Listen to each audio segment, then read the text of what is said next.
Chapter 142. The Bureau of Proclamation only grants Level 5 access for 1 day. Inside the High-Speed Federation Investigation Bureau car, a middle-aged official stared at the fleeing car with hawk-like eyes. The official pressed on his headset and listened carefully for a while. Then he turned to the small holographic screen on his wrist and issued an order to his subordinates. Find out who your target is. He is a vicious terrorist. He is an outstanding soldier who graduated from a military academy.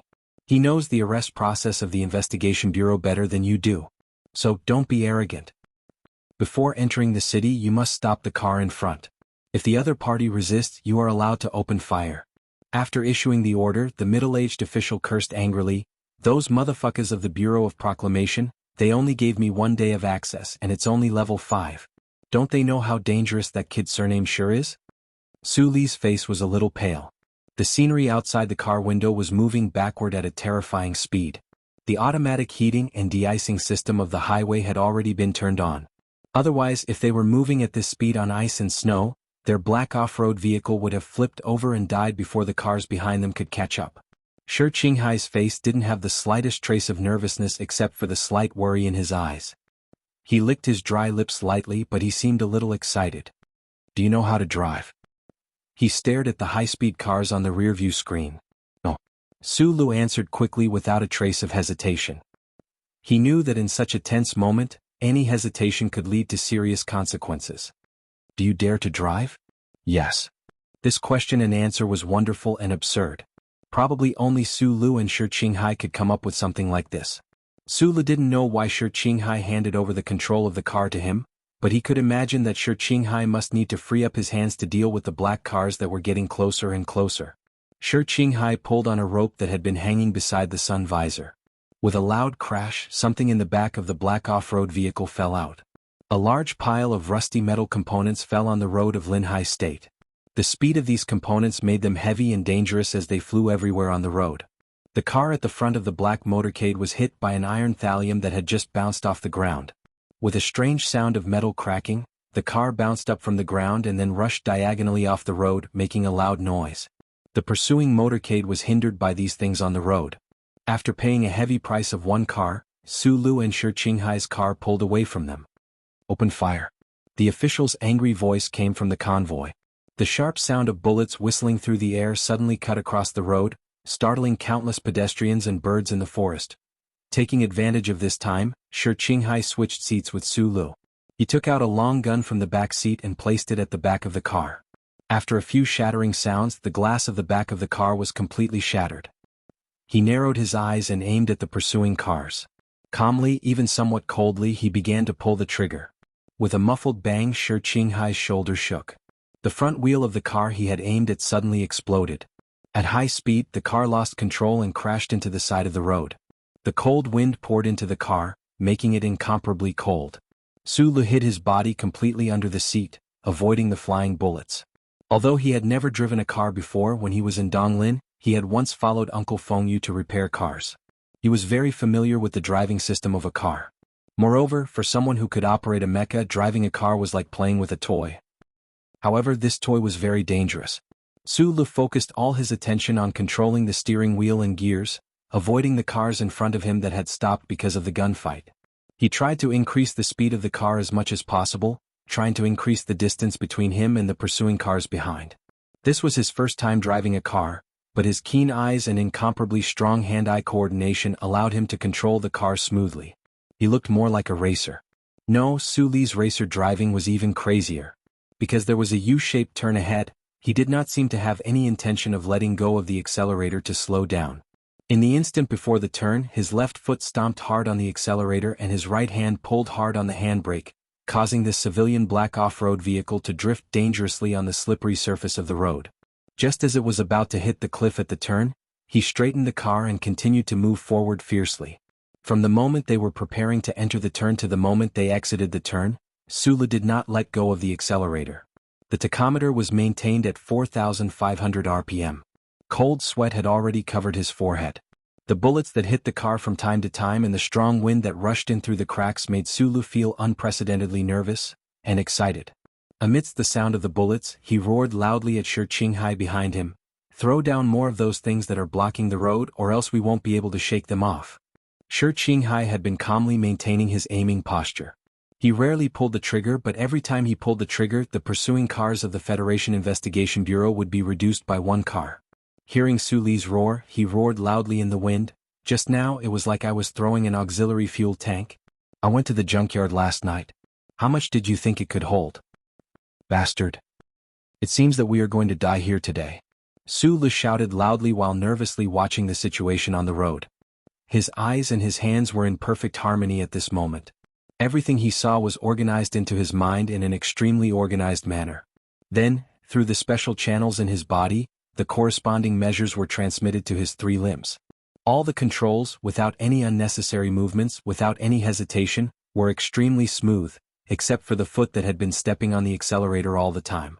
Just like Su Lu, it was firm, unwavering, and determined not to move away. It was a perfect driving, a heroic driving, and a crazy driving. Although Shi Qinghai did not turn around, he knew how fast the car was going at this time. His face was slightly pale and he shouted loudly, "Break into the city in front. In 3 minutes, the Investigation Bureau will set up the first line of interception." Su Li's face was also extremely pale. Looking at the countless scenes that were retreating at high speed, he felt that he had returned to that extremely terrifying black dream. He clenched his teeth, raised his right hand and forcefully turned the steering wheel with his left hand. He secretly prayed that the car would not overturn. When the Federation Investigation Bureau's team that was secretly pursuing Shi Qinghai arrived at the 7th toll station of Linhai, the number of cars had increased from 9 to 5. The middle-aged official with a particularly gloomy face got out of the car and looked at the broken railing in front of him. He looked back at his subordinates behind him and squeezed out a voice from between his teeth. "Contact the Bureau of Proclamation. Immediately locate where they are now. Contact the Traffic Control Bureau. Block the traffic in this area. At the same time, track the black off-road vehicle. Inform the team to be ready to assemble at any time." There was only debris on the ground and the stunned staff in the toll station. There was no trace of the black off-road vehicle. The officials of the Federation Investigation Bureau were very clear that the target they were chasing this time was an extremely excellent spy. Moreover, the other party had worked in the Investigation Bureau for many years and was very familiar with the internal communications and procedures of the Investigation Bureau. Therefore, before this operation, this batch of Investigation Bureau's team deliberately chose an unusual channel. Even if the heavy rifle that stretched out from the civilian off-road vehicle ruthlessly and coldly overturned several cars, the officials of the Federation Investigation Bureau still did not have the slightest intention to retreat. This was because if Shi Qinghai did not have this ability, he would not have been able to graduate from the first military academy as the top student. Moreover, he would not have been so favored in the Investigation Bureau. They were fully prepared for the upcoming difficulties and firmly believed that with the help of the Bureau of Proclamation's location, they would definitely be able to catch the other party. But the problem was the person driving the off-road vehicle.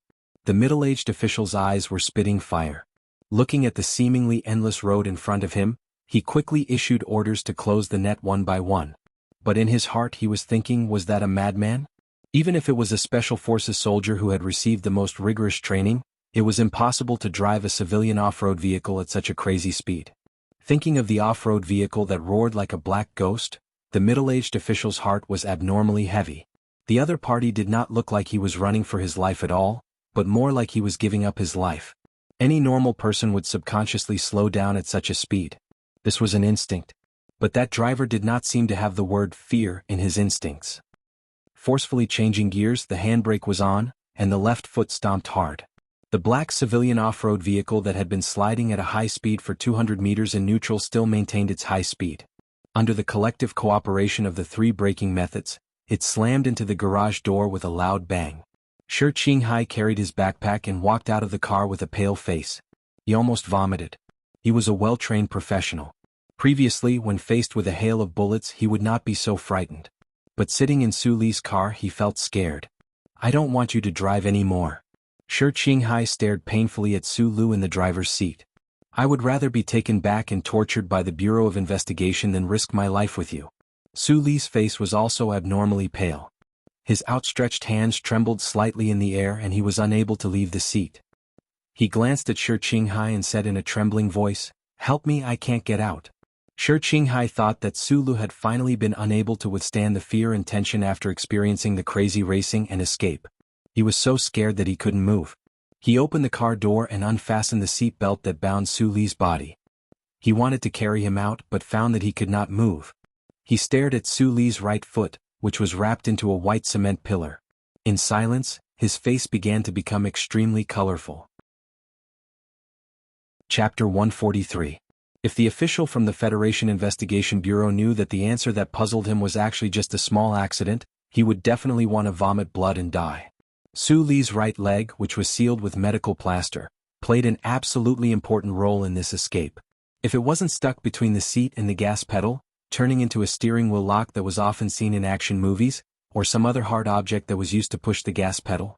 Since it was his first time driving a car, no matter how talented he was when it came to machinery, he wouldn't have been able to turn the civilian off-road vehicle into a crazy monster that cared about speed more than life. It would have been impossible for him to kill his way out of the encirclement of the FBI. Humans were naturally afraid of death. No one dared to step on the accelerator all the way and use the steering wheel and gear to cause trouble. The problem was that Su Li's right leg that stepped on the accelerator was no longer under his control. It was like a concrete pillar. A cunning rabbit had at least 3 nests for escape. Shi Qinghai, who had been a spy in the Federation Investigation Bureau for so long, was naturally no exception. At this time, the two of them were already far away from the civilian off-road vehicle that saved their lives and almost killed them. They disguised themselves as 2 ordinary Federation office workers and came to a small building on a street in Linhai. In a dark room, the Investigation Bureau changed the channel. Shi Qinghai carefully fiddled with a small receiver. Fortunately, they didn't have time to clean up the things I hid in the intranet. Sulu was half lying on a bed. His face was unhealthily pale. After all, he was seriously injured in the Linhai gymnasium, and today he suffered both physical and mental torture. He felt like he couldn't bear it anymore, especially his stomach, which was very hungry. If the government people didn't follow me here, then how did they know where you were? Sulu gently rubbed his waist and narrowed his eyes at Shi Qinghai. That's why I had to leave immediately. If I knew this would happen, I wouldn't have met you this morning. A trace of apology flashed across Shi Qinghai's beautiful face. He smiled bitterly and said, I thought that my colleagues in the Bureau of Proclamation wouldn't be able to find any trace of me.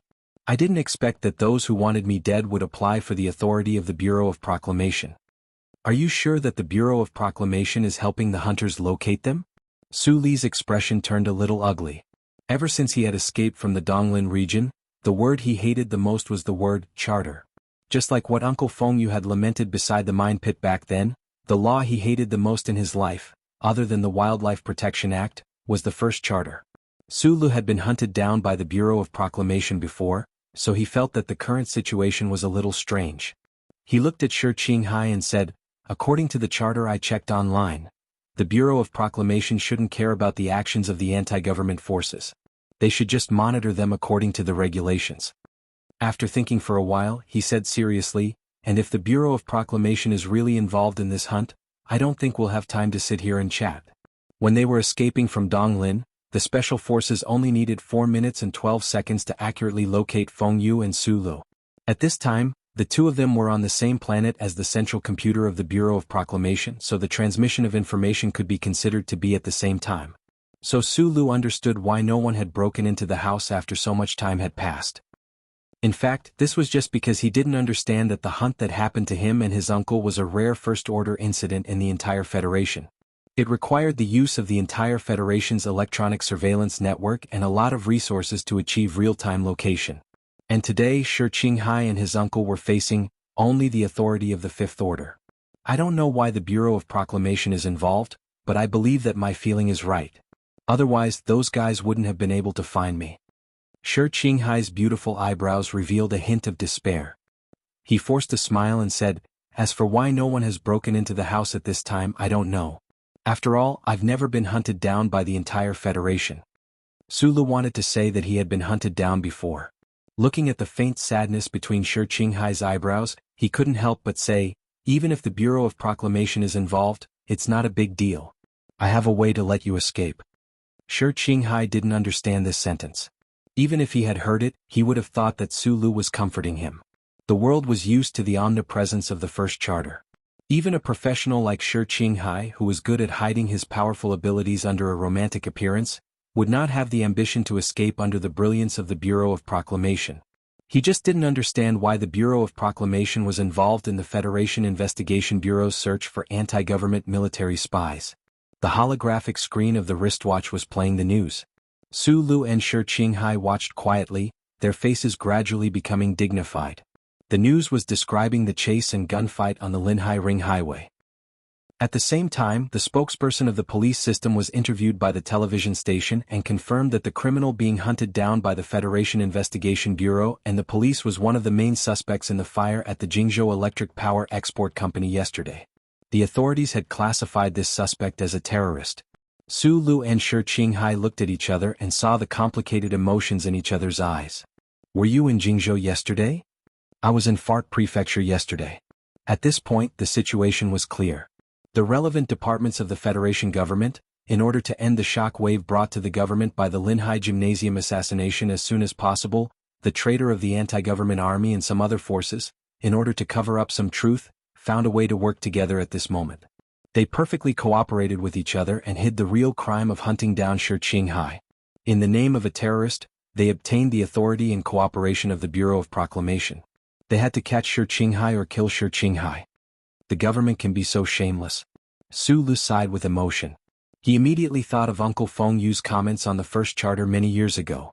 Yes, even if the central computer had the right starting point, no matter how powerful it was, and no matter how detailed the legal constraints of the charter were, it was still a machine in the hands of human beings. If the human who controlled it had a problem, it would naturally have a problem. The government has always been so shameless, but I didn't expect that such a big lineup was actually because of me. I feel very honored. Shi Qinghai was carefully listening to the movements in the earpiece while assembling the gun. Suddenly he frowned and said, "They changed the channel? I didn't notice that there was something wrong with the conversation in the past few minutes. Maybe they have already arrived." After saying this, Shi Qinghai pulled out an ultra-thin holographic screen from beside him as if he was performing a magic trick. Some dark red light spots appeared on the holographic screen. Su Guang looked at this scene in a daze. He thought to himself, as expected of an agent, he always has such a high-tech device around him. The ultra-thin holographic screen seemed to be some kind of detection device, but Su Lu had never seen it before. Looking at the units on the screen, it should cover a distance of 500 meters around the building. When Shi Qinghai chose this escape point, he should have installed a lot of surveillance equipment outside. They have already arrived, but there seems to be some other people. Shi Qinghai looked at the moving light spots on the holographic screen. He scratched his hair, making his meticulously oiled hair become messy as usual. He smiled and said, "I'm leaving, you go hide in the basement." "I'm leaving, not the other way around." The Federation Investigation Bureau only used 20 minutes to find Shi Qinghai's most secret hiding place. This outstanding professional, under the glory of the first charter, really couldn't muster up too much courage. He smiled at Su Lu and said, "You are already stupid enough to come back to Linhai, but I don't think you are stupid enough to follow me to the Dead Sea." "I'm not stupid." Su Lu lowered his head, put the original number card that the staff of the Tai family gave him back into his phone, and calmly replied, "Although I haven't received the kind of professional training that you guys have, I have more experience than anyone in the Federation in dealing with the first charter." After saying this, Su Lu raised his left hand, and aimed the metal bracelet on his wrist at the back of Shi Qinghai's neck. However, in the next moment, Shi Qinghai's figure had already disappeared from the room. He jumped down from the balcony, leaving only Su Lu, who had crutches beside him and couldn't move freely. "It seems that you really don't have much confidence in me." Su Lu smiled, leaned on the metal crutches and jumped down from the balcony after him. Shi Qinghai looked at Su Lu, who had landed beside him, dumbfounded. He tilted his head and praised, "First, you are really good, even a cripple can jump off a building. Second, you are really not afraid of death, but how am I going to escape with a cripple like you?" Su Lu smiled. At this time he really didn't have the mood to bicker with him, nor did he have the time to express his gratitude. If the Bureau of Proclamation was tracking Shi Qinghai's chip, then after he left, he would naturally be safe in the basement. The Federation Bureau of Investigation wants to arrest you, but maybe there are also people who want to kill you.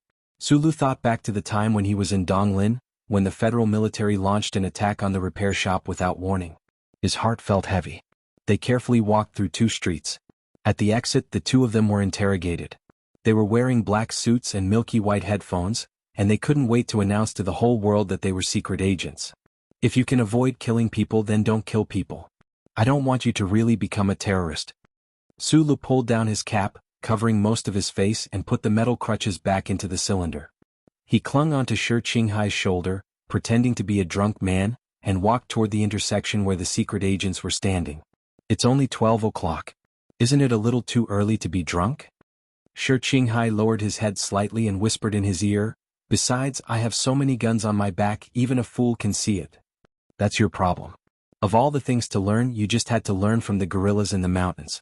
Don't forget, I was originally a member of the gorillas, but that cap of yours is quite unique. Where did you buy it? Jian Shuier gave it to you? Oh, Jian Shuier? You didn't hear wrong, but this is a very long story. He walked in front of the secret agents of the Federation Bureau of Investigation, who were squinting their eyes and vigilantly watching the pedestrians.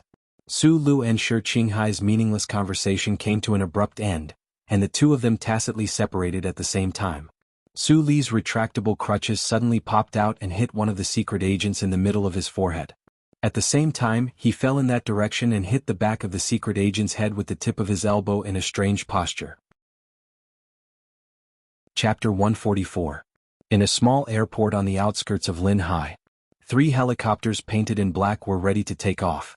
The strong wind blew the thin snow on the ground, making it flutter like catkins on the banks of the Rose River in early spring. However, the fully armed people next to the helicopters didn't have the time to be sad. Xuanyin, the director of the Black Eagle Security Company, stared coldly at the subordinates rushing from behind. He looked down at the time on his watch and said loudly, "The cell phone signal has been located. The target is trying to escape from Linhai through the 3 blockades set by the Federation Investigation Bureau. According to the analysis, the target can only break through 2 blockades at most. Our mission is to intercept the target before the 3rd blockade." Xuanyin had been retired from the military for 6 years, but he had been performing paramilitary tasks in the Black Eagle Security Company. His words were still as concise and powerful as a military officer. "Last time in the gymnasium you lost all your face. This time you must earn it back." Xuanyin stared into his subordinate's eyes and said fiercely. He added a sentence to himself in his heart, especially in front of the young master's friend. If it wasn't for that person last time, perhaps he would have already committed suicide by swallowing a gun. Change equipment. Following the order, Black Eagle, one of the most powerful security companies in the Federation, began to change equipment. A box was opened and all kinds of spray equipment were moved over. The combatants of the security company wore bulletproof vests with the police logo, and the 3 black helicopters were quickly sprayed with the logo of Linhai Police Headquarters. "Let's go," Xuanyin ordered, stepped on the scattered snow and boarded the helicopter. The dark underground parking lot brought a strong sense of uneasiness to Sulu. He sat in the passenger seat of the small truck, looking at the continuous countdown on the screen in his hand, and said in a hoarse voice, 15 minutes until the next location. After escaping from the small building, the 2 of them had been intercepted several times by the Federation Investigation Bureau. Through the calculation of time and Shi Qinghai's understanding of the Investigation Bureau's execution power, Sulu roughly figured out the time needed for each location. The small truck was hit by a sniper rifle earlier and almost capsized. The exploded metal pieces flew everywhere, and the situation was very dangerous. At this time, Shi Qinghai got out of the sedan beside the truck and nodded at Sulu, indicating that it was done. "It's all right." Sulu exhaled and wiped away the trace of blood on the corner of his eyebrows. He jumped out of the truck with the help of his metal crutches and got into the car with a new owner. He said with lingering fear, "It should only be a sequence 5. Otherwise we would have died long ago." Shi Qinghai lit a cigarette. His handsome face was full of exhaustion. He had been on the run for less than an hour, but he was already mentally and physically exhausted. It was even more painful than running for the past month. No matter where he hid, it wouldn't be long before the electronic surveillance network that covered the entire Federation would receive the data from the chip on the back of his neck and feed back his position to the Federation's Investigation Bureau that was in charge of pursuing him. There was really no hope for this kind of escape. "You know a lot." Shi Qinghai looked at Sulu and said very seriously, "You surprised me. If you had believed in my ability to pick locks, the time it took to get rid of that sedan could have been much faster." Sulu said, "In the end, I don't know you and you don't know me well enough. If you really want to live, you have to believe me." I don't have the time to listen to your nonsense. Shi Qinghai obviously didn't believe that there was anyone in the world who could remove the chip on the back of his neck. Even if an extremely sophisticated surgery could do this, how could he survive in the Federation without the chip? He smiled and said to Su Lu, although we don't know each other's secrets, at least we're in a life and death situation right now. He suddenly frowned and said in disgust, but I think this is very shameful. Why do you want to die with me? I also think it's very strange. Why did you come back to Linhai to see me when you had clearly escaped? Su Lu said, that's because you knew someone was investigating me, so you wanted to warn me? Speaking of which, it's really quite boring. No wonder Tai Ziyuan kept trying to stop me from coming back. Even if I didn't come back, I would have been caught by the Federation in the end, unless I had the ability to escape to the Great Triangle. Shi Qinghai took a deep drag on his cigarette. He had already thrown away the empty pack. He glanced at Su Lu and handed the remaining half of the cigarette to him. But you're different. If you were still lying in the general hospital, these things wouldn't have a damn thing to do with you. Su Lu took the half of the cigarette and took a deep drag. Then he found that the mouth of the cigarette was wet and couldn't help but feel a little disgusted. I have countless women and colleagues in my life, but the ones who really care about me are probably that teacher of mine and you. Shi Qinghai's smile was a little dim. Teacher is already dead. I was hoping that you could survive. After I died, at least there would be someone to clean my grave for me and someone to arrange a bouquet of flowers for me on the anniversary of my death. I also have very few friends, so I can't lose any of them. Su Lu used 2 fingers to clamp the already short cigarette butt and took a deep drag. He almost choked and coughed. As for why I came, you don't believe me. Tai Ziyuan doesn't believe me. I think Jian Shui'er, who helped me escape, also doesn't believe that I can really help you. Su Lu did have the ability to help Shi Qinghai escape from the Bureau of Proclamation. This was the biggest secret in his life, and it was hidden in the metal bracelet on his wrist. When his friend was in a desperate situation, Su Lu certainly wouldn't be stingy with sharing this secret. It was just that he didn't have the opportunity to change Shi Qinghai's ID chip when they were in the small building. Later on, they were in a hurry to escape, so he really didn't have the time. Su Lu had changed his ID chip before, so he knew that the intense pain, as if the electric current was passing through the body, was really unbearable. It was very likely that the person involved would fall into a coma. In fact, he had been unconscious for several hours that rainy night. If Shi Qinghai had fallen into a coma at this time, and his leg was lame, he really didn't have the confidence to escape from the government's arrest. So he changed the SIM card back to the original one and waited silently and nervously. You really know Jian Shui'er? Shi Qinghai subconsciously glanced at the baseball cap on Su Li's head. Only then did he notice that this baseball cap was indeed a little too small and cute. He shrugged in disbelief. Or is this the coldest joke I'm going to tell before I die? We'll talk about that later. I just want to explain once why I want to go back to Linhai and why I want to help you. Su Lu threw the cigarette butt out of the window. His nose twitched slightly and he said with a calm face, from the assassination attempt on Tai Ziyuan in the gymnasium, to the death of your superior, to you being hunted down, everything was caused by Zhang Xiaoming. Whether she did it intentionally or not, it's still her responsibility.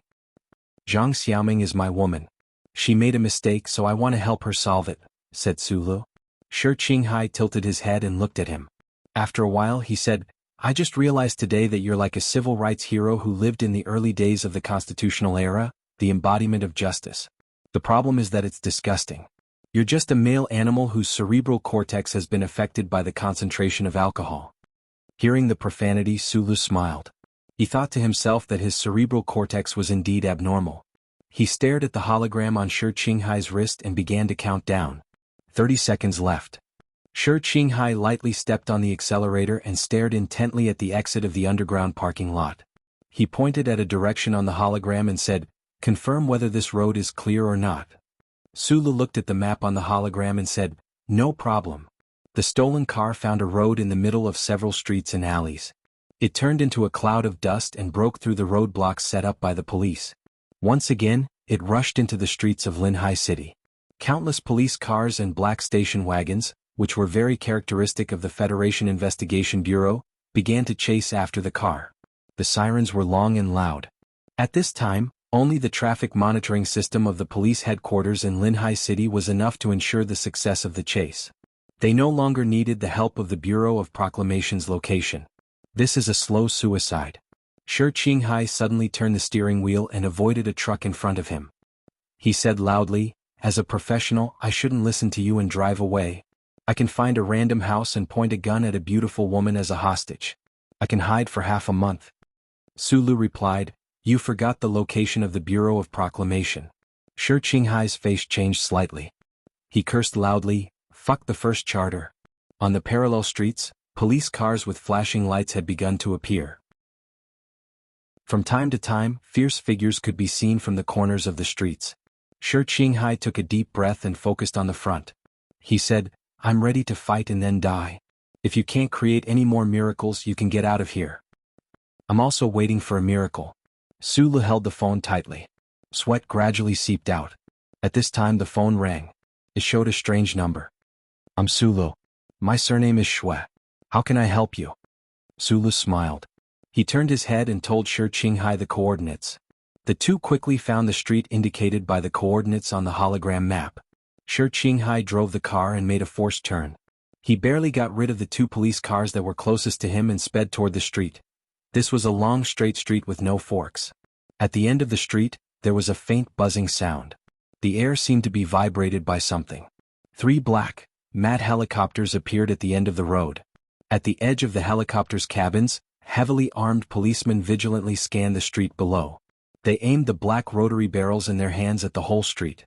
The miniature Darlin gun barrels could turn a car into a hornet's nest with just one sweep. The rotary barrels with a metallic luster were still so gloomy and cold under the noon sun. "Police." Shi Qinghai's eyes suddenly became very calm. He stared at the horrible existence that suddenly appeared above the street. Under such powerful firepower, he was too lazy to make any evasive movements. Chapter 145. 3 black helicopters painted with the words, "Police Headquarters," hovered up and flew along the streets of Linhai toward the horizon. Looking down from the cabin, one could see the chaotic sound of sirens everywhere, the roaring police cars, and the chaos that still hadn't subsided. Entering the police station's intranet, accurately grasping the other party's communication, and successfully disguising themselves. The very professional Black Eagle Security Company had no difficulty in rescuing 2 people in this city. Of course, this operation was still very risky. If it was discovered that the Black Eagle Security Company had impersonated the Federation Police, it would still be difficult to face the wrath of the Federation government with the company's background. Therefore, the 3 black helicopters retreated very neatly, leaving only a small team responsible for disrupting the public's hearing and hearing. Accompanied by the sound of the wind above the streets, no traces were left behind. Sulu narrowed his eyes and looked at the buildings under his feet that swept past from time to time. His mood was slightly complicated. This was too much like a scene in a movie, and not like something that happened in reality. He glanced at Shi Qinghai's watch and said to the director surnamed Xue beside him, "We are in the charter's positioning. The next time the Federation Investigation Bureau gets the coordinates will be about 5 minutes later." Hearing this, Xuanayin's face slightly darkened. He didn't expect that this mission would be so troublesome. Although the security company team he led was more professional than the federal military, he didn't have any confidence in escaping the tracking of the Federation's electronic monitoring network. Although the target was located in a helicopter moving at high speed, the Bureau of Proclamation's computer positioning could completely ignore this level of movement. "It should be the 5th sequence," said Sulu. Xuanayin's expression eased a little. He immediately picked up the satellite communicator in his hand and reported the information to the director at the base, asking the higher-ups to find a solution. The fully armed people in the cabin vigilantly watched any movement under the helicopter. Professional staff were monitoring the cooperation between the Linhai Police Headquarters and the Federation Investigation Bureau. From time to time, they released identification signals to confuse the other party's monitoring system. These employees of the Blackhawk Security Company had their faces covered, and their bodies revealed a cold aura. The guns in their hands were also the most advanced weapons of the federal military. Shi Qinghai, who had been silent since he boarded the helicopter, coldly observed all the details in the cabin.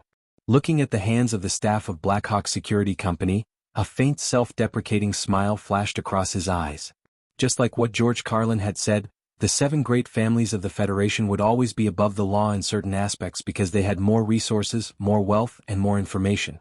Shi Qinghai's beautiful eyebrows furrowed as he thought to himself, The people in the Federation have always thought that the Black Hawk Security Company has the backing of the Ministry of National Defense. Who would have thought that this extremely powerful company is almost equivalent to the private army of the Tai family?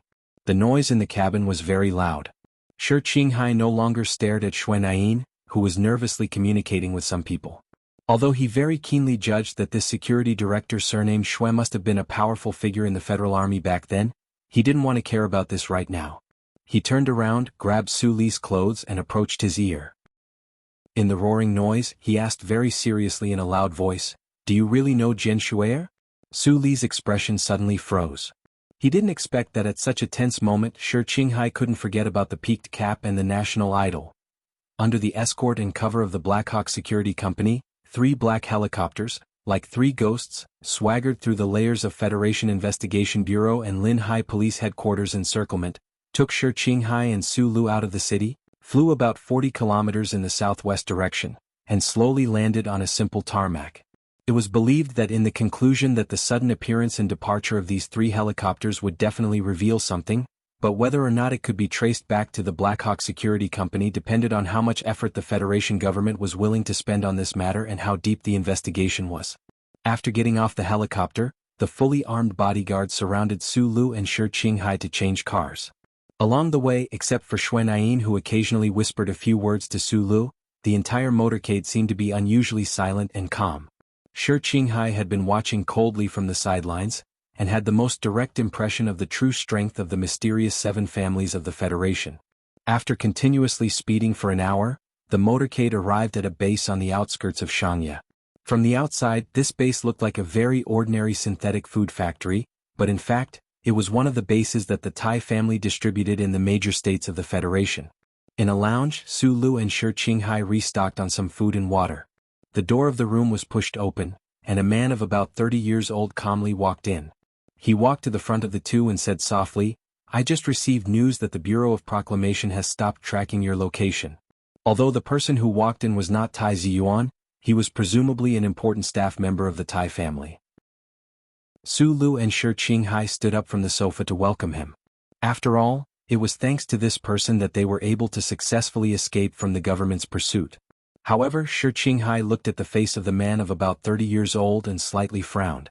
He said, "Thank you, but I didn't expect that you are now working for the Tai family." Su Lu realized that Shi Qinghai knew the person in front of him. He couldn't help but be slightly surprised, but his character made him keep silent and didn't ask curiously.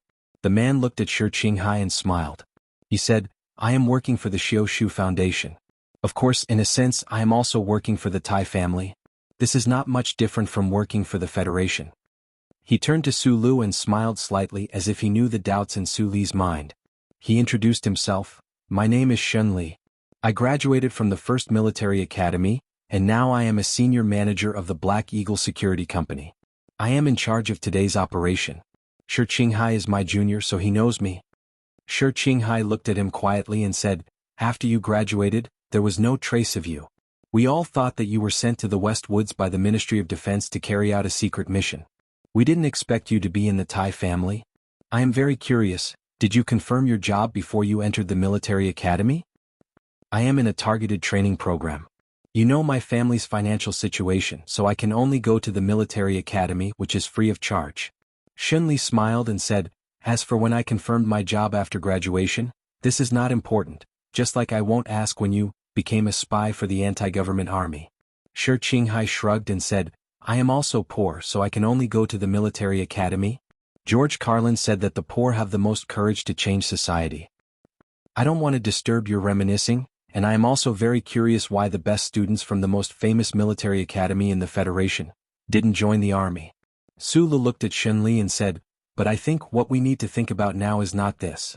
Shun Li nodded slightly to Su Lu and said, "We will arrange for you to go back to the general hospital right away. The boarding record of the airport has been erased. If there is a government official in the future, you will stay in the ward for 2 days." He added, "As for Jian Shuer, it should be the young master who went to ask Miss Jian in person, so she won't say anything." For some reason, this senior manager of the Black Hawk Security Company was more respectful to Su Lu than to Shi Qinghai.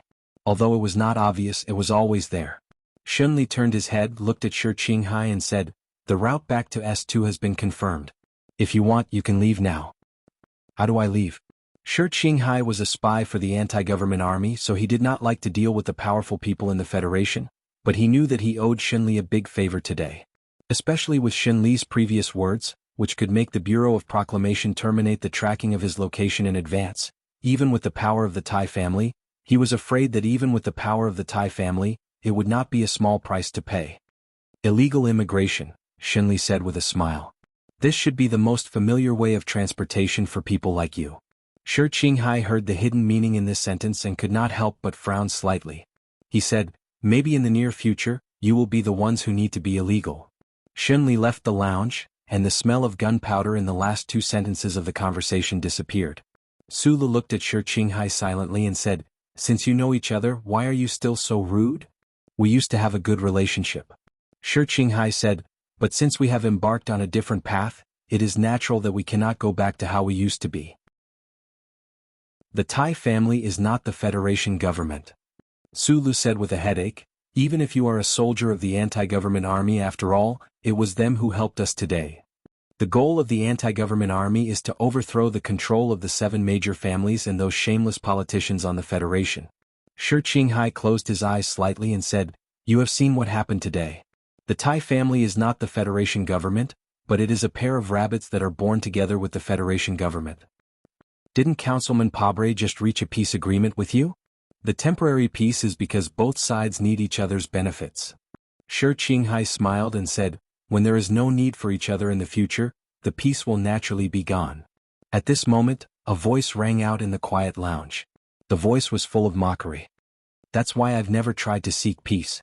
Just as you said, our goal is to eliminate you traitors. A screen hung down from the ceiling of the lounge. On the screen was Tai Ziyuan's slightly pale face, and his calm eyes were full of pressure and disdain. Chapter 146. The Federation had many historical sites, but there was no such thing as a pyramid. If this society also had a pyramid, then people like Tai Ziyuan would undoubtedly be one of those people who stood at the very top of the pyramid and looked at the scenery. His family background, the education he received since childhood, or more accurately speaking, the class he belonged to, which was also the position he sat on, it was destined that this young and proud successor of the Tai family would only snort in disdain and feel incomparable hatred towards George Carlin's set of theories. In Tai Ziyuan's eyes, the group of anti-government forces coiled around the S2 Green Dragon Mountain area did not hesitate to use violence to destroy the stable structure of the Federation for a set of illusory political theories, for the so-called dogs hit justice. Facing the threat of the Empire's powerful military, the existence of the anti-government forces not only forced the Federation government to expend a large amount of attention, it also wasted countless taxpayer dollars. More importantly, it created a gap in the Federation society. If the people's hearts were divided, how would they face the Empire's invasion? What was the difference between this type of behavior and those traitors who betrayed the interests of the Federation? If possible, Tai Ziyuan was willing to have the Federal Army sweep clean all of the armed forces in Green Dragon Mountain in the shortest amount of time possible. However, decades of history proved that without the help of the First Charter, the complex terrain of Green Dragon Mountain, as well as the chaotic electronic turbulence atmosphere that was extremely unsuitable for large-scale mechanical warfare, was enough to help those stubborn anti-government forces who lacked resources but refused to admit defeat resist the Federal Army's spring offensive. Could only be done slowly. Therefore, when the number 2 figure of the anti-government forces braved the enormous danger and met with Tai Ziyuan at the Double Moon Festival Ball, Tai Ziyuan did not impulsively hand the other person over to the government. Instead, he forcefully suppressed the hostility in his heart and very rationally facilitated Pabre's trip to Green Dragon Mountain. However, Tai Ziyuan's attitude towards the anti-government forces in Green Dragon Mountain had never changed, never softened. If the situation permitted, if he truly stood on the political stage of the Federation, perhaps he would be even more unyielding than the officers of the 2nd Military Region and the Deputy Minister of the Ministry of Defense who committed suicide. On the screen, Tai Ziyuan's thin and pale face showed a hint of mockery. He said, I saved you this time not because I agree with your ideals, but because you are the middleman in this settlement agreement. You know too many details, and those details require you to go back to S2 to carry out. In addition, I don't like the fact that some people in the government treat the assassination in the gymnasium as a game. My dignity doesn't allow me to be kept in the dark. I don't want to see any scapegoats they find die. Of course, if Sulu hadn't returned to Linhai, maybe I wouldn't care about your life or death. There was not much to remember about this conversation, and it was soon over. But before it ended, 3 young men with completely different identities and positions did a math problem. For example, how many lives did Tai Ziyuan owe to Su Lu? How many lives did Shi Qinghai owe to Tai Ziyuan? How many lives did Shi Qinghai owe to Tai Ziyuan? And how many lives did he return to Su Lu? As a result, the most silent Su Lu became the biggest creditor. That night, Shi Qinghai left the base. He did not accept the arrangement of the Black Eagle Security Company to take the stowaway Nearstar spaceship to S2. Instead, he quietly disappeared into the darkness again. As long as the Bureau of Proclamation no longer tracked him down, it was believed that this excellent spy would be able to find his own organization again, and silently lurk in order to do something for the teacher who died tragically in front of him. The next day, Su Lu returned to the 1st Military General Hospital in the southwest region of Jingzhou. Tai Ziyuan still had some things to deal with in the capital special district. He said that he would see him in 10 days and told Su Lu to wait in the hospital. It seemed that another long talk was about to begin. The familiar courtyard, the familiar smell of medicine, and the snow-white ceiling, Su Lu had been silent. He did not have much literary spirit to worry about whether the struggle between the several camps in the Federation would bring some kind of fatalistic tragedy to his friends. Literary spirit always made short sentences become long sentences, and he was not used to this. He was used to thinking very directly. Everyone had their own life. Whether it was Tai Ziyuan or Shi Qinghai's life, in his eyes, they were all too strange. It was not something that he could touch or want to touch. He had too many things to worry about, whether it was the disguised chip behind his neck, the gloomy and terrible black dream, or the fresh images that he could now skillfully reflect in his eyes. These were enough to make him restless. However, he still calmly rested and ate. Occasionally he would think about his trip to Linhai and comfort himself. If he had not returned to Linhai, Tai Ziyuan would definitely not have used his family's power to help Shi Qinghai escape. It seemed that a small figure like him could still play some role in this big era, even if it was very marginal and insignificant. Most of the time he missed Zhang Xiaoming. He thought about Zhang Xiaoming, the girl who he met like a green duckweed in a stream and disappeared like a dewdrop in autumn. Where was she now? What was she doing? Was the assassination on New Year's Day really organized by such a delicate and fairy-like girl? Was her pair of red devil horns still in her luggage? Shi Qinghai said that his thoughts had been controlled by the intensity of his lust, but Su Lu did not admit this. He only thought of Zhang Xiaoming out of habit because in this world, there was only one girl of the opposite sex that he could think of. Moreover, this was the girl with whom he had once shared happy days and deep conversations. Su Lu did not even want to think about the role that Zhang Xiaoming might have played in this whole incident. He was just a little worried that under the pressure of the Federation government's investigation, the power behind her would abandon her like how it had treated Shi Qinghai. He had sincerely asked Tai Ziyuan to help investigate her, but he still found nothing. Just as he was about to become sick from his longing and worry, Su Lu received a phone call. The girl's voice on the other end of the phone was incomparably light and incomparably sad, like the dark clouds floating in the late winter sky of Linhai. It was a little high up but also a little heavy. It was like she was on the other side of the mountain hearing voices but not seeing people. It was me who told them that you might have gone to the concert with Tai Ziyuan. Su Lu held the phone in silence. After a long time he said, "You didn't know that they wanted to kill Tai Ziyuan?" "I didn't know. I thought that I was doing the right thing, but now I realize how childish I was." The girl's voice was incomparably lonely and self-deprecating. "Where are you now? Are you in danger?" "I'm very safe, but it seems that some people are investigating me, so I am preparing to leave." Hearing this, Su Lu was silent for a long time. He knew that it was definitely the Tai family investigating Zhang Xiaoming. With Tai Ziyuan's personality, if it was really Senator Macklin who told the hawks in the Department of Defense about the concert, he would definitely not let go of Zhang Xiaoming, because only through Zhang Xiaoming could he get evidence to nail Senator Macklin down. "You still want to go back to that senator?" "No, I just want to do something more practical." "You know yourself that you are a very childish person, so why do you still want to go?" "There has to be some improvement. I am a normal person. I can't understand how people like you think, and I don't know what is worth sacrificing human emotions, even if it is a very noble idea. I don't think it is worth sacrificing those things that shouldn't be sacrificed. I'm not only referring to what happened between you and me but also a lot of things like life, like justice. Maybe you will ask me what justice is, but in my opinion justice is doing the right thing." "What is the right thing to do?" Something that can make one feel at ease, not bullying the weak, not harming innocent people. It should be like this, right? The usually silent Sulu held the phone tightly and said a lot of words. In the end he said word by word, I've said before, no matter how great a goal is, if the process to achieve it is dirty and ugly, then it will be dirty and ugly. I will remember what you said and I will do the same in the future. Zhang Xiaoming answered seriously on the other end of the phone. In Su Li's small eyes, there was a flash of uncontrollable sadness. He said slowly, I have an uncle who once asked me why men and women always like to buy 2 pairs of rings when they get married. That's because rings as big as diamonds, girls like to wear them to show off, but they can't do anything with them. Actually, I don't have high expectations for life. Before this happened, my biggest dream was to buy you a big ring and let you wear it everywhere to show off. Also, I'm very good at cooking, I'm very good at doing housework, you can always wear it and don't need to change.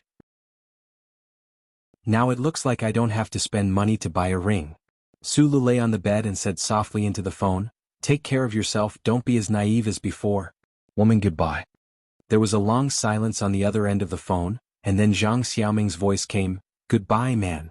In a corner of the waiting room at Jingzhou's Xinza spaceport. That man of yours can be called Saint Sulu. An uncle with a wretched face, but his face was full of love. He looked at the silent girl beside him and comforted her. You are the future of this business.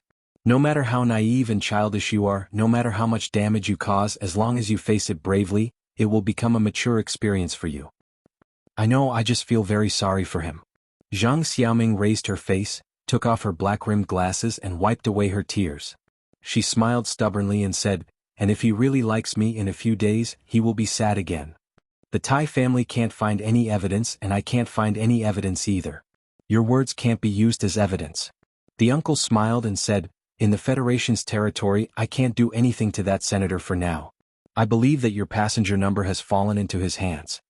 6 days later, the Federation's news channel broadcasted a piece of news. A spaceship flying from Xinza spaceport to Region S2 failed to operate due to the aging circuit and crashed to the ground. All the passengers in the spaceship were killed. Chapter 147. According to the passenger number, the girl who was supposed to be sitting in the 4L open space transfer cabin, was now sitting in a medium-sized bus that used old-fashioned energy and had a pungent smell. She was on her way to the military area of Green Dragon Mountain. The middle-aged man with a wretched face was still sitting next to her. Zhang Xiaoming looked at the primitive scenery outside the window and was silent for a long time.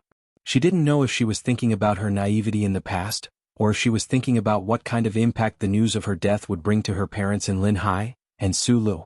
The old-fashioned bus kept moving up and down on the mountain road. The middle-aged man's face was covered with a straw hat, but he seemed to enjoy the rhythm. He was very familiar with the roads that surrounded the 4 states. Even if he closed his eyes, he knew where the bus was going. Maybe he was a little thirsty.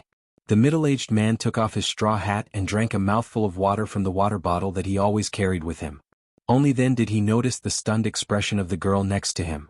The slightly messy bangs on her forehead were mixed with the dust and sweat of the mountain area. She looked a little messy. There was a faint sadness on the girl's rosy face. He quietly looked at the young face and smiled slightly. He had been dealing with people his whole life. That was why he dared to enter the Double Moon Festival ball alone last year and negotiate with the representatives of the Federation's powerful class face to face. He was very good at reading people, so he was very satisfied with Zhang Xiaoming's current performance. A young person who was loyal to her beliefs and had suffered a huge setback would mature quickly and become an indispensable new force in a great cause in the future. The future of the Revolutionary Army would depend on these young people. The wretched middle-aged man sighed softly in his heart. Zhang Xiaoming noticed that he had woken up.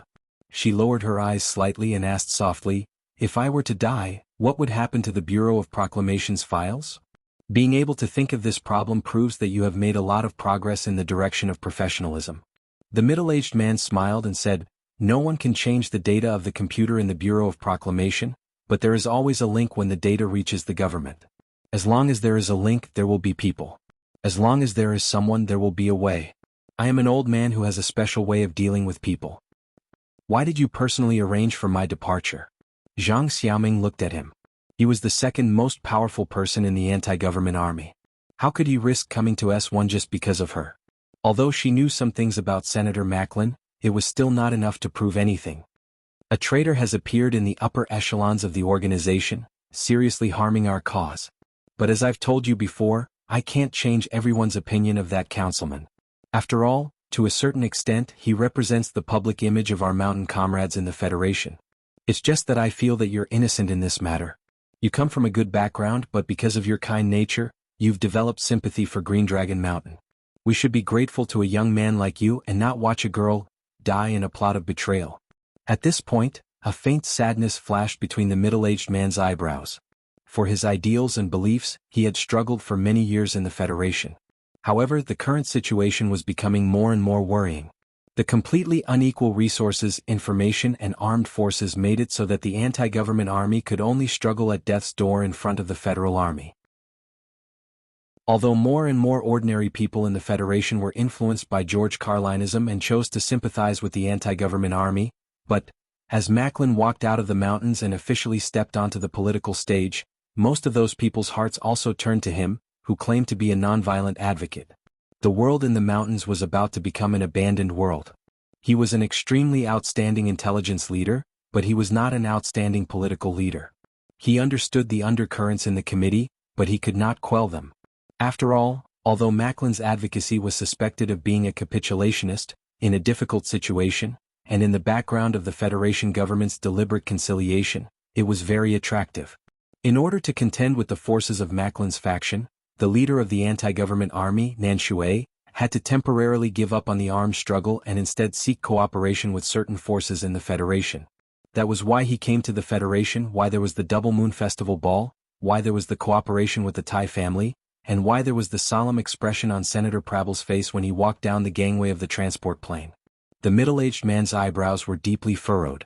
The summary of information from all sides, especially the confession of the girl beside him, pointed to the source of the information about the assassination in the Linhai City Gymnasium, as well as the person behind the scenes who tried to frame the anti-government army's intelligence system after the incident, thus destroying the reconciliation agreement between Pabre and Green Dragon Mountain.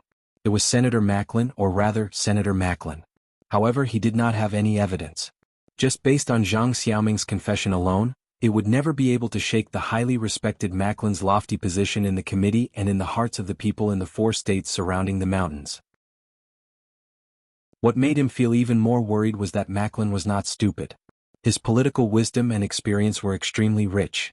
Could it be that this senator did not understand that if the armed forces of Green Dragon Mountain were really destroyed, then the last thing he relied on to gain a foothold in the Federation's political arena would also disappear?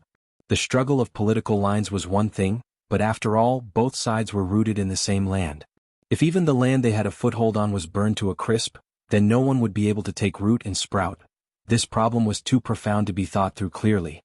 The middle-aged man looked at Zhang Xiaoming, who was deep in thought beside him, and said with a trace of pity, "For me, there is another very important reason why I let you follow by my side to learn and prepare for the future. That is your relationship with Sulu." Zhang Xiaoming looked at him in surprise. She did not understand the importance of her relationship with Sulu. Her eyebrows gradually squeezed together. She took a deep breath and said seriously, "I will not hurt him again and I will not agree to use him." "Don't worry." The middle-aged man had already retracted his gaze. He began to read the magazine in his hand with great interest. He seemed to be talking to himself, but also seemed to be telling Zhang Xiaoming. He said, "Sulu is a person who sympathizes with us and is emotionally inclined toward us. This can be confirmed from the details of the past few days. As long as it is a person like this, we will have to fight for. Furthermore, he is someone who can influence Tai Ziyuan's choice. Perhaps it will be a year, perhaps it will be 5 years or even longer. As long as you can influence him, it will be worth the wait." The magazine in his hand seemed to be some kind of weekly news, but in reality, on the page was a very detailed summary of information. The information on this page was all the details of Su Li's arrival at Linhai University. This number 2 figure in the anti-government army, the most successful intelligence chief in the 37 constitutions, quietly looked at Su Li's file. He thought calmly in his heart, possibility is the most important foundation for the development of any business.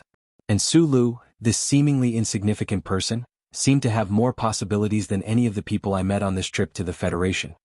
How did Su Lu get to know Tai Ziyuan? The middle-aged man narrowed his eyes slightly. His fingers lightly stroked the edge of his straw hat. For the S2 anti-government army, For those who paid attention to all the subtle movements around the Tai family heir, this was a mystery.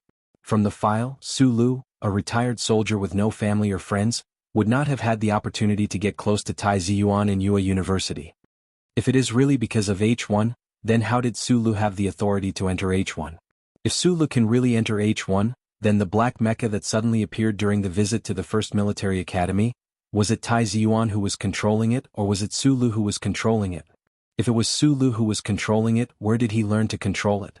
The number 2 leader of the anti-government army smiled, quickly organizing and analyzing the information in his mind.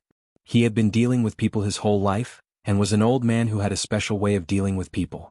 As the anti-government army was forced to enter a low point, he had already set his sights on the future, on the young man who was still very insignificant now. At this time, Zhang Xiaoming had already turned her head to the side, staring blankly at the scenery outside the window. Her eyes gradually became moist. She missed him but was strong enough to not miss him. Su Li's injuries were not completely healed, but he no longer required 24-hour intensive care. Those unnecessary medical equipment had long been removed from his bed. The specialists at the 1st Military General Hospital had also confirmed that his epilepsy was caused by external pressure. It was a non-genetic epilepsy, and the abnormal electrical discharge of the cerebral cortex would not cause substantial damage to his body and brain. Therefore he moved out of the ward and moved to the quieter sanatorium at the back of the general hospital. The living facilities here were more complete.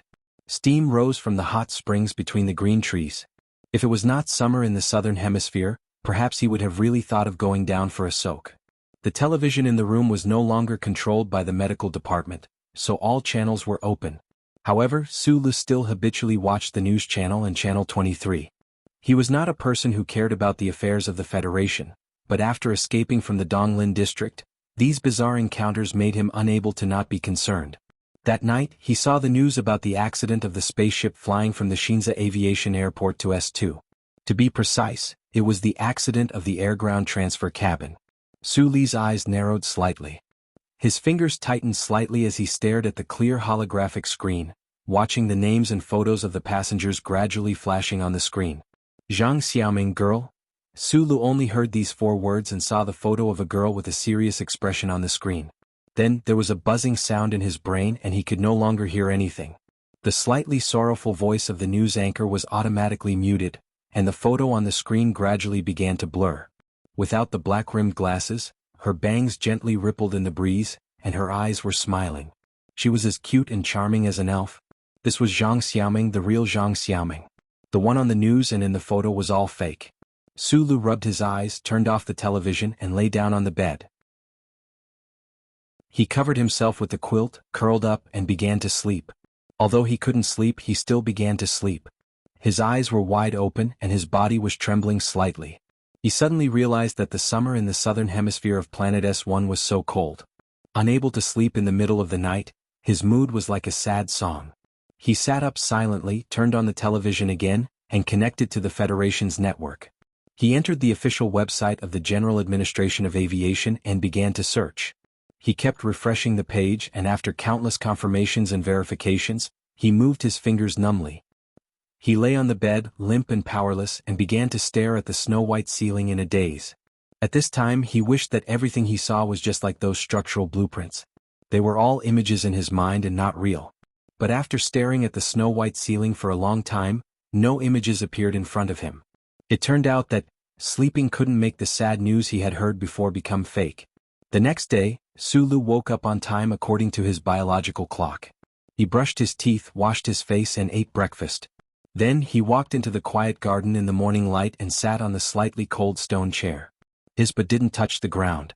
He squatted in a strange position, using the horse stance that the uncle had taught him. At the same time, he carefully and attentively savored it, memorizing the tremor in his body, the existence of the sourness and the trajectory of its movement. The slightly warm tremor represented a mysterious force that had broken through the area that it had operated in the Donglin district back then. It gradually took over his entire body, causing every pair of muscle fibers to begin to rub against each other and squeeze against each other. It was incomparably painful and pleasurable. However, that bitterness lingered in his heart, lingering on his lips for a long time, making him want to vomit. His face was a little pale and his eye sockets were a little deep, which outlined the outline of his small eyes a little deep. In the surrounding woods, several bodyguards of the Blackhawk Security Company were looking at the surrounding environment in boredom. Now that the situation had calmed down, their mission was not as important as it was a few days ago. They just didn't understand that Su Li's walk today seemed to be longer than it had been a few days ago. Su Li stayed in this quiet garden until noon. Then he said something to the staff of the Tai family. Under the secret protection of several bodyguards, he walked out of the sanatorium and came to a steakhouse in the living area of the 1st Military Region. He began to eat Chinese food. Before eating, he handed a bill to the waiter and quietly asked for a favor. The knife and fork gently cut the delicate surface of the synthetic steak. Su Li lowered his head and slowly chewed the very uniform meat fibers. He didn't raise his head at all, because he didn't dare to raise his head. He knew that once he did, he would see that the seat opposite him was empty. He and Zhang Xiaoming had eaten together many times in the cafeteria. He was deeply grateful to the girl. She never left under the strange stares of the surrounding people just because he was an auditing student and looked like a poor concierge. His first official date with Zhang Xiaoming was eating steak in a restaurant in Linhai. He was deeply grateful to the girl. She gave him the first love in his life. She gave him the first kiss, the first intimacy, and the first love. Even if it was charity, it was the most beautiful charity in the world. The waiter walked to his side. Hiding his puzzled expression, he handed over a bag of biscuits. After Su Li thanked him, he tore open the bag of biscuits, took out the puppy biscuits inside, and began to stare at them in a daze. The first time he and Zhang Xiaoming met was because of a bag of puppy biscuits. Su Li began to eat the biscuits. His tears flowed down uncontrollably. After the uncle's death, he swore that he would never cry again. But today he didn't know why, but he couldn't help it. He felt empty and sour in his heart, as if there would never be anything that could fill that empty space. Or maybe it was because of the news of Zhang Xiaoming's death last night. Until this morning, when he was in a daze in the morning garden, the sour taste had been hidden for too long, and it stimulated his tear ducts. A well-dressed young man was crying silently in a lively restaurant. This was the living area of the 1st Military Region. There were many soldiers in civilian clothes and military uniforms, as well as their family and friends. Many people looked at the young man crying by the window in surprise, casting sympathetic or disdainful glances at him. They thought that the young man was crying because he was heartbroken, but they didn't know that the young man thought that he had lost his lover forever. After wiping away his tears, Su Li calmed down. He took out a letter and began to read it in silence. This letter was personally written by Shi Qinghai before he left. He had already read it once, but when he heard the news of Zhang Xiaoming's death, he wanted to read it again. Because in his opinion, Shi Qinghai and Zhang Xiaoming were the same kind of people. They were people that he didn't understand, but were willing to sacrifice something for their ideals. The last few paragraphs of Shi Qinghai's letter were written like this. I used to think that I was tired of being a spy. Even at the beginning, because of the misfortune that befell my father, I hated the Federation government so much. But in this gap I felt tired and nervous, so I wanted to give up. It was also because of this that I began to try to leave the organization. Of course, it was the passive kind. I will never betray the organization because I agree with their ideals and respect them. But I was really tired, so I looked for many opportunities to become an unimportant person. The conflict in front of the nightclub was one of my attempts. I'm sorry that this matter dragged you down. However, just when I was at my most tired and began to doubt the ideals that I once believed in, I personally facilitated the agreement between the organization and Representative Pabre. Although I was only a link in the middle and never played an absolutely important role, I knew that I knew what I did. But I know that I did the right thing. It turns out that doing the right thing for a numb person like me can still bring some kind of spiritual joy. But at that time I still wanted to leave. I didn't want to care about anything in the world anymore. I only wanted to drink wine alone and sing 27 cups of wine. When I had free time on the beach, I would think about my poor father, who had never been to the capital in his life, who only knew how to manage the small farm, and who eventually died a bizarre death. However, right at this time my guide died in front of me. He jumped down from a very tall building as if he jumped into the clouds but fell to the ground. My teacher was actually very similar to my second father in many ways. It was very strange. Although I hated that traitor, I didn't let this hatred get to my head. Instead, I seemed to be much more clear-headed. Looking at my teacher's corpse lying on the roof of the car, I suddenly understood that I was still willing to fight for the ideals that I had in the past. This ideal is not laughable, nor is it something that is far and unreachable for the people, for you and me. We are just trying to make this world a bit more beautiful, a bit more fair. At the very least, there won't be people like the Tai family, the 7 great families, politicians, these kinds of existences that are above the law. At the very least, there will be fewer ordinary people who silently died like my father. True fairness has never appeared in this world. It didn't exist in the era of imperial power, it didn't exist in the current constitutional era, and it might not exist in the future. It doesn't exist in the empire, it doesn't exist in the Great Triangle, and sometimes I even suspect that it might not exist in the Green Dragon Mountain. However, what exists isn't always reasonable. What hasn't appeared before isn't something that can't be pursued. Fairness and justice might be very illusory words, but working hard for it is always better than being apathetic. There is a vague goal in front of you. If you walk, you will always be able to reach it. If you don't walk, you will never be able to touch it. I have carefully calculated that I will live for at most 90 years in this lifetime. People will always die. Since that is the case, I would rather die on the path that I have chosen. I am writing this letter to you not because I want to influence you, but because I am very lonely in this world. The role that I play is destined to be lonely, so I want to tell you my thoughts. I might not reconnect with the organization because since we are walking on the same path, it doesn't matter whether we have companions or not, as long as we are working hard in the same direction. The fairness of this world doesn't necessarily require you to sacrifice everything you have. I have always believed that being a policeman who strictly abides by the law, being a lawyer who upholds justice, and being a warrior who bravely resists the invasion of the empire is a positive effort towards the fate of the Federation. You are a person with a somewhat overflowing sense of justice. If you live according to your thoughts, even if you can't influence this world, you can at least influence the small environment around you.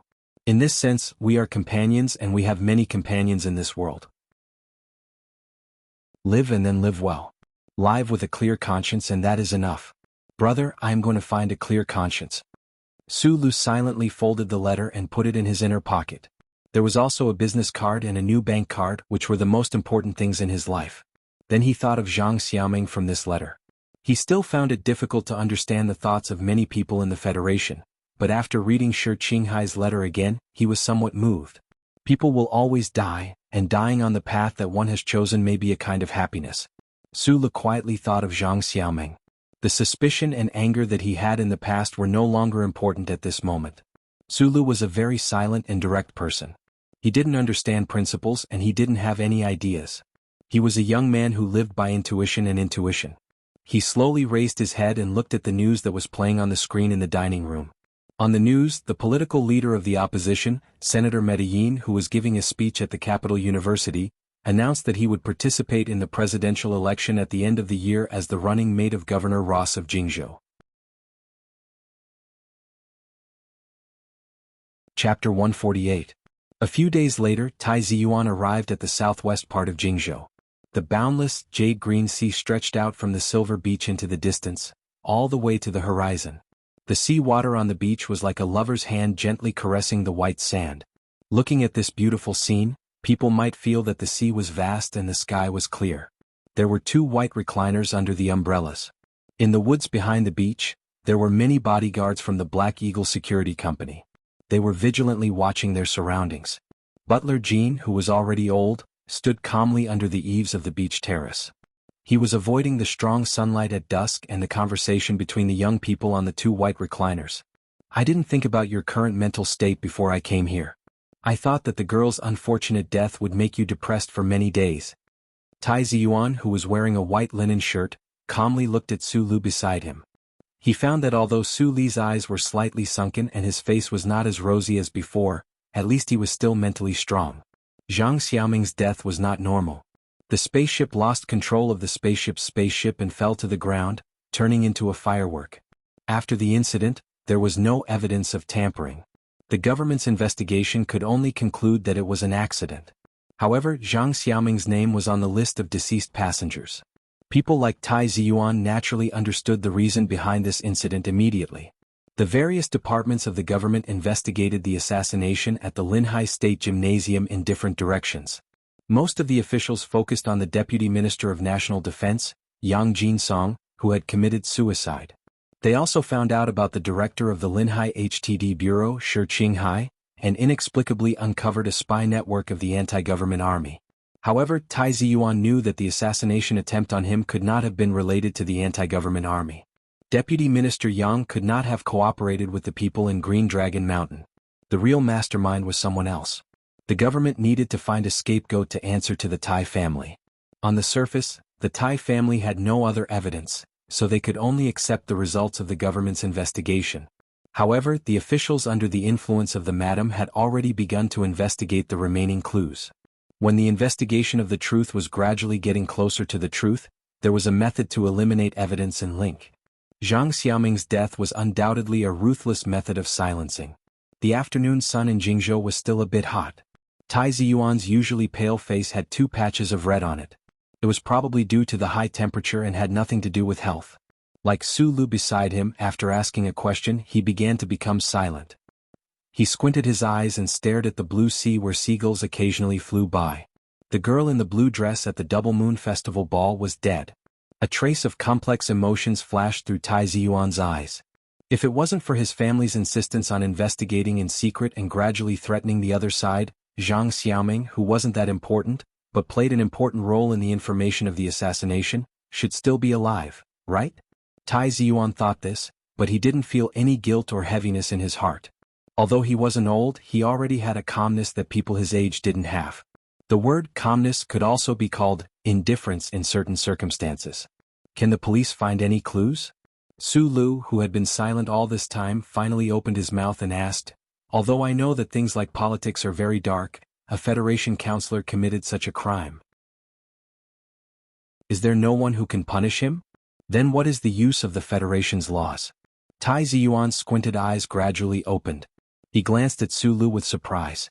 He thought that Su Lu didn't know about Zhang Xiaoming's background and many of the details of this entire incident, so he didn't know how the other knew that Councillor Macklin was behind this. I might know more than you think. Su Lu looked at the fine sand in his toes and said, so I know who did this. The Federation's laws are very particular about evidence, and those politicians never leave behind any direct evidence that could be used against them. Tai Ziyuan looked at Su Lu.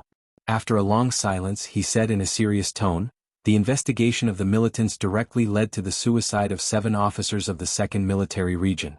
Even if the Federation can find some clues about this accident, I believe that it definitely won't be enough to send the culprit to court.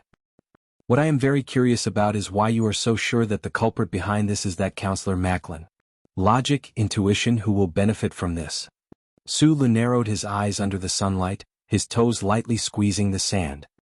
He lowered his head and said, he is already running for vice president. How can someone like this become the leader of the Federation? Without evidence, it is very difficult to do anything.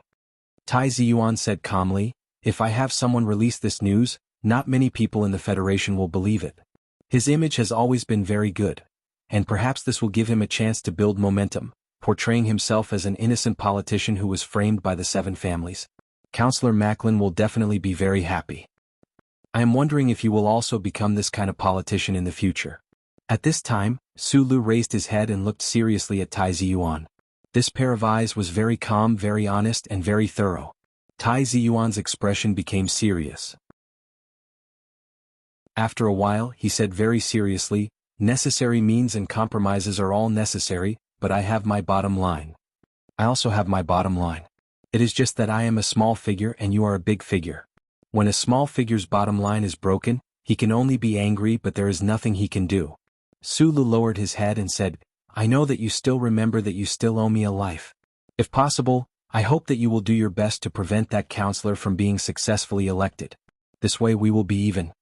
Tai Ziyuan looked quietly at Su Lu, the only friend in his life, the young man who had unhesitatingly stood in front of him at a time of danger and saved his life. After a moment of silence, he said, our family's business partner is Councillor Pabre. I believe that Shi Qinghai has already told you. Since that is the case, whether you ask for my help or not, I will do my best to prevent him from succeeding. Su Lu raised his head, looked at him and said, thank you. What do you plan to do from now on? Tai Ziyuan suddenly asked, continue to study at Yue University? No, although I haven't decided yet, I don't want to go back to Yue University. Su Lu put his feet into the slightly hot white sand. After a moment of silence, he said, I met you in university, I met Shi Qinghai, and I met Zhang Xiaoming. But now that you are leaving, Shi Qinghai has already left and Xiaoming has left completely. I think that it is time for me to leave as well. Tai Ziyuan's face didn't show any surprise. Su Li's choice had long been within his calculations. He looked at Su Lu and said, "If you don't mind, I can arrange it for you." The Tai family was the most low-key of the 7 families in the Federation, but also the most unfathomable. If they wanted to arrange a person's future, that person's future would be incomparably bright and brilliant. If it were anyone else, they probably wouldn't refuse. However, Su Lu didn't even think about it. He directly smiled and said, "Thank you, but no need." This answer was also within Tai Ziyuan's expectations. He was more curious about what reason Su Lu would use to refuse him. "I saw a supervisor of the Blackhawk Security Company in that base. According to Shi Qinghai's analysis, he should be someone that the Tai family has had their eyes on for a long time." Su Lu looked into Tai Ziyuan's eyes and said, "You are destined to do great things in the future, so you have already started to train many capable assistants. If I accept your help, I will definitely become your subordinate in the future." Tai Ziyuan slightly frowned and looked at him. He said, "A person living in this world must have his own goals and find the meaning of his existence. And to achieve those goals, you must obtain more resources and be able to enter a certain class faster. For you, there is no doubt that this is a better choice. The problem is, I don't know where my life goals are." Su Lu laughed self-deprecatingly and said, "And what I don't like most about you is that from time to time, you show an attitude that can decide other people's lives." Tai Ziyuan touched his nose. His expression was not good, not only because of Su Li's words, but also because he found that Su Li's attitude of rejecting him was very firm. "Don't refute me. That is a kind of pride that comes from the bones." Su Lu lay on the beach chair, narrowed his eyes and looked at the waves. He said, "I am a very quiet person, but in fact I am a very proud person. I can talk to you like this now because I am your friend. If I was destined to be your subordinate in the future, it would be impossible for us to talk like this. If I followed in your footsteps, perhaps I could quickly become a top person in this society, but you should know that my life since I was young was not very happy. I don't have a good impression of the class you are talking about or even the Federation." "Don't say these words in front of me." After a long silence, Tai Ziyuan said, "I have to remind you, don't be influenced by Shi Qinghai and Zhang Xiaoming's deaths and become a fanatic." "I only become talkative in front of you guys," Su Lu said. "As for the anti-government forces, I think you are mistaken about something. I am just a very ordinary young man, but I am very lucky or very unlucky to meet you. Sometimes I also think whether meeting you is good luck or bad luck." Tai Ziyuan said with a smile, "If it wasn't for you, the officers of the 2nd Military Region wouldn't have known that I would appear in the stadium. But if it wasn't for you, perhaps I would have died several times." Tai Ziyuan raised his hand and stopped Su Lu from speaking. He said, "But you are not an ordinary person, you just don't want to admit it, or you don't have this self-awareness." Su Lu narrowed his eyes and looked at the setting sun. After hearing this sentence, his heart suddenly trembled a little. He knew that Tai Ziyuan could not know the secret of his body, but he still thought of the structure diagram in his mind, the fake chip behind his neck, and his back was a little stiff. The director of Blackhawk Security Company, Xuan Yin. Tai Ziyuan looked back at the forest behind the beach. Under the light of dusk, the forest was gorgeous as if it was burning. "He can't forget about you. Although there is no video of the battle in the underground parking lot, this former military special forces soldier insists that your past must be very complicated. And that national idol, if you are really a very ordinary person, how could she have gone to see you twice?" Tai Ziyuan said with a smile, "Even earlier. Think about how we met. At this time you must have guessed that the access to the H1 area is very high, but you were able to enter. There is one thing I haven't asked you." Tai Ziyuan looked at Su Lu, who had a serious expression. After being rejected, his mood improved slightly. He asked very carefully, "How did you meet Professor Jean?" "Professor Jean?" Su Lu was confused. However, Tai Ziyuan thought that he was playing dumb. He forced a smile and did not pursue the matter. Instead he said, "Everyone has their own secrets. Since you are not willing to tell me, I won't ask any more. Besides, I will help you keep this secret. I really don't know any Professor Jean. This kid is still pretending." Tai Ziyuan was somewhat gloomy and looked at him unhappily. Not long ago, the First Academy's laboratory had sent back a second report. In that report, it was pointed out that if the experimental data were not wrong, then the reaction speed of the person operating the mecha was much faster than the average person. Meanwhile, the First Academy's ace student, Zhou Yu, who had once sparred with Su Lu in the mecha combat room, was the focus of the Tai family. During the other's first contact with the Tai family's subsidiary companies, he had also been asked this question. Zhou Yu had given the pilot who had operated the black prototype mecha very high praise. This outstanding student of the First Military Academy's mecha department had pointed out without hesitation that the pilot who had walked away with a belly full probably had not been in contact with mecha operation training for long, but his potential was unbelievably huge. He could even be called a true genius. Having eaten Su Li's countless midnight snacks in the H1 area, Tai Ziyuan naturally knew better than anyone else when Su Lu had first started to interact with mecha. He also knew how astonishing the other's rate of improvement was, so he did not doubt this information at all. If he was just a genius mecha operator, perhaps Tai Ziyuan would not have paid so much attention to Su Lu. His relationship with Su Lu was not bad, but that was only a personal relationship.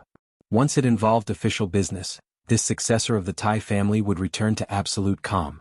He just felt that this person Su Lu still had many abilities, many secrets that had yet to be unearthed. Professor Jean had been missing for so many years, and yet he had thrown such a person back to UA University. No one would believe that this person did not have any abilities. I don't want to force you. Tai Ziyuan looked at Su Lu and said, if I tell mother that you are Professor Jin's student, I think that no matter how much you hate the so-called class I belong to, you will not be able to leave because she will definitely fly over immediately. Su Lu was stunned. He did not understand why this matter would involve Tai Ziyuan's mother, the madam who truly controlled the Tai family, and why she would value that Professor Jean so much. But he really did not know who Professor Jean was, so he could only smile silently. He knew that Tai Ziyuan would definitely not speak carelessly, so this Professor Jean must really exist, and was somehow related to him. His mind began to work quickly, thinking endlessly. In Tai Ziyuan's eyes, this silence was seen as Su Li's tacit agreement and concession. He shook his head and sighed, this world has always been unfair. Why must you be so stubborn? At this moment, Su Lu was still thinking about Professor Jean, the H1 area, and the access rights to the chip. The past scenes in his mind gradually linked together, allowing him to think of a certain possibility. His expression could not help but become serious. After being startled by Tai Ziyuan's words, he was silent for a moment and then said, you still don't believe me. I just don't want to be your subordinate because my friends are very few now. What should I do next? I will enter a relatively large motor company, and I hope to get into the research and development department so that I can work in a job that I like. Su Lu looked at the horizon with a calm expression, watching the gradually setting sun and the bright red light that reflected in a straight line, and said, of course, if the Shell Motor Company can recruit me who has no qualifications, then that would be even better. This was Su Li's dream since he was in the Donglin district. However, at this moment, Su Lu was thinking more about the promise he had made to Zhang Xiaoming. He would enter a big company, earn a good salary, buy a house, and then, he would quietly watch the presidential election. He would see if there was such a thing as justice and morality in this world. That's it? Tai Ziyuan, who had been quietly listening to the side, suddenly laughed, then shook his head and said, I wanted to do something for you, but now it seems that I can't do anything. Su Lu also laughed and said, if a young master like you doesn't want to owe anyone a favor, then you can give me that black car. That day in the underground parking lot, I felt that car was extremely sturdy. I'm really curious about the structure inside. That's not a problem, Tai Ziyuan said. Then what is your dream? Your family background is too good, as if everything is prepared for you. Don't tell me you really want to be the president in the future? Su Lu turned his head and looked curiously at Tai Ziyuan's slightly thin cheeks. Tai Ziyuan's brows showed a faint trace of melancholy. He said, everyone has their own dream. When I was young, my dream was, time gradually passed and the sun gradually set. The sky above the sea was suffused with an extremely deep blue-black, like a large piece of dark green jade. Just as the two young people with completely different statuses were talking about life and dreams, the endless stars began to flash in the night sky. Everyone's position is different, so their specific dreams are also different. I want to completely eliminate the anti-government forces in Green Dragon Mountain. No matter what method I use, I must make these traitors unable to delay the Federation's advance. When his dream went from having a beautiful girlfriend, to having a playmate that he could play with in the mud, to this type of category, Tai Ziyuan's expression became serious.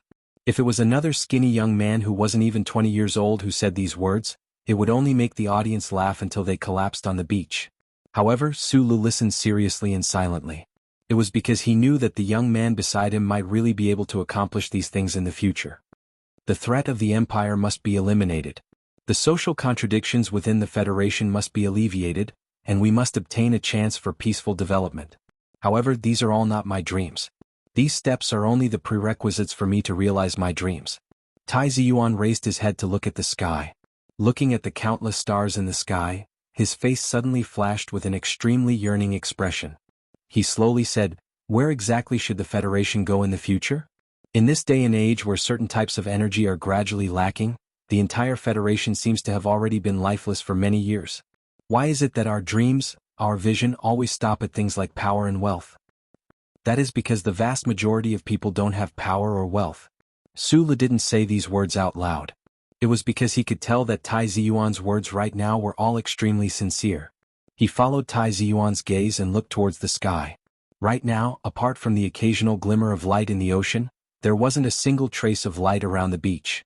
This made the curtain of stars in the night sky above seem even more clear. The Federation's future should lie in the starry sky.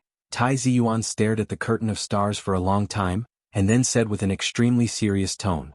In Heshi State University's library, Sulu had also read many books on cosmic astronomy. He narrowed his eyes and looked towards the sky. He couldn't help but say softly, "The Federation has now explored 74 planetary systems. It is said that the Empire has 16 planetary systems. The nearby space has already been completely explored. If we continue to head into the Silver Core, it is not something that current space technology can support. Under the gravitational field, the human body will always appear too weak. If we don't head into the Silver Core, why head outside? The universe outside is still very, very big. If we say that the war between the Federation and the Empire is because of resources, then in such a big world, why do we have to fight to the death for a fly in the corner of a wall?" A hint of mockery appeared at the corner of Tai Ziyuan's lips. "And those politicians, families, merchants in the Federation. Even if their desires are bottomless, the universe is big enough to satisfy their ambitions. This is a beautiful idea, but naturally, it is also a very whimsical idea." After a moment of silence, Sulu said, "If we want to reach other planetary systems, we have to pass through the dark canopy. With our current endurance, we could have done it a long time ago. The problem is that without the star map and the mark of the self-generated space door, none of the exploration spaceships in the early days of the constitutional era could return." On the beach, in the night sky, among the countless stars, there was an area that was strangely devoid of stars. That area was the periphery of the Milky Way where the Federation was located. If humans wanted to go beyond the Milky Way and enter the real outer space, that path was the best choice because no matter which direction they set off from, they would encounter the obstruction of countless stars. However, it was precisely because that area had no mark that it swallowed countless spaceships of the Federation for tens of thousands of years that it was called the Dark Canopy.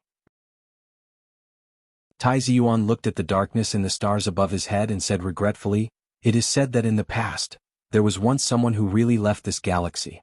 There was once a star map in this world that led to the outer galactic world, but unfortunately, no one has ever found it. But, if someone before us was able to do it, why can't we do it?" "That must be a legend." Sulu shook his head and said, "Using a legend as a foundation for your ideals, you're not much better than me." Having said that, he still felt a trace of respect for Tai Ziyuan. Looking at the sky full of stars, he subconsciously stroked the bracelet on his wrist and thought of the words engraved on the bracelet. "But it's an ideal after all. I don't want to be like most people in the Federation, sprinkling some salt on their ideals, drying them and drinking them when they're old." Tai Ziyuan said. Sulu said with a smile, "Cured meat is indeed not as delicious as smoked meat." "You spilled the beans again." Tai Ziyuan lowered his head and looked at him with a faint smile. He said, "This is an old saying. Not many people in the Federation know what it means. In an era where you can only eat synthetic meat, no one will use salt and no one will make smoked meat, unless they often eat wild meat. How can a person who often eats wild meat be an ordinary person?" Chapter 149. The weather of early spring did not make the flowers in the streets of the capital special zone start to sway. The temperature of 30 degrees north latitude seemed to be still immersed in the memories of winter. There were only a few hurried pedestrians on the empty streets. The center of the Federation was as solemn and monotonous as usual. Like the magnificent buildings on both sides of the street, it was difficult to feel close to it. The special zone West 12th Street was far away from the major departments of the government. It was quieter. This street gathered a few of the biggest companies in the Federation, but it was not as prosperous as the ones in Harbor City. There were also no bizarre 3D images showing off in all directions. The appearance of these buildings was ordinary and peaceful. There was a sense of grandeur as if one had seen the end of human history. At the corner of the street facing Charter Square, there was a building with a faint metallic luster, but it did not form a strong reflection of the sun. People who knew this company knew that these walls were all made with the latest technology in the Federation. It was currently the most efficient light-absorbing material. Sulu looked at the building in front of him that was close to zero light pollution. He narrowed his eyes and carefully counted the floors twice, confirming that it was the 47th floor. This boring action of counting floors was a way for him to calm his nerves. This was the first time in his life that he applied for, and the company he applied for was the most famous Shell Motor Company in the Federation. When Sulu was an apprentice who repaired household appliances in the operation room of the mine, entering the Shell Motor Company in the Federation was his life dream. For the aspiring young people in the Federation, the name Shell Motor Company had always been covered with a layer of dizzying brilliance. The Shell Motor Company was the biggest motor company in the Federation, representing the level of the entire industry. The status of this motor company was forged by both history and reality. The Jingdong brand high-energy battery that changed the lives of countless people in the Federation was the most amazing invention of this motor company many years ago. The Shell Motor Company followed human society into the constitutional era. With the growth of the Federation, it had developed into a big company. The company's business was extremely broad and involved in many fields, including cars, multi-purpose ships, spaceships, spaceport mechanical equipment, ground transmission systems. This motor company had a very arrogant slogan: "As long as there is metal, there will be a symbol of a fruit shell." These words were not false. Although the Federation's files had never been declassified, everyone, including the Empire, knew that the Shell Motor Company was involved in the development of the continuous series of mecha from the Type B of the Federal military. The military's space battleships were naturally inseparable from this company. Such a giant corporation affected many aspects of the Federation, but no one could truly know who this company belonged to. However, it was different from other family companies that did not disclose their information. The Shell Motor Company had always been at the forefront of all companies in terms of information disclosure. If such a huge company still wanted to play mysterious, whether it was the politicians or the ordinary citizens of the Federation, they would not be able to accept it. The reason why no one knew who the owner of the Shell Motor Company was because the structure of the Shell Motor Company's shares was very complicated. Other than the 30% shares that were taken over by the Federation Citizen Fund during the First Constitutional Court, there were also countless public welfare funds and private funds. The Federation Citizen Fund, which held 30% of the shares, was exercised by the Federation Management Committee. Other than that, the second largest shareholder was the Veterans Association, also known as the Veterans Association.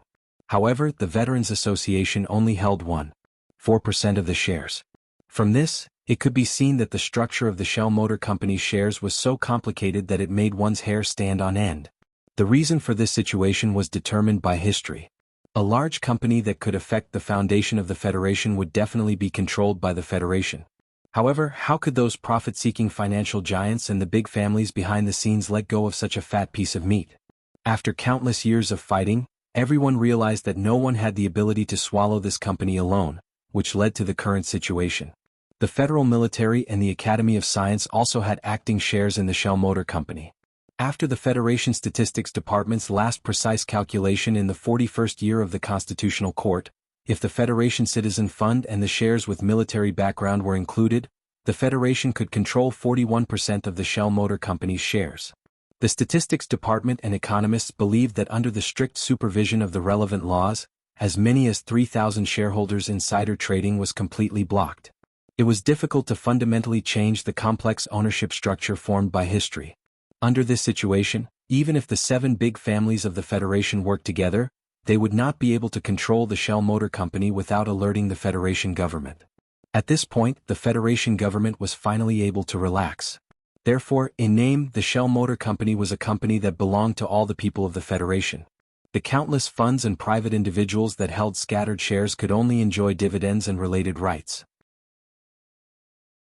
Before leaving the university town of Linhai, Sulu had already submitted his electronic resume to a few well-known companies of the Federation through the internet.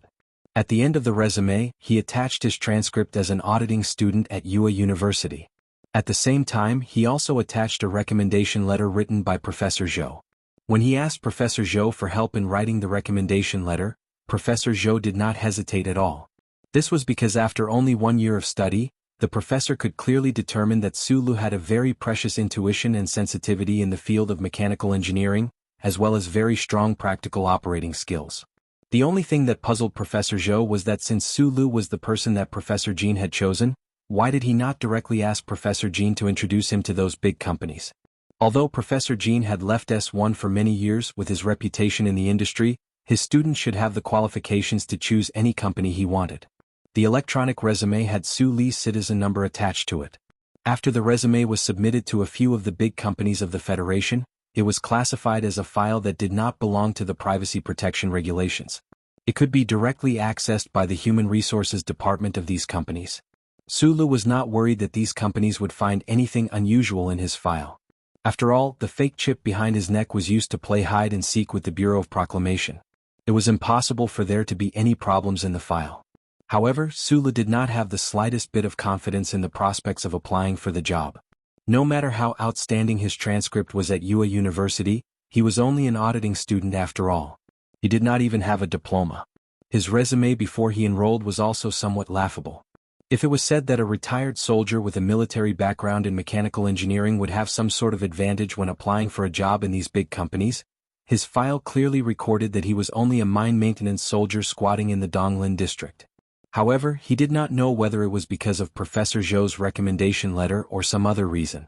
Not long after the resume was sent out, Sulu received an electronic interview invitation letter from 3 companies. Sulu did not hesitate to choose the Shell Motor Company. Therefore, at this time he appeared in the Special Capital District in front of this building. Where there is metal, there is a shell. Sulu narrowed his eyes and looked at the row of small words in front of the building, as well as the Shell logo that was deeply engraved into the metal wall at the end of the words. He took a deep breath. The slogan in front of the Shell Motor Company's headquarters was more concise and more powerful than the slogan circulating among the people of the Federation. It seemed to have some sort of magical power. He finally confirmed that there was nothing inappropriate about his clothes and walked into the building. Could it be that Tai Ziyuan guy helped me? Sulu smiled bitterly. After the conversation on the beach, he had not seen Tai Ziyuan again. Although these 2 young people were indeed friends in a sense, after all, the social class gap was too large, so it was impossible for them to contact each other as often as normal friends. Regarding the Linhai State Gymnasium assassination, the Federation government's investigation had come to an end. Originally, whether it was Shi Qinghai or Zhang Xiaoming, Sulu would be noticed by the government and invited to tea by the Federation Investigation Bureau. However, because of Su Li's positive role in this incident and the strong suppression of the Tai family, Su Li's role in this incident had been sealed in a secret file. He successfully returned to the life of an ordinary person. Welcome to the Shell Motor Company. A sweet-looking female staff member at the front desk of the building confirmed Su Li's name and citizen ID number. She tapped on the light touch screen and said with a smile, "The interview will be held on the 32nd floor, Section C. I hope everything goes well for you." The service attitude was very good. It did not seem like a giant company owned by the Federation at all. Sulu was slightly stunned. He suddenly felt that it was ridiculous. It was as if he had returned to the Star Clubhouse and was discussing the service content and price with the lady at the front desk.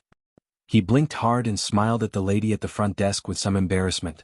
After taking the high-speed elevator to Section C on the 32nd floor, Sulu did not line up. He was directly taken to a room by the staff member. This was not a special privilege. The HR department of the Shell Motor Company was conducting a second test. All the applicants had to go through 2 rounds of screening before the actual recruitment test. The first round was to filter their resumes, and the second round was to conduct an interview in the room. The deputy director of the 7th department of the Shell Motor Company's HR department was a balding middle-aged man. He looked at Sulu, who had pushed open the door and entered. He then looked at the information and introduction on the light screen. He could not help but frown slightly. He was very dissatisfied with the work of his colleagues in the HR department. Even though UA University was the most powerful research institution in the 3 major systems other than the 3rd university, How could an auditing student be qualified for the research work of the Shell Motor Company? Even though he had a professor's recommendation letter and his academic record was not bad, the balding middle-aged man looked at the leader beside him with a questioning gaze. Then he turned to Su Lu, who was sitting on the chair, and asked coldly, "I won't ask why you want to enter the Nutshell Mobility Company, and I don't want to express any opinions about your resume because that's not my job scope. I just want to ask you what you think about the name of our company. Why should our company be called the Shell Motor Company?"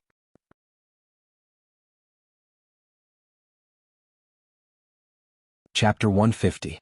The fruit shell is used to protect the delicate flesh of the fruit. And to humans, the function of a machine is like a layer of fruit shell. It protects the relatively fragile body of humans and allows them to survive in a harsh environment. I think the reason why the Shell Corporation named it Fruit Shell at the beginning was to tell every employee that the starting point and the ultimate goal of the research and development of the Shell Corporation was to satisfy the needs of humans. Machines, in the end, have to be based on humans. Su Lu naturally would not talk about how the human body was the most important machine during the interview, and that other things like mechas and battleships were just extensions. Perhaps this kind of argument was fresh, but fresh would definitely be unorthodox. He did not want to be treated like a fool by these chief examiners of the Human Resources Department. Hearing Su Li's answer, the bald, middle-aged examiner showed a slightly surprised smile on his face. It seemed that he was very satisfied with Su Li's understanding of the word fruit shell. Beside the bald chief examiner, the other chief examiner, whose eyes had been half closed all this time, slowly opened his eyes at this moment and looked seriously at Su Lu, who was sitting on the chair. "Not bad, you've passed the interview. Prepare for the real test later." The examiner looked at Su Lu thoughtfully and indicated that he could leave the room. Su Lu was stunned for a moment before he reacted. He did not expect that the so-called interview would end so quickly just by answering a simple question. After Su Lu left the room, the bald examiner respectfully said to the person beside him, "Director, what do you think of this candidate?" The examiner, who had been silent with his eyes closed, was the Human Resources Manager of the Shell Motor Corporation Engineering Department, Jose. Originally, the recruitment exam in the spring should not have startled a high-ranking human resources manager like him. However, because the engineering department had reached a certain impasse during this period of time, they really needed some fresh blood. Therefore, he specially made a trip back to the Shell Motor Corporation headquarters to listen in on the recruitment. Manager Jose randomly chose a room as if he was gambling on his luck. He did not expect to meet Su Lu. The company's culture isn't a secret. If you put in the effort, you should be able to guess the meaning of the shell. In the past, when we were recruiting, the correct answer rate for this question was 4%. Jose expressionlessly opened the screen in front of him and began to examine Su Li's information file. He continued, "However, I am very satisfied with this candidate's answer. Machines should be people-oriented." This was the highest philosophy that the founder of the Shell Motor Company, as well as the countless researchers that came after him, had always carried forward. What a pity, Jose finished reading Su Li's file at the fastest speed possible. He could not help but pat his wrist lightly, and a look of pity appeared on his face. He sighed and said, "He was born in the army and he only studied under old Zhou in Yue University for a year. Looks like this young man has no problems with his comprehension and diligence. It's a pity that he only studied for a year. The Federation's projects are as complicated as the stars. No matter how diligent he is, his basic knowledge is definitely not enough. No matter how strong his practical ability is, he is limited by his background and years of study. It is impossible for him to have satisfactory design potential." Although he said so, this person in the upper echelon of the Shell Motor Company did not immediately remove Su Lu from the list of candidates. There were no ready-made outstanding engineers in the Federation. Even if it was an outstanding student who graduated from the mechanical engineering department of the 3 major military academies, after entering the Shell Motor Company, he would need to undergo several years of training before he could truly become a talent. Although Jose did not have high hopes for Su Lu, he vaguely thought that this retired soldier would be able to give him a surprise in the assessment later. Let's see how he performs first. As long as he can pass the baseline, keep him. After thinking for a while, Jose told the bald examiner beside him, "If he doesn't pass, remember to leave his contact information. Then, persuade him to return to Yue University and study under the professors there for another 2 years. The company will wait for the day when he is truly outstanding." The bald examiner was slightly stunned, but he agreed. He could not help but sigh at the luck of the candidate called Su Lu. Supervisor Jose, on the other hand, was only thinking that today's exam questions were personally set by those fellows from the engineering department. Out of the 100 or so applicants from various universities outside, perhaps only a dozen or so truly outstanding people would be able to pass the baseline, not to mention that young man who had only sat in for a year at UA University. The selection of resumes was the first round, and the interview was the second round. All the confident graduates from the Federation had submitted tens of thousands of resumes to the Shell Motor Company. After these two rounds, there were only a little more than 100 candidates left. Sulu did not know about the recruitment process of the Shell Motor Company. He only felt that it was a little strange. Why did the interview end so quickly? In fact, this was because the person in charge of human resources from the engineering department was present in his room. Naturally, the decision was made faster. The examiners from the Human Resources Department in the other rooms had done all the necessary procedures and made the candidates answer 17 questions consecutively. Walking out of the room, Sulu was led to the resting area by the staff. He waited alone in the empty resting area for the next round of the exam to begin. He waited for a long time, but no one else came. Only then did he realize that he was the only exception in this round of the interview. It ended faster than anyone else. There was no one around and there was nothing to do. Sulu sat on the metal chair by the window. He picked up a copy of the Shell Motor Company's internal technical journal from the small table beside him and began to kill time. Who knew that he would be engrossed in reading it? Although these internal technical journals did not involve any particularly high-end confidential technology, the articles published by the engineers of the Shell Motor Company, whether it was the whimsical design ideas, the meticulous logical inference, or the detailed and rich experimental data, all of them made Sulu feel a sense of familiarity and aroused a strong interest in him. Once he was engrossed, he did not know how much time had passed. When he was awakened by the discussions around him, it was almost noon. The resting area was already filled with candidates who had passed the second round of interviews. Those who dared to confidently submit their resumes to the Shell Motor Company were mostly fresh graduates from the three major military academies. There were also a few students from the Capital University's Fine Arts Department. Although Linhai State's university town had the most universities in the entire federation, the number of people who applied for the Shell Motor Company was the least. There was no doubt that the students who were able to pass the 2 rounds of the Shell Motor Company's screening were all outstanding young people. Outstanding young people often appeared to be more arrogant. A more appropriate way to express arrogance was silence. Furthermore, graduates from the 3 major military academies had basically received military-style education. They all had the demeanor of a soldier. Therefore, even though the resting area was filled with more than 100 people, it was still very quiet. The sounds of discussion were not too loud. After the candidates had all arrived, it was time for lunch. Sitting at the dining table of the Shell Motor Company's headquarters, the silence was gradually broken. Perhaps it was because the candidates found out that the Shell Motor Company's working lunch was so sumptuous. They were in a good mood and had more beautiful imaginations about their future prospects. Therefore, in groups of 3 to 5, they began to gossip and express their worries about the official examination in the afternoon. Sulu occasionally spoke a few words with the people at the same table. Most of the time he was still silent. However, on his plain and simple face, there was always a friendly smile, so no one expressed dissatisfaction with his silence.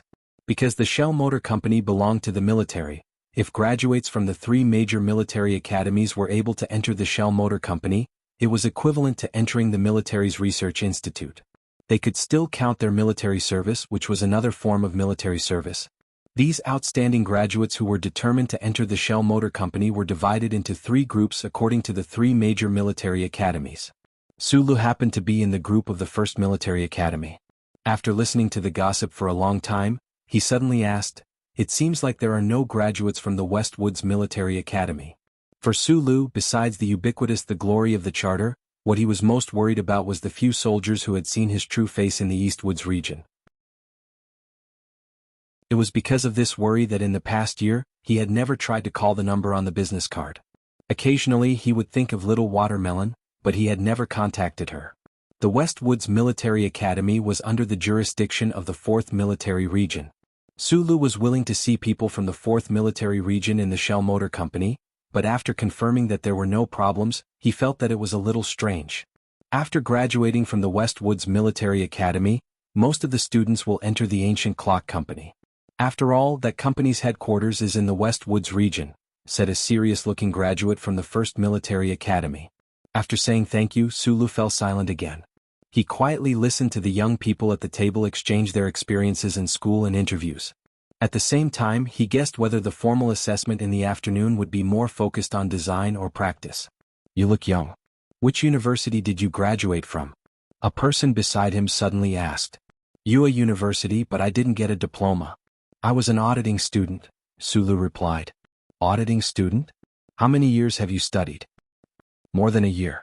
As soon as he said this, the whole table fell silent. It was not unusual for a graduate from UA University to enter the Shell Motor Company, but how could an auditing student who had only studied for a little more than a year be so thick-skinned as to participate in the recruitment of Nutshell? The graduate from the 1st Military Academy frowned and glanced at Sulu. He was very puzzled as to how Sulu had passed the first 2 rounds of the assessment. Today this cafeteria was specially opened for the examinees. The sound of discussion gradually filled the cafeteria. An auditing student from UA University had entered the final round of the examination. This fact made all the examinees feel that it was inconceivable. Apart from that, the outstanding graduates of the 3 major military academies felt a trace of shame. Yes, it was a humiliation. No one would humiliate Sulu in front of his face, but the silence and cold gazes had already expressed their disdain and contempt. Sulu seemed to be unaware of it. He smiled slightly and didn't care at all. He left the table and walked towards the door. At the door, another young man who had just left the table happened to walk side by side with Sulu. That young man looked at Sulu thoughtfully and asked, "May I ask, what were you doing before you entered UA University?" "After I left the army, I went to Linhai."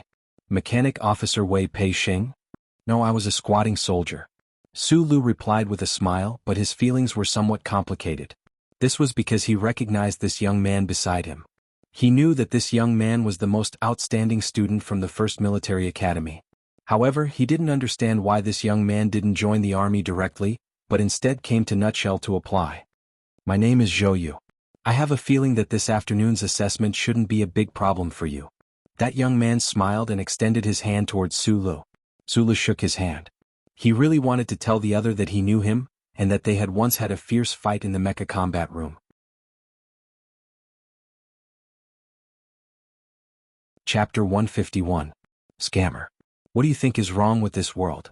We worked so hard under the whip of the demonic instructor for 4.5 years, while others only need to serve 1.5 years of military service, then attend some bullshit university for another 1.5 years, and then sit in for the exam with us. He's probably good at fixing electrical appliances. Even the 37 cross-sectional diagrams of a mecha's central chip could turn that kid into an idiot. Zhou Yu quietly looked at Su Li's back as he disappeared into the corridor. His expression did not change at all when he heard the discussions and disdainful comments around him. 5 years of life in the military academy had given this outstanding military cadet excellent self-discipline and self-control, which was why he could be so calm. In preparation for the invasion of the empire, the Ministry of National Defense had started implementing a comprehensive talent plan a few years ago. The outstanding graduates of the 3 major military academies would undergo training and work in various large mobile companies before they officially entered the military. Zhou Yu, who should have started as a junior officer in the military, was also part of this comprehensive talent plan. The Shell Motor Company, which had a strong military background, was naturally the first choice for this plan. However, the board of directors of the Shell Motor Company was still an independent existence from the government, so the implementation of this comprehensive talent plan was not based on the will of the officials of the Ministry of National Defense. The graduates of the 3 major military academies still had to go through the Shell Motor Company's independent assessment. Zhou Yu was the trump card of the 1st Military Academy, and had an extremely high prestige among his classmates. When he left the dining table, the graduates of the 1st Military Academy put down their plates at the same time and followed his footsteps, thus overhearing his conversation with Su Lu. "Don't bother with that idiot. Zhou Yu, during the assessment in the afternoon, you have to give your brother a hand. Piloting a mecha is not a problem, and memorizing the circuit diagrams is fine too. If you really want to do some empty design, I don't have the brains." Hearing the word idiot, Zhou Yu turned around and stared coldly at Nda beside him. This brainless 1st Military Academy student was his good friend, but at this moment, Zhou Yu could only think of the trip to UA University half a year ago. Nda had piloted a blue and black mecha and had been beaten into an idiot by a certain black M-type mecha. When the first military academy had visited Yue University, Zhou Yu had once had a simple conversation with the pilot of that mysterious black mecha in the mecha combat room. He had always remembered the way he had operated that black mecha. He also remembered that person's voice very clearly. Therefore, when Su Li's voice rang out in the cafeteria earlier, Zhou Yu keenly noticed this and specially left the table early to say a few words to Su Lu. After a few words, Zhou Yu confirmed a fact. This auditing student from Yue University was the operator of the black mecha. If I were you, I wouldn't be too arrogant in front of that Su Lu guy. Otherwise you'll have to dig a hole and hide in it in the future. Zhou Yu stared into Enda's eyes and said, "Don't say I didn't warn you. During your internship you also went to the basement of the Shell Motor Company. You know that it's all alloy down there. I'm just worried that you won't be able to dig it up." As soon as this was said, the students surrounding Zhou Yu couldn't help but burst into an uproar. They didn't understand why Zhou Yu would have such a high opinion of that person, and they couldn't believe it in their hearts. Zhou Yu looked at the expressions of the surrounding students and said with a half-smile, "If you guys don't believe me, we can make a bet. In this afternoon's assessment he will definitely pass the baseline." For an auditing student from a private university to be able to operate a prototype mecha and fight him to a draw, what kind of understanding of mecha did this require? Zhou Yu thought. The baseline of 60 points seemed to be really difficult. Su Lu narrowed his eyes and looked at the questions on the holographic screen in front of him. His fingers subconsciously drew together and turned slightly, as if he was transferring a primitive cross-shaped tool knife. Every time he was in some kind of difficult situation he would always do this subconscious action. There weren't many questions on the holographic screen, only 3 pages in total. Su Lu started from the first question, and by the time he reached the 4th question he had already started to feel the difficulty. Just as the HR manager of the Shell Motor Corporation Engineering Department had predicted, Su Lu, who had only been an auditing student at Yue University for a year and had memorized all the previous M37 series mecha blueprints in Section H of the library, had never received a proper academy education, so he was very unfamiliar with these systematic knowledge questions. The Shell Motor Corporation was a company with a strong military background. Although all the professors of the mobility department acknowledged that the design, manufacturing, and repair of mecha covered most of the fields of machine construction in the entire Federation society, the scope of the recruitment exam couldn't be entirely limited to questions related to mecha. The scope of the subjects covered was very broad. Su Lu memorized those formulas very well, and those parameters were also deeply engraved in his mind, impossible to forget. The problem was that Yue University was a private university after all. There was a lot of high-level information from the Federation that he had never come into contact with. Especially subjects like fluid dynamics and second-order physics, which were rarely used by private mobile equipment, were even more blank in his mind. The Federation's educational resources were already moving in the direction of fairness as much as possible, but due to the difference between a private university and a military academy, there was a lot of information that could only be accessed by the 3 major military academies. Take mecha blueprints for example. A typical private university definitely wouldn't have them. Section H of Yue University's library had all the previous M37 series blueprints. This was already very impressive, but what about after the M37 series? The working principle of the rear-wheel auxiliary steering system can't be used in which type of self-propelled equipment? How much of a loss of balance will the servo motor installed 12 centimeters outside the beam cause? Under the environment of deep-sea volcanic rock at a depth of 13,000 meters, what material should be used to achieve the highest cost-performance ratio for the pressure-resistant cabin? XWD platform. Under the illumination of level 10 units of light, the trend of the electron transition of the crystal ore is as follows. The questions on the first 2 pages already covered more than 10 research directions related to engineering. Although they were all objective questions, to answer these questions, one had to grasp first-hand information and systematic analysis. These were the things that Su Lu currently lacked the most. His finger lightly tapped on the holographic screen, but his eyebrows were furrowed even tighter. Although it was a little strenuous, Su Lu didn't feel the slightest sense of defeat. This was a possible situation that he had already thought of before he applied for the job. Uncle Feng Yu and Professor Zhou both thought that he was a genius in mechanical engineering, but mechanical engineering was faced with material objects and leaned more towards practice. On the other hand, the Shell Motor Company's recruitment of R&D personnel leaned more towards theory, and his theoretical knowledge couldn't possibly be more complete than those outstanding officers of the 3 academies. The 20 objective questions were finally finished. Sulu gently exhaled and wiped the sweat on his forehead. Some of the questions, especially those related to material science, were basically not difficult for him. In the operation room of the Donglin district's mine pit, in order to repair those ordinary household appliances, Uncle Fengyu had obtained so many materials from God knows where. After years of nurturing, Sulu now had a natural sense of touch when it came to materials. However, some of the questions really gave him a headache. After calculating the questions on the first 2 pages, Sulu found that he could only guarantee that he could answer 2/3 of the questions correctly. He silently calculated for a moment. If the next holographic screen question was still of this difficulty, then he would just barely pass the baseline. Sulu slightly relaxed. His finger lightly tapped on the holographic screen, and the last question of the Shell Motor Company recruitment exam appeared in front of his eyes. It was indeed the last question because the holographic screen on the last page was completely clean. There was only one question and one blueprint. Sulu was slightly taken aback, and a trace of nervousness flashed through his eyes. This was because what he was most worried about now were the subjective questions. There was only one question on the last page and it actually took up 40 minutes. It was clearly a difficult question. If this question involved the design and deduction of some modern military mecha, how could he have found a feasible direction in such a short amount of time? Narrowing his eyes, he stared unblinkingly at the blueprint on the holographic screen. The nervousness in Suli's eyes disappeared, replaced by vigilance and a strong sense of unease. His face also gradually paled because he had discovered something that made him very uneasy. This blueprint looked somewhat familiar. This was not the blueprint question on the blank piece of paper Jian Shuer had left in the hospital, but there seemed to be some vague similarities. For the past few days, Sulu had been troubled by the abnormal electrical discharge in his cerebral cortex and the bizarre and variegated images that would appear in his eyes from time to time. Now that he saw the familiar blueprint, his thoughts involuntarily returned to that annoying night. This blueprint should be a blueprint for the power transmission of some kind of large-scale equipment. However, it was different from the blueprint that Jian Shuer had forgotten in the hospital. It was not a power source, but a more powerful instantaneous energy output device. The question required the examinee to find a few mistakes in the blueprint and make changes based on their own understanding to ensure that the instantaneous energy output of the device was stabilized within a certain power range. Sulu had no idea what this device was.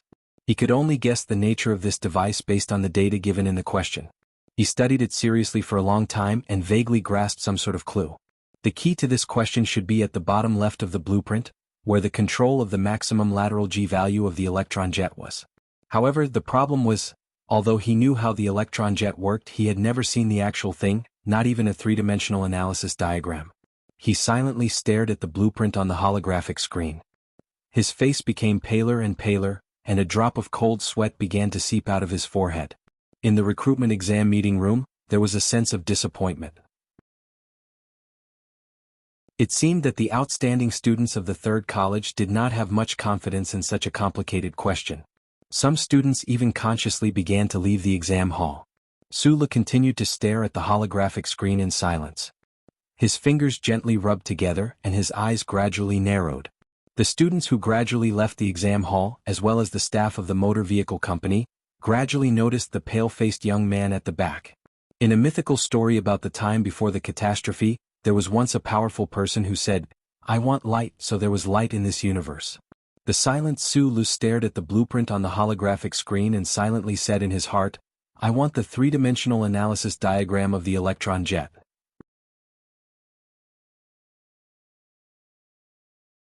Chapter 152. Gradually, more and more examinees left the conference room. These youngsters politely maintained their silence outside the room. Through the floor-to-ceiling glass, they watched their peers in front of them. However, when they saw the slightly pale, motionless youth at the back, some of their eyes flashed with amusement and mockery. For the last major question, these examinees could only try to answer it tentatively based on the little understanding they had in class. They were all very outstanding students. They knew that even if they sat in front of the light screen for a few more hours, they would not suddenly be enlightened. Thus, they could only leave the conference room.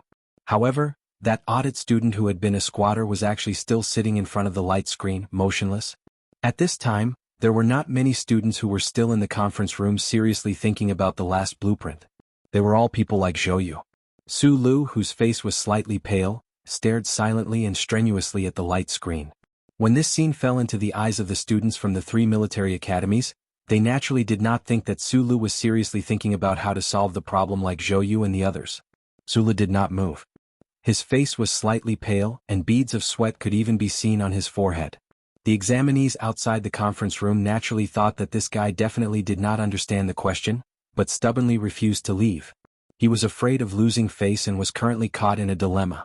Some people sympathized with this pitiful squatter, but even more people looked at Sulu in the corner with a mocking and contemptuous gaze. In their opinion, since he didn't have this kind of standard, he shouldn't have come here to make a fool of himself. Sulu, who had been silent for a long time, finally moved.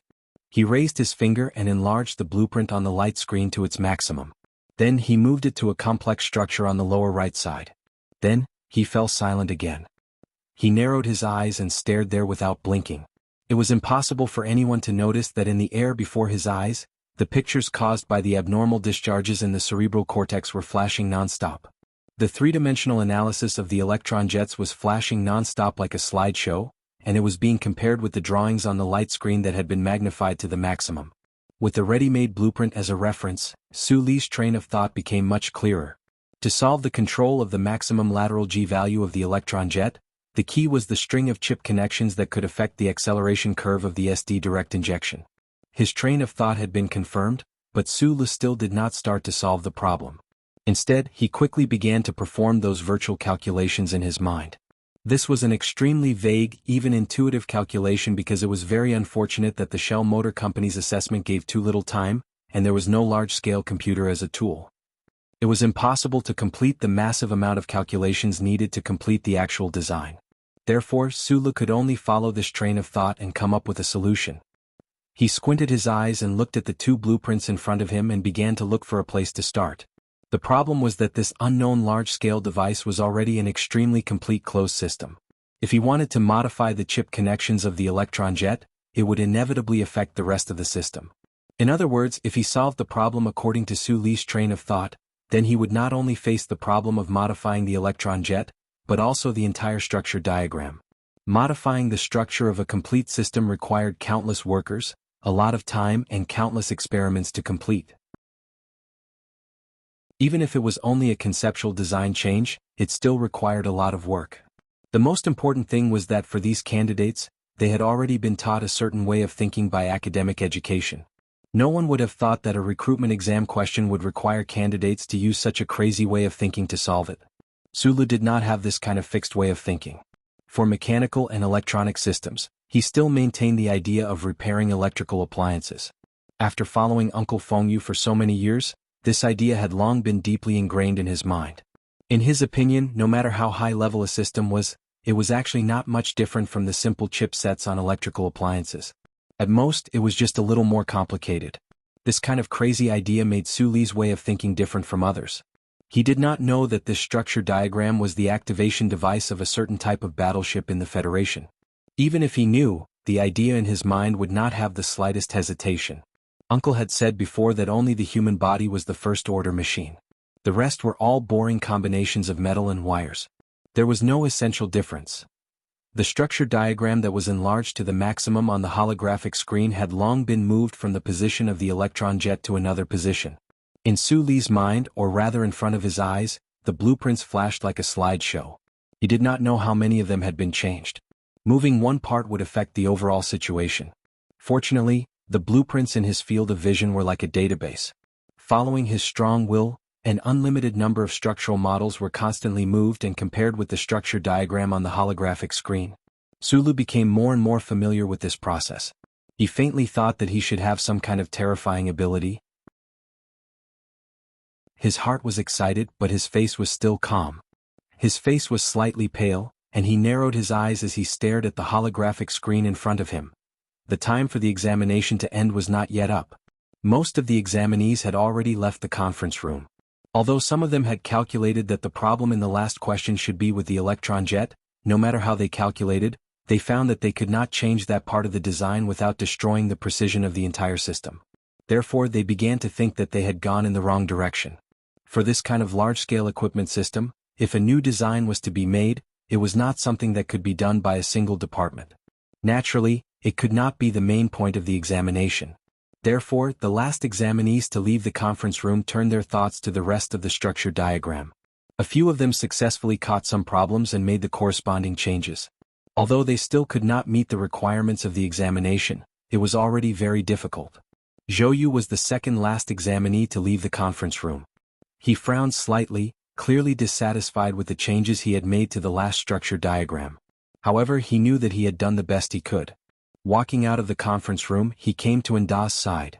Following Nda's mocking gaze, Zhou Yu looked into the conference room and saw the slightly pale Su Lu. He could not help but ask in confusion, "He still hasn't come out?" The objective questions can be guessed, but I'm afraid he can't even understand the last question. Nda lowered his voice and sneered.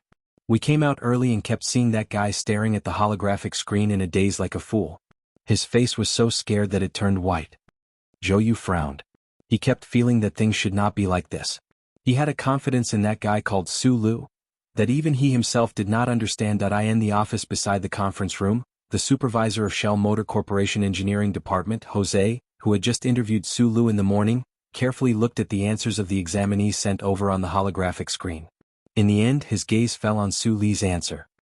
He could not help but say regretfully, "It seems that this young man's basic knowledge is much better than I thought. He could pass the baseline at the beginning, but the last question was really too difficult for him. He could not have seen this kind of system structure before." It was almost time to hand in the exam. On Su Guang's exam paper, the last holographic screen was still blank. Supervisor Jose could not help but shake his head. Suddenly his eyes narrowed. He stared at the words and lines on the holographic screen and refused to look away. After a while, Jose's face was slightly red. He pointed at Su Li's answer on the holographic screen and kept tapping his finger. The examiner beside him saw his expression and could not help but worry. He asked, "What's wrong?" "Talent. Talent." Jose took a deep breath and looked at the holographic screen with a face full of smiles. He said, "The engineering department wants this person." The examiners around him curiously looked at the answers on their own holographic screens. After looking at it for a while, their expressions became extremely interesting. They did not expect that the auditing student who came from a squatting soldier background could actually write such an answer. They were very clear that the last question was a problem that the monster engineers from the engineering department had just solved 3 months ago. Because it involved military secrets of the Federation, these students had to sign a confidentiality agreement beforehand. In this recruitment exam, the Shell Motor Corporation did not expect these freshly graduated students to be able to solve this question. They only wanted to test the thinking of the candidates. And in front of them, this young man named Su Lu, although he could not solve this problem, the slightly rough changes to the blueprints and the notes at the bottom were all faintly moving in the right direction. This examinee seems to be very familiar with the main cannon-based system. It is really incredible. The bald examiner hesitantly said, "But there is still a big problem with the changes to the blueprints in the third region." "What's there to be afraid of?" Jose stared fixedly at the holographic screen and said loudly, "The key is this kid's thinking. It's really rare to see such a daring fellow nowadays." Su Lu sighed, put down the holographic marker pen in his hand, and walked out of the meeting room. As the end of the exam approached, he finally wrote down the design changes that he had compared and tested many times in his mind onto the holographic screen. The problem was that he still found many problems. Most importantly, in this short period of time he could only make some vague changes to the concept, but he was still thousands of miles away from the requirements of the question. "How do you feel about the last question?" Outside the meeting room, Zhou Yu looked at him and asked with a smile. Previously, when he saw Su Lu start writing at the end, he had already vaguely guessed something. "It's too difficult, I can't finish it at all." Although Su Lu did not know that the other had already recognized him from the start of the mecha battle, he had a good impression of this first Academy's ace student. He answered honestly, "This kind of design change to a major system is not something I can handle. Even without the need for experimental data, just the design change alone will take at least a few months."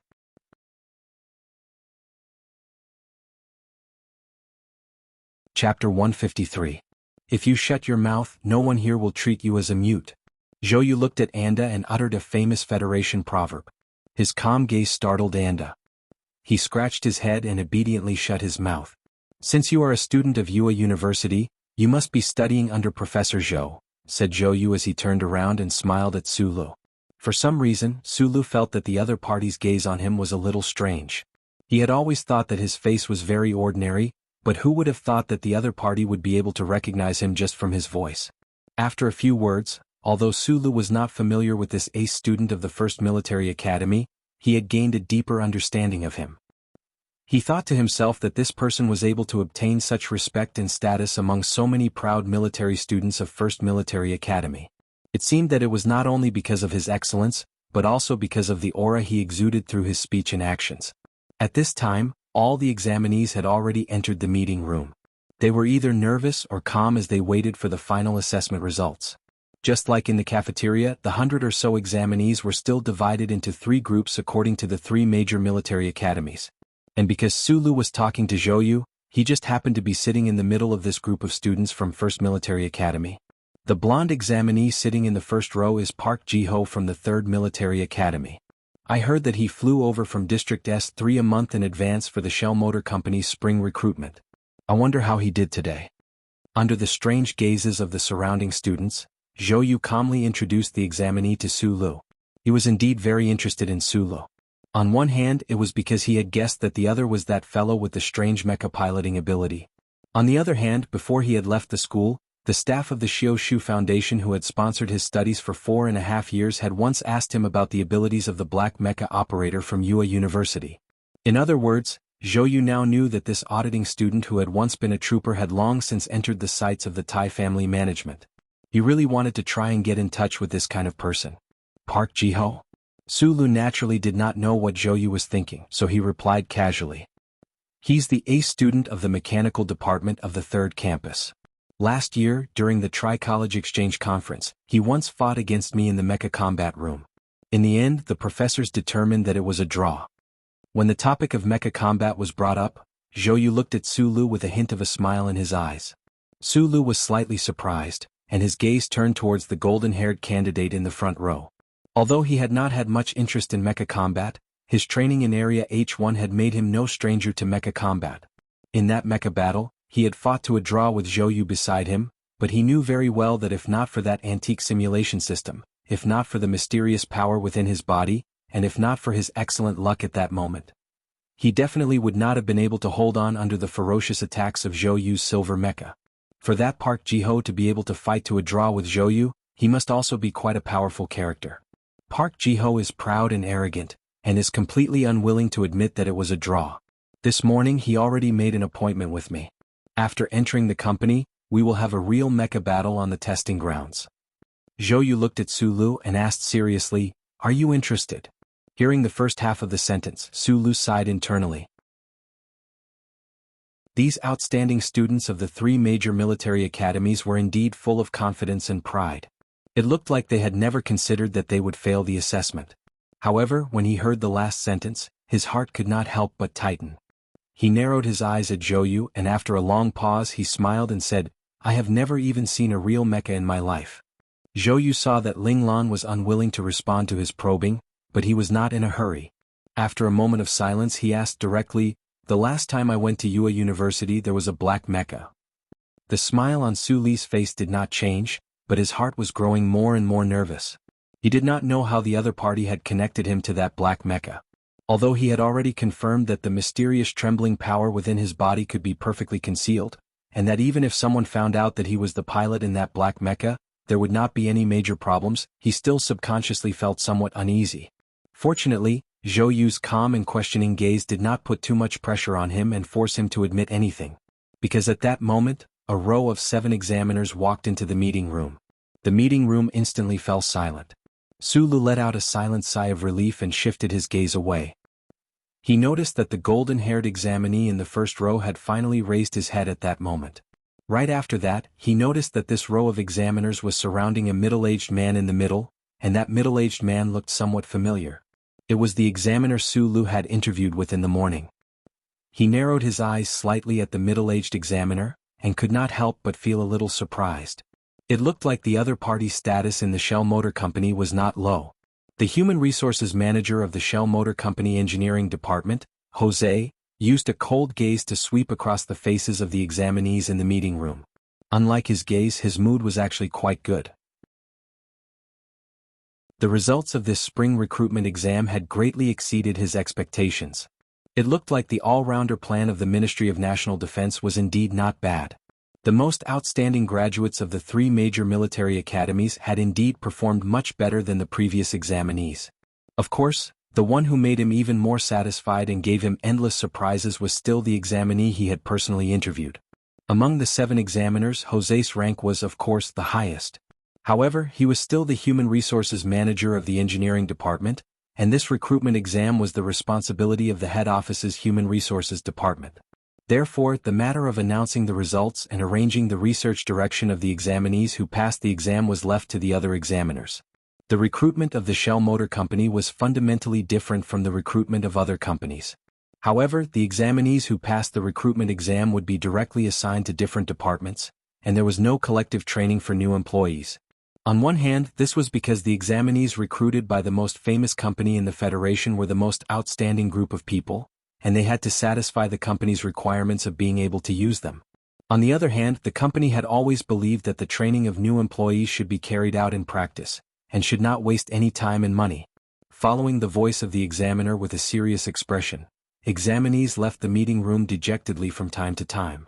These were all people who did not pass the exam. As for the examinees who passed the exam, they listened attentively to the department they would be assigned to. Although being able to enter the Shell Motor Company was already a very difficult matter, being assigned to the best and most important department was, of course, an even better thing. The examinees who did not know the results of the exam were extremely nervous as they waited. Among them there were naturally some who were different.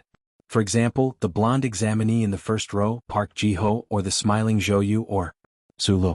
He was very clear that although he did not finish the last big question, he should have just passed the basic score. He only secretly wished in his heart that it would be best if he could enter the engineering department. This was because, within the Shell Motor Company, other than the Research Institute, the engineering department had the most access to the most advanced technology. A large part of the reason he wanted to enter the Shell Motor Company was because he wanted to get close to that information. Supervisor José glanced at his wristwatch and realized that the flight back to Hong Kong was getting closer. He gently patted the shoulder of the examiner in front of him and said a few words with a smile. Then he stood in front of everyone. He stared at the examinees who were still sitting in the audience and said, "I am the Human Resources Supervisor of the Engineering Department, José." Hearing this sentence, there was a sudden commotion in the audience. These students from the three major military academies were very clear about the position of the engineering department in the Shell Motor Company. Other than the Research Institute, the engineering department should be the most advanced department. Originally, they did not expect to be able to enter the engineering department, but they did not expect that the Human Resources Supervisor of the engineering department would be present in today's recruitment exam. What did this mean? I don't have much time, so I only have a few words to say. In today's recruitment exam, you all did very poorly. Only 7 people were able to pass the basic score. For those who passed the exam before, don't show the arrogance on your faces like you did in school. You all did not pass the basic score. The 7 examinees who passed the basic score, not bad. On behalf of the engineering department, I welcome all of you. The examinees in the meeting room were originally a little embarrassed, but after hearing this sentence, they could not help but become restless. They finally confirmed that the supervisor of the engineering department had personally come to the recruitment exam site to recruit people. All of the examinees wanted to enter the engineering department, so they all pricked up their ears, hoping that their names would come out from the supervisor's mouth. Even the examinees who had already been assigned to different departments were curiously watching. They did not know which lucky ones, or perhaps the most outstanding ones, would be chosen by the Shell Motor Company. The atmosphere in the meeting room was a little tense. Park Ji-ho Zhou. After reading out the 6 names, José subconsciously paused for a moment. Zhou, whose name was called out, smiled. The blonde examinee in the first row relaxed his body but frowned. It was obvious that he was not satisfied with Zhou's name being called out after his. The examinees in the meeting room were both surprised and not surprised to hear these 2 names. This was because the students from the 3 academies often interacted with each other. They were very clear that in this batch of students, Park Ji-ho from the 3 academies and Zhou from the 1 academy were the most outstanding. They were curious about who the 7th name was. Could it be that his results were better than Park Ji-ho's and Zhou's? But they heard that there were no outstanding people in this batch of students from the 2 academies. José smiled as he looked at the circle of people from the 1 academy. He said, "Sulu." Once these words were said, the crowd was in an uproar. The students from the two academies in the front row could not help but stand up and turn to look at the circle of people from the first military academy. They wanted to see who this unfamiliar name was in the first academy. However, when they found out that the examinee chosen by the engineering department was actually the one they had previously mocked, squatting soldier, everyone's expressions became extremely interesting. The only one who was mentally prepared, Zhou Yu, could not help but be surprised. He smiled and patted Su Li's shoulder. Everyone in the circle of people from the one academy was already stunned, especially the boorish Anda. At this moment, his mouth was wide open, and he looked at Su Lu as if he was looking at a monster. He was speechless for a long time.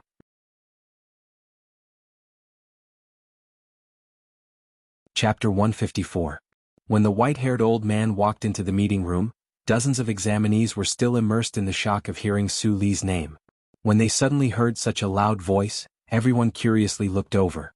They did not know why this old man who suddenly appeared in the Shell Motor Company's meeting room would shout out Su Li's name. Some of the examinees even started to wonder if Su Lu had cheated during the exam and was found out by the company. That's right, if he did not cheat, how could this auditing student pass the exam? His performance was even more outstanding than the best students in the third campus, and he was chosen by the human resources manager of the engineering department. Some of them even started to fantasize. If Su Lu was stripped of his qualifications and kicked out of the meeting room, would it be their turn to be on the list of 7 people? Seeing the white-haired old man who directly rushed into the meeting room, the examiners on the stage respectfully greeted him. Only the human resources manager of the engineering department, Mr. Jose, frowned and did not say a word. He glared fiercely at the bald examiner beside him. The bald examiner frowned and said, "Mr. Jose, the research institute has been short of manpower recently. Especially this person, he has been cursing in the human resources department for the past 2 days. It's not that I deliberately revealed it, but he must have seen the results of the exam."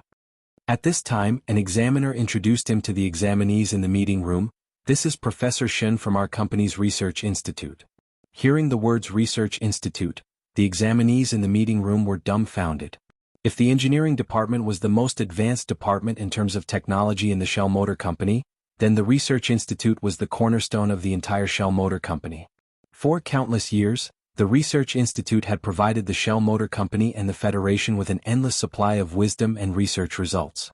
However, this high and mighty Research Institute had always signed cooperation agreements with professors from various universities. They had never heard of recruitment through the Human Resources Department. Why did this old professor suddenly appear in the meeting room? Who is Su Lu? Professor Shen from the Research Institute did not pay attention to the examiner's introduction. He also did not pay attention to Mr. Jose's gaze.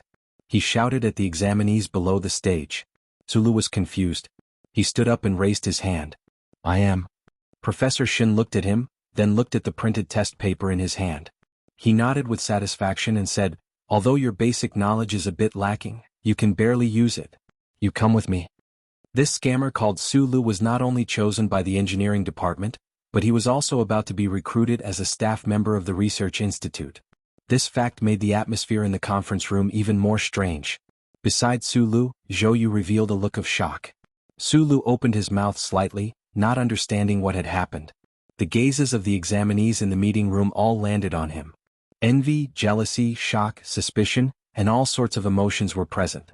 Park Ji-ho, who was sitting in the first row, was also staring at Su Lu. His slender eyes, which were partially covered by his golden hair, were filled with disbelief and jealousy. Professor Shin, who came from the Research Institute, said to the examiner from the Human Resources Department, "Help him with the procedures."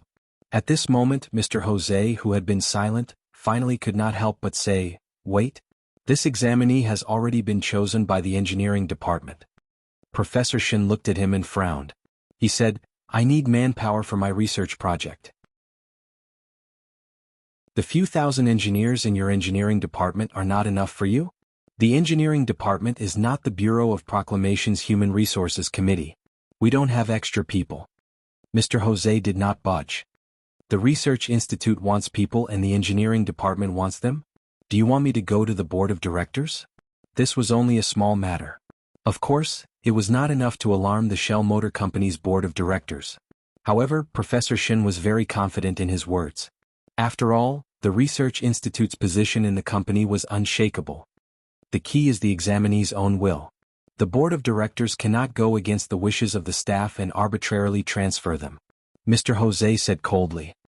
He then turned his head and said to Sulu, "Don't be scared by the reputation of the research institute. Young people like you will want to transfer out in 3 days if you go to that kind of lifeless place. Also, I have seen Professor Zhou's recommendation letter. Your hands-on ability is the strongest. The engineering department is the most suitable department for you." At this moment, the people in the meeting room were dumbfounded. Especially the examiners on the stage, they could not help but smile bitterly. Who would have thought that this year's spring recruitment would actually alarm the two major departments in the company? The most important thing was that these two departments were actually fighting over a single examinee. What was the most expensive thing in the 37th century? Sure enough, it was a talent.at the side door of the Shell Motor Company. The young people who had just finished their exams waved goodbye. However, when they looked at the group of people in the first military academy, they could not help but feel a little complicated. This was all because of the guy standing next to Zhou Yu. The blonde Park Ji-ho slowly walked in front of the people from the first military academy. He first nodded slightly to greet Zhou Yu, then he stared at the ordinary-looking Sulu. After a moment of silence, he asked, "I still don't understand why the Research Institute and the Engineering Department have chosen you." Anda looked at this person with disgust and said gruffly, "You idiot! Of course it's because you did well in the exam." The students from the first military academy did not have a good impression of Sulu. They had even mocked him at the beginning. However, under Zhou Yu's influence, their performance was much better than the other examinees. Anda felt that Sulu was an awesome person and he seemed to be Zhou Yu's friend. Of course he would stand up and be a door god and play the bad guy. After Park Ji-ho left, Zhou Yu smiled at Sulu and said, "The bus back to school is waiting for us. Are you going the same way?" Sulu shook his head. The two exchanged contact information and waved goodbye. When the side door returned to silence, he retracted his gaze from the street and walked into the automatic tunnel beside the flower bed. He walked towards the parking lot at the corner of West 13th Street. The parking lot in the basement of the Capital Special District was very clearly planned. Moreover, the parking lot was exceptionally large. It was the size of 5 football fields. Sulu gripped the armrest tightly under the dim light. He felt a little strange in his heart. The bloody mecca in the underground parking lot of Linhai Gymnasium had always been a rather depressing memory in his mind. The automatic caterpillar tunnel carried his body forward in the parking lot. He narrowed his eyes and thought, when was the last time he played football? It seemed to be 6 or 7 years ago at the back of Zhonglo Street. He played with Weizi and the others. Ever since he met Uncle Fengyu and started to repair home appliances, he never played again. When he arrived at the H section of the parking lot, Sulu pressed the key in his hand. Not far away, a black car automatically ignited and let out a soft welcoming sound. He glanced at the H section above the parking lot and could not help but smile. He thought of the young man he met in the H section. The black car had no logo. It was a gift from Tai Ziyuan to Sulu before he left. After sitting in the car, Sulu did not immediately leave. Instead, he silently closed his eyes and began to think about what happened at the Shell Motor Company today. Leaning against the comfortable seat, Sulu closed his eyes as if he was about to fall asleep. Entering the Shell Motor Company, on one hand, was because this was his dream and the future he had promised to someone. More importantly, it was because he needed to solve some problems that were very troubling to him. The images in his mind were too strange. There were many blueprints that he did not know the purpose of. Today, during the exam, he found a very similar blueprint, which made him more determined. He had to figure out the strange things that were happening in his body as soon as possible. He had to figure out what was going on with that strange black dream. If these things were related to the chip behind his neck, then he had to figure out the secret of this camouflage chip. The best places in the Federation in this area were the Federal Academy of Science and the Shell Motor Company. His performance today and the sensation he caused were completely different from his usual style of doing things. This was because he knew that in a top company like the Shell Motor Company, with his ability, there was no need to talk about hiding.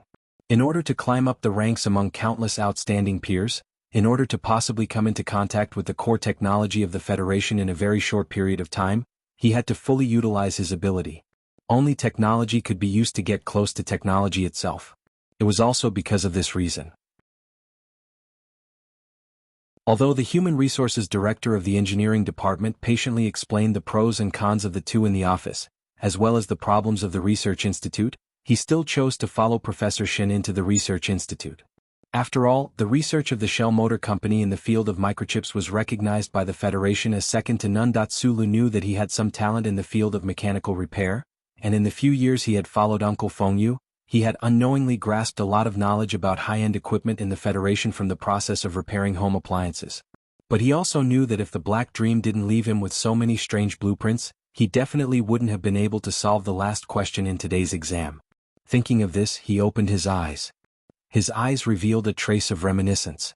His right hand subconsciously touched the back of his neck. Although his finger didn't feel any protrusion, he knew that there was an extremely small chip underneath. Uncle is the truly awesome person, Sulu exclaimed in his heart.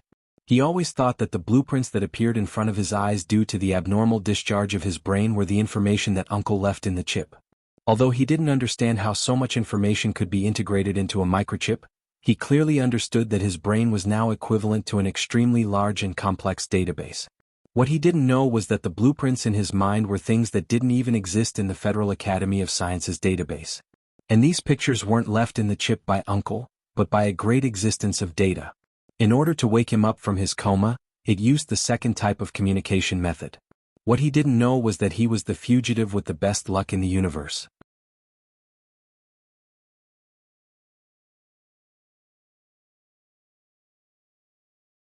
Another important reason for choosing the Research Institute instead of the Engineering Department was that the Nutshell Engineering Department was in Harbor City, and the Research Institute was in the Capital Special District. The final battlefield of the upcoming presidential election would definitely be in the Capital Special District. He would definitely stay on the battlefield to see what would happen to the counselor named Macklin. Sulu never thought that Tai Ziyuan owed him anything, and he was very clear that big shots at that level, even if they respected friendship, could still give up anything in the face of family interests. He could not put all his hopes on that distant friend of his. He had to watch in person. If everything did not go as he wished in the future, perhaps he would do something himself. At least Tai Ziyuan had given him a car that he really wanted. In the snowstorm of Linhai, he had followed Shi Qinghai to escape the pursuit of the Federation Investigation Bureau. The experience of running wildly on that stretch of road had deeply affected Sulu. The first time he had driven a car, and he had driven so crazily. That kind of thrill, that kind of nervousness and excitement, and that feeling of perfect unity between man and machine, all made Sulu fall in love with driving. This was very similar to the feeling of operating a mecha, but it was more direct, so the thrill was even more intense. Even so, the black car driving on the streets of the capital at this time was exceptionally stable, maintaining a speed of around 70 kilometers per hour. This was due to his personality. In front of the public, Sulu was still that somewhat stuffy, somewhat wooden fellow. The Capital Special District did not occupy a large area, but it gathered all of the important government departments of the Human Federation, as well as the various administrative agencies under the Management Committee. In addition to those large corporate headquarters that spanned across several star systems, there was not much extra land left. Thus, the cost of living in the Special District was rather high. Until today, other than those high-class residential districts that belonged to the Federation government, there was no other residential district that could be formed. Most Federation citizens living in the capital would live in the 7 satellite cities within a radius of 100 kilometers or so of the Capital Special District. The apartment that Sulu had rented in advance was in City 2. After bypassing the traffic, the black car silently and steadily got onto Highway 2. It began to speed up without anyone noticing. Perhaps the car's stability was too strong, or perhaps the driver's ability was too good, but despite gradually exceeding 100 kilometers per hour, there was no sense of high speed. Soothing music began to play, and Sulu pressed the touch screen to call up the car's computer system. He began to drive the car while diligently learning about the relevant aspects of the car. During the assassination in the Linhai State underground parking lot, the incomparably strong anti-attack capabilities of this black car had left an extremely deep impression on Sulu. He knew that this car was definitely not as simple as it looked on the outside. It was just that after receiving the car at the capital airport, he had not had much time to study it, so he did not know what other remarkable aspects of the car's craftsmanship were. Just as Sulu was engrossed in his thoughts, the car's computer suddenly beeped with an alarm. Beep, beep, dangerous vehicle approaching. Sulu's nerves suddenly tightened, but before he had time to react, he only saw an extremely bright red shadow on his left. With a whoosh, it overtook the car, leaving behind only a strong gust of wind. The alarm was lifted, and Sulu silently watched the red sports car leave, leaving behind a trail of dust. He recognized that it was one of the Federation's top luxury cars, the Lotus, and the Red Lotus was the most eye-catching and expensive of these luxury cars. The reason why it was expensive was because the Red Lotus did not use clean energy, nor did it use hybrid power, but instead used an old-fashioned gasoline engine. Although it was old-fashioned, its power output was much higher than that of an electric car or a hybrid power car. Judging with the naked eye, Sulu determined that the Red Lotus was going at least 200 kilometers per hour when it overtook him. The capital special region was filled with high-ranking officials, and naturally there was also a group of young people with special privileges. These rich young people did not need to serve in the military, and had nothing to do all day long, so they could only look for supplements in the spiritual world. Some people might bury themselves in books, some would sink into the sea of lust, some would explore everywhere, but most people still chose to look for all kinds of excitement. Drag racing was, without a doubt, the most historical and most popular kind of activity. After all, this was the capital special region. Countless powers and countless media outlets had their eyes on this place. These descendants of influential people were relatively restrained, but in the other provinces, these descendants of influential people were even more arrogant. Sulu had also heard that these descendants of influential people in the capital special region were not very willing to drag race on the streets of the special region, because it could easily cause trouble for their parents. Moreover, there were too many high-ranking officials in the special region, so who knew what kind of trouble they could not afford to provoke. These descendants of influential people mostly chose to drag race on the roads leading out of the city, especially the highways leading to several satellite cities, as well as the inner streets of the satellite cities. Sulu did not expect that he would encounter a drag racer just a few days after arriving in the capital special region. Being overtaken by the Red Lotus in a dangerous and provocative manner, Sulu's mood did not change in the slightest. Different from his age, he had already experienced too many things, so naturally he was not that easily angered, nor was he that competitive. Just like the black car he was driving at this time, keeping it to himself was a common trait of their personalities. Sulu did not have the impulse to cause trouble, but trouble took the initiative to find him. He watched as the figure of the Red Lotus slowed down and gradually became clearer. His eyes gradually narrowed. The other party had slowed down, so they must be waiting for something. He could only hope that it was not waiting for his unremarkable black car. However, what made him feel somewhat helpless was that the Red Lotus's target was him. Especially when he reduced the speed to 30 kilometers per hour, which was already exceeding the speed limit of the highway, the Red Lotus still did not leave because of his retreat. Instead, it also reduced its speed. In the end, this Red Lotus, shockingly braked directly and abruptly stopped in front of Sulu, firmly blocking the black car's path. Sulu frowned slightly, not understanding what was going on. A girl came down from the Red Lotus and walked directly in front of the black car, looking over coldly. In the chilly weather of early spring, this girl wore a short red windbreaker. The windbreaker reached her knees, revealing a pair of seductive legs. The girl coldly looked at the black car, but her gaze gradually turned cold and even somewhat despairing. Tears gushed out, turning the heavy makeup on her eyes into 2 lines of black rain. Chapter 156. Through the glass, Sulu looked at the crying girl in red. For some reason, a part of his heart was touched and he felt a little sour. He knew that the glass of this black car was a little strange, and that people outside could not see the people inside the car. Therefore he was sure that this girl named Zoe must have mistaken him for someone else. He just did not know why she was crying so sadly. In Linhai Prefecture's 13, a nightclub that used the ancient language to pretend to be cultured, the red-clothed girl was an extremely cold and arrogant daughter of a powerful family. In Ua University's Double Moon Festival Ball, the red-clothed girl pretended to be a calm and elegant daughter of a rich family. But no matter which one it was, Sulu didn't like her very much. Although he and Shi Qinghai were a team, they had never been at a disadvantage in front of this girl named Zoyu, who was used to wearing red.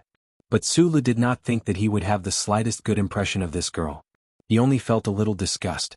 But for some reason, on the highway on the outskirts of the capital special administrative region, far away from Linhai, seeing this woman crying helplessly and hopelessly, seeing her beautiful face covered in heavy makeup that gradually turned into ink rain, Sulu actually felt some sympathy for her.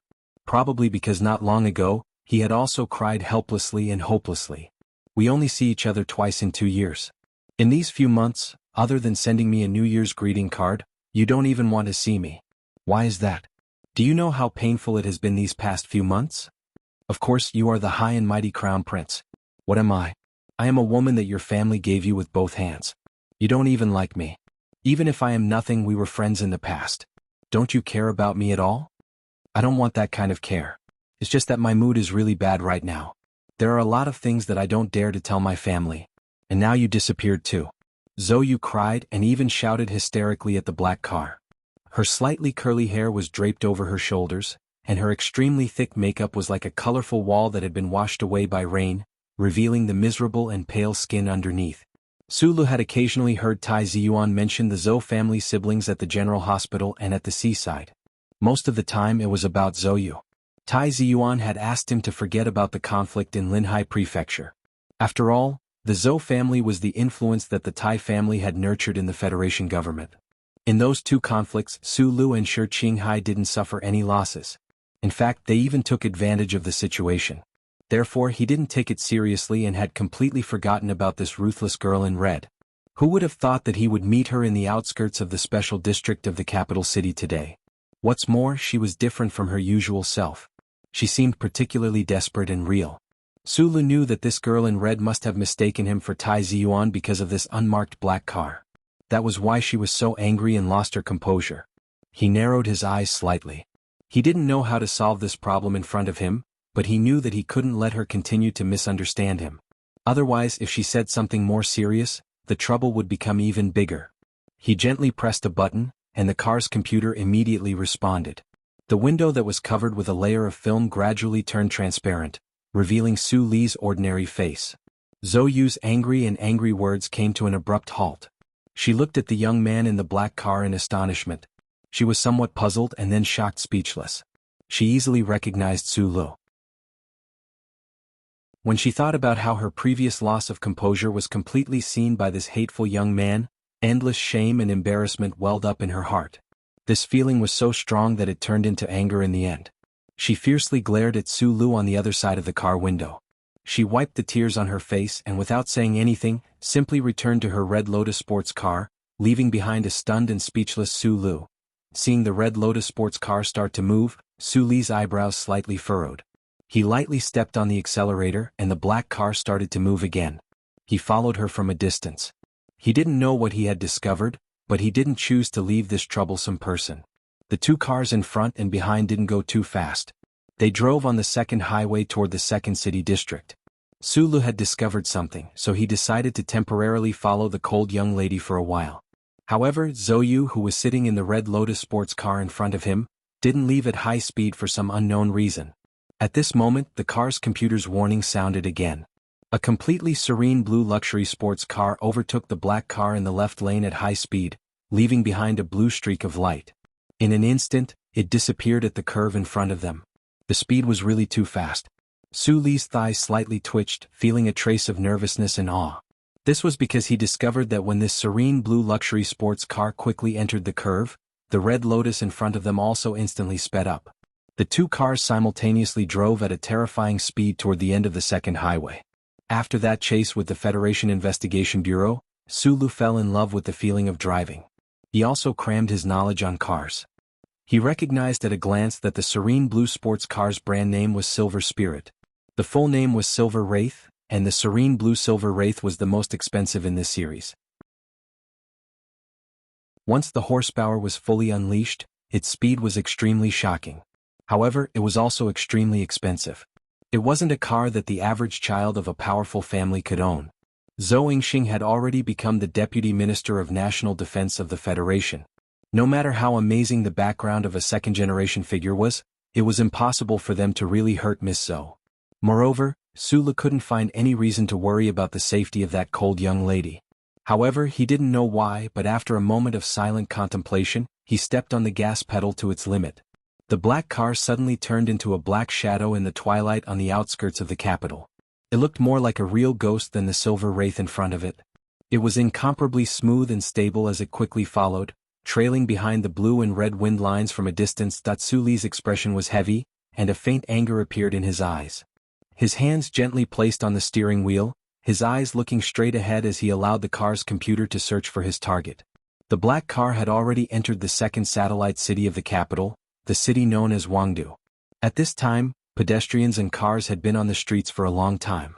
It was very lively, and the two sports cars he had been following were long gone.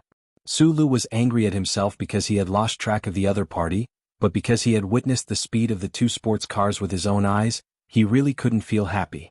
In such a crowded area, the two sports cars, Red Lotus and Blue Wraith, didn't slow down at all. They ran a few red lights and were surrounded by danger. There were a few times when they almost hit pedestrians crossing the road. Although Zhou and the people in the Blue Wraith sports car were very skilled at driving and didn't cause any tragedies in the end, Sulu, who witnessed everything from behind, felt his heart sink. People who didn't care about the lives of ordinary Federation citizens really made him feel ashamed. On the highway, Suli's black car followed the two sports cars in front of him from afar. The high-speed black car still maintained a stable trajectory, giving people a visual illusion. However, its speed was already close to the two expensive sports cars in front. However, after entering the city, Sulu couldn't do such a despicable thing. He could only watch as the two cars rolled up the green leaves and disappeared in front of the street. Under the remote highway of Wangdu City, the street lights were dim, and it was unusually quiet. At the entrance to the mountain near Qingshan Park, there were 5 sports cars of different styles and colors, but they were all extremely luxurious and expensive. One of them was a bright red Lotus sports car with a slightly deformed front cover.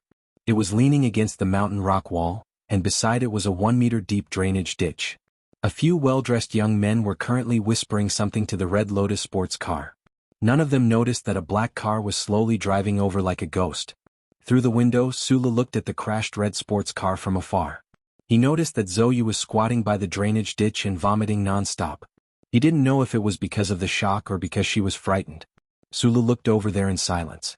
He had a strange feeling in his heart. Although he knew that his guess was a bit ridiculous, if it was true he had to get confirmation from the other party. This was because to him, this was related to his most important friend. He couldn't ignore it. Those well-dressed young people were definitely trouble. Sulu didn't want to cause trouble. He originally wanted to wait for the other party to disperse before asking Zhou in private. However, he suddenly realized that the cars seemed to be preparing to continue racing on the night road up the mountain. Moreover, Zhou, who was vomiting, seemed to want to change cars to continue. It was too dangerous to race on the mountain road at night. Sulu drove the car to the side of the girl in red, and the door opened automatically. He hesitated for a moment, lowered the window, handed over a bottle of purified water and a tissue, and said, "Do you want to take a rest in the car?" When the black car approached the entrance of Qingshan Park, those well-dressed young people noticed it. Especially a few of them who were quite knowledgeable about cars. When they heard the sound of the black car, they felt that something was wrong. Their eyes lit up. Zhou took the water in shock. Her makeup was still a mess because of her tears. Especially now that it had dried up, it looked even weirder. She took the tissue and water but didn't drink. Instead, she wiped her face. It seemed that no matter what kind of situation she was in, women always cared about their face the most. After a moment of silence, for some unknown reason, she actually went around to the other side of the gate and got into the black car. "Why are you following me? You've been following me from the highway to here. Aren't you Zhang Xiaoming's boyfriend?" Sitting in the passenger seat, Zhou naturally unbuttoned her red trench coat and sneered. Although she didn't necessarily think that Sulu was a guy who was obsessed with her appearance, the blade in her words flew in that direction. It had to be said that Zhou was a very beautiful woman. Especially now that the heavy makeup on her face was gone, revealing the real delicate skin underneath. She returned to her true age and added a bit of radiance to her appearance. "Zhang Xiaoming is dead." Sulu was silent for a moment before he answered softly. The black car suddenly fell into a strange silence. Zhou seemed to want to say something, but in the end, she just sneered and didn't speak. Chapter 157. Upon hearing the news of Zhang Xiaoming's death, Zhou fell silent. Although she wasn't close with the girl, she was still someone she knew.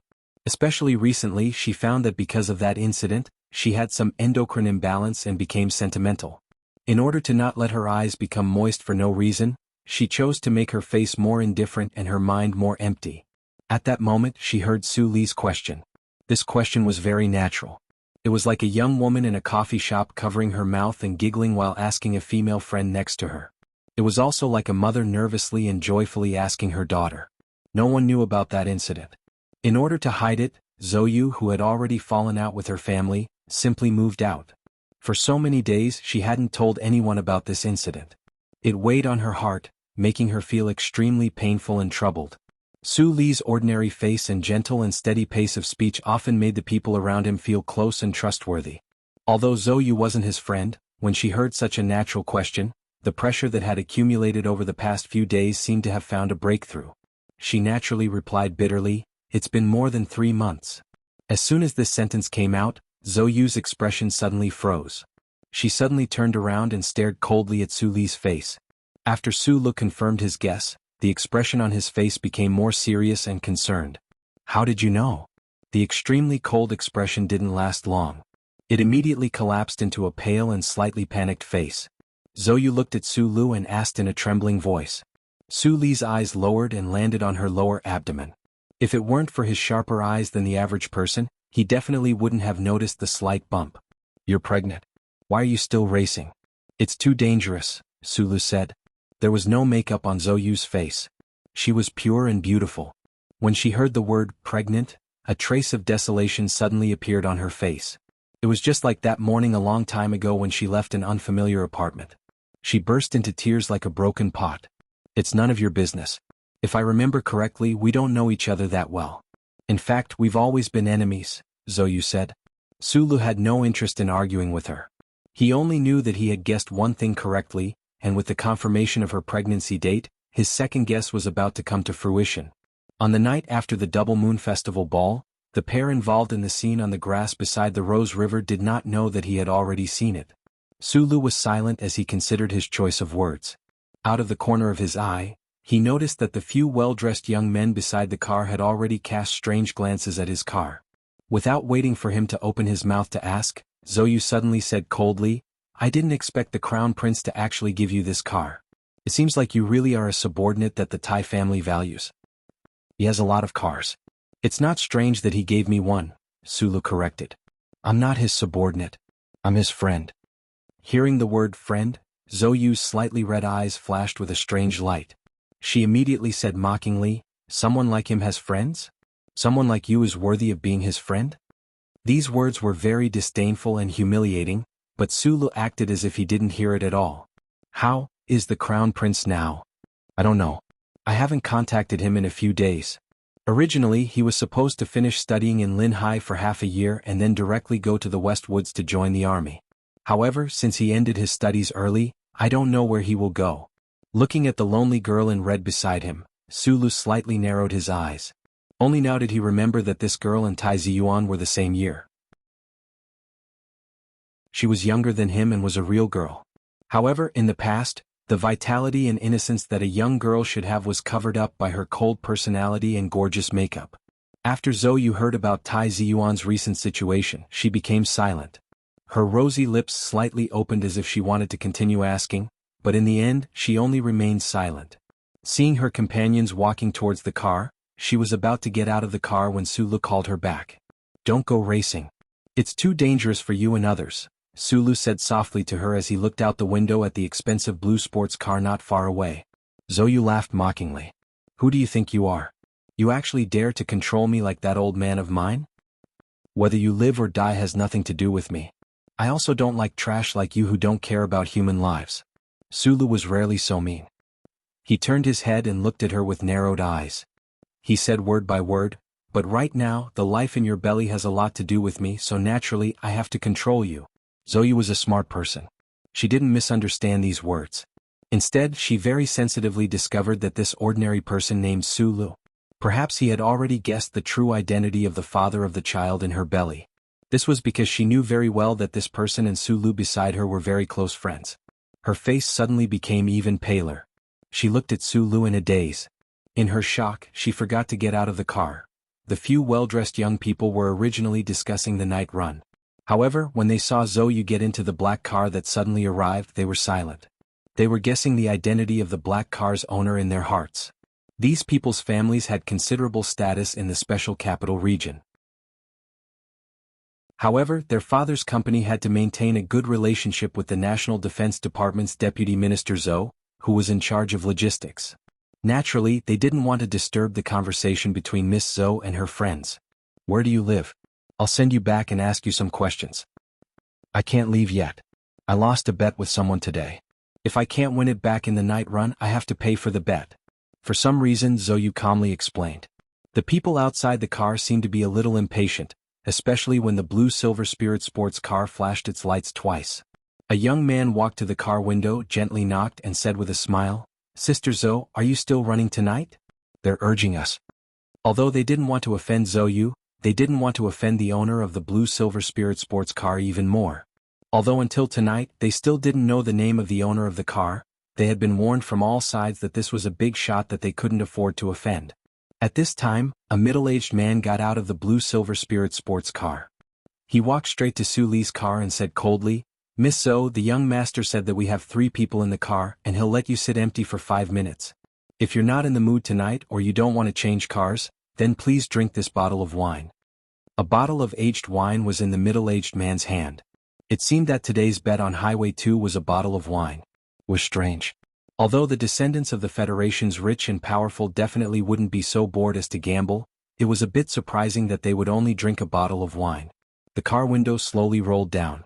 Sulu said, "She won't be running today and she won't drink the wine either." Sulu thought of the thrilling scene on the streets of Wangdu City. He didn't have the slightest good impression of the person in the blue-silver Spirit sports car.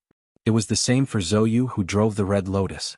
He shouldn't have gotten involved in this trouble, but at this time, since he already knew that Zhou's slightly swollen abdomen could be the descendant of that lazy guy, he definitely wouldn't let Zhou race so crazily again. As for something like wine, could a pregnant woman drink it? Su Li's reply made the middle-aged man slightly stunned. Immediately, a gloomy expression appeared on his face. He thought that his young master had already given enough face to this young miss from the Zhou family by only letting her drink a bottle of wine as a gesture. He didn't expect that the owner of the black car, who had suddenly appeared, would reject him so cleanly and without giving him any face. "This is between my young master and Miss Zhou. May I ask who you are?" He didn't know the identity of the ordinary-looking young man in the black car, but he thought that since the other party was sitting together with Zhou, he must not be an ordinary person, so his tone of reply was still polite. Before Sulu could answer, Zhou replied with a faint smile, "I don't know him. I overtook his car on the road, but I didn't expect him to follow me here." Su Li's pair of knife-like eyebrows furrowed slightly. He knew that the woman beside him had habitually started to cause trouble again. The middle-aged man walked toward the blue sports car, but the expressions of the well-dressed young men beside the car changed slightly. They believed Zhou's words and thought that Sulu was just an outsider. "Don't interfere in things you don't understand." One of them narrowed his eyes and looked at Sulu. He said, "I heard that the sound of your car is not bad. Looks like it took a lot of effort to modify it. Do you want to go one round?" "I'm not someone who doesn't take my life and other people's lives seriously." Sulu didn't have a good impression of these people outside the car, and Zhou's words put him in a bad mood. Although he still spoke calmly, there was a trace of impoliteness in his tone. "I'm giving you face but you don't want it." The young man's expression changed. He kicked the car door heavily and scolded, "Get out of the car." Whether it was in the nightclub or in the GU, Sulu was used to the faces of these people in the Federation's privileged class, so he was not surprised by the other party's violent reaction. He was not worried that the other party's foot would be hurt. The car window rolled up, blocking out the scolding outside. He turned to look at Zhou and said, "Why do you have to cause trouble for me? With your status, since you came to provoke me, trouble will naturally accompany you." Zhou glanced at the people outside the car, but had no intention of getting out. She smiled and said, "You rejected the other party on my behalf. In their eyes, this is a very embarrassing thing. Since you have already offended them, you have to completely subdue them. To put it bluntly, this is what this circle is all about." There was a trace of tiredness and coldness in her indifferent smile. She said, "If you can be more arrogant than them, they naturally won't dare to be arrogant in front of you." Those arrogant young people had already blocked in front of Su Li's car. 2 of them were even preparing to go back to the car to get their weapons. It seemed that these people didn't just disregard human life when they were racing, they were also the same on a normal day. Sulu shook his head and said, "I don't want to take this kind of class and I'm not a member of this circle. I really hate you people. For people like you, it seems that it is more appropriate to use your fists just like outside the ball." He did not get out of the car to use his fists, although he knew very well that when it came to fists, there were probably not many people in the Federation who were a match for him. Even the special forces of the Federation were the same.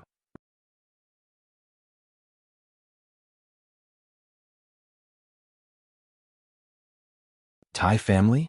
Impossible, that prince has always been mysterious, but as far as I know, no matter where he appears now, there must be countless security personnel following him. I didn't say Tai Ziyuan after all, I haven't seen that prince. The young man in casual clothes gradually stopped smiling and said, such a deliberately ordinary car, and it doesn't have a military license plate. Only the Tai family, who always likes to be mysterious and low-key, would do something like this. After his smile disappeared, the corner of his mouth naturally curved into a mocking curve. Very few people have seen the heir of the Tai family. How many years has it been? That family still refuses to lower themselves, and only knows how to pretend to be mysterious. However, no matter how mysterious they are still being watched. The incident at the beginning of the year can be considered a lesson. When Park Ji-ho heard this, he smiled slightly and didn't say anything. He was a very outstanding and proud young man, but unfortunately in front of the person next to him, he didn't have much to be proud of. Since that was the case, he might as well not talk too much. He knew very well that the person next to him was the same as himself, and didn't know the truth of the incident in Linhai. The Federation government and the Tai family covered up the incident very tightly. The other important people in the upper class of the Federation only knew about the incident, but not the details. I heard that Lady Tai has always liked the daughter of Deputy Minister Zhou. The young man in casual clothes narrowed his eyes slightly and said, I've already given enough face. The other party didn't give face to that last glass of wine, but I won't get angry over something like this. At the end of the mountain road in the distance, the lights were turned on and off.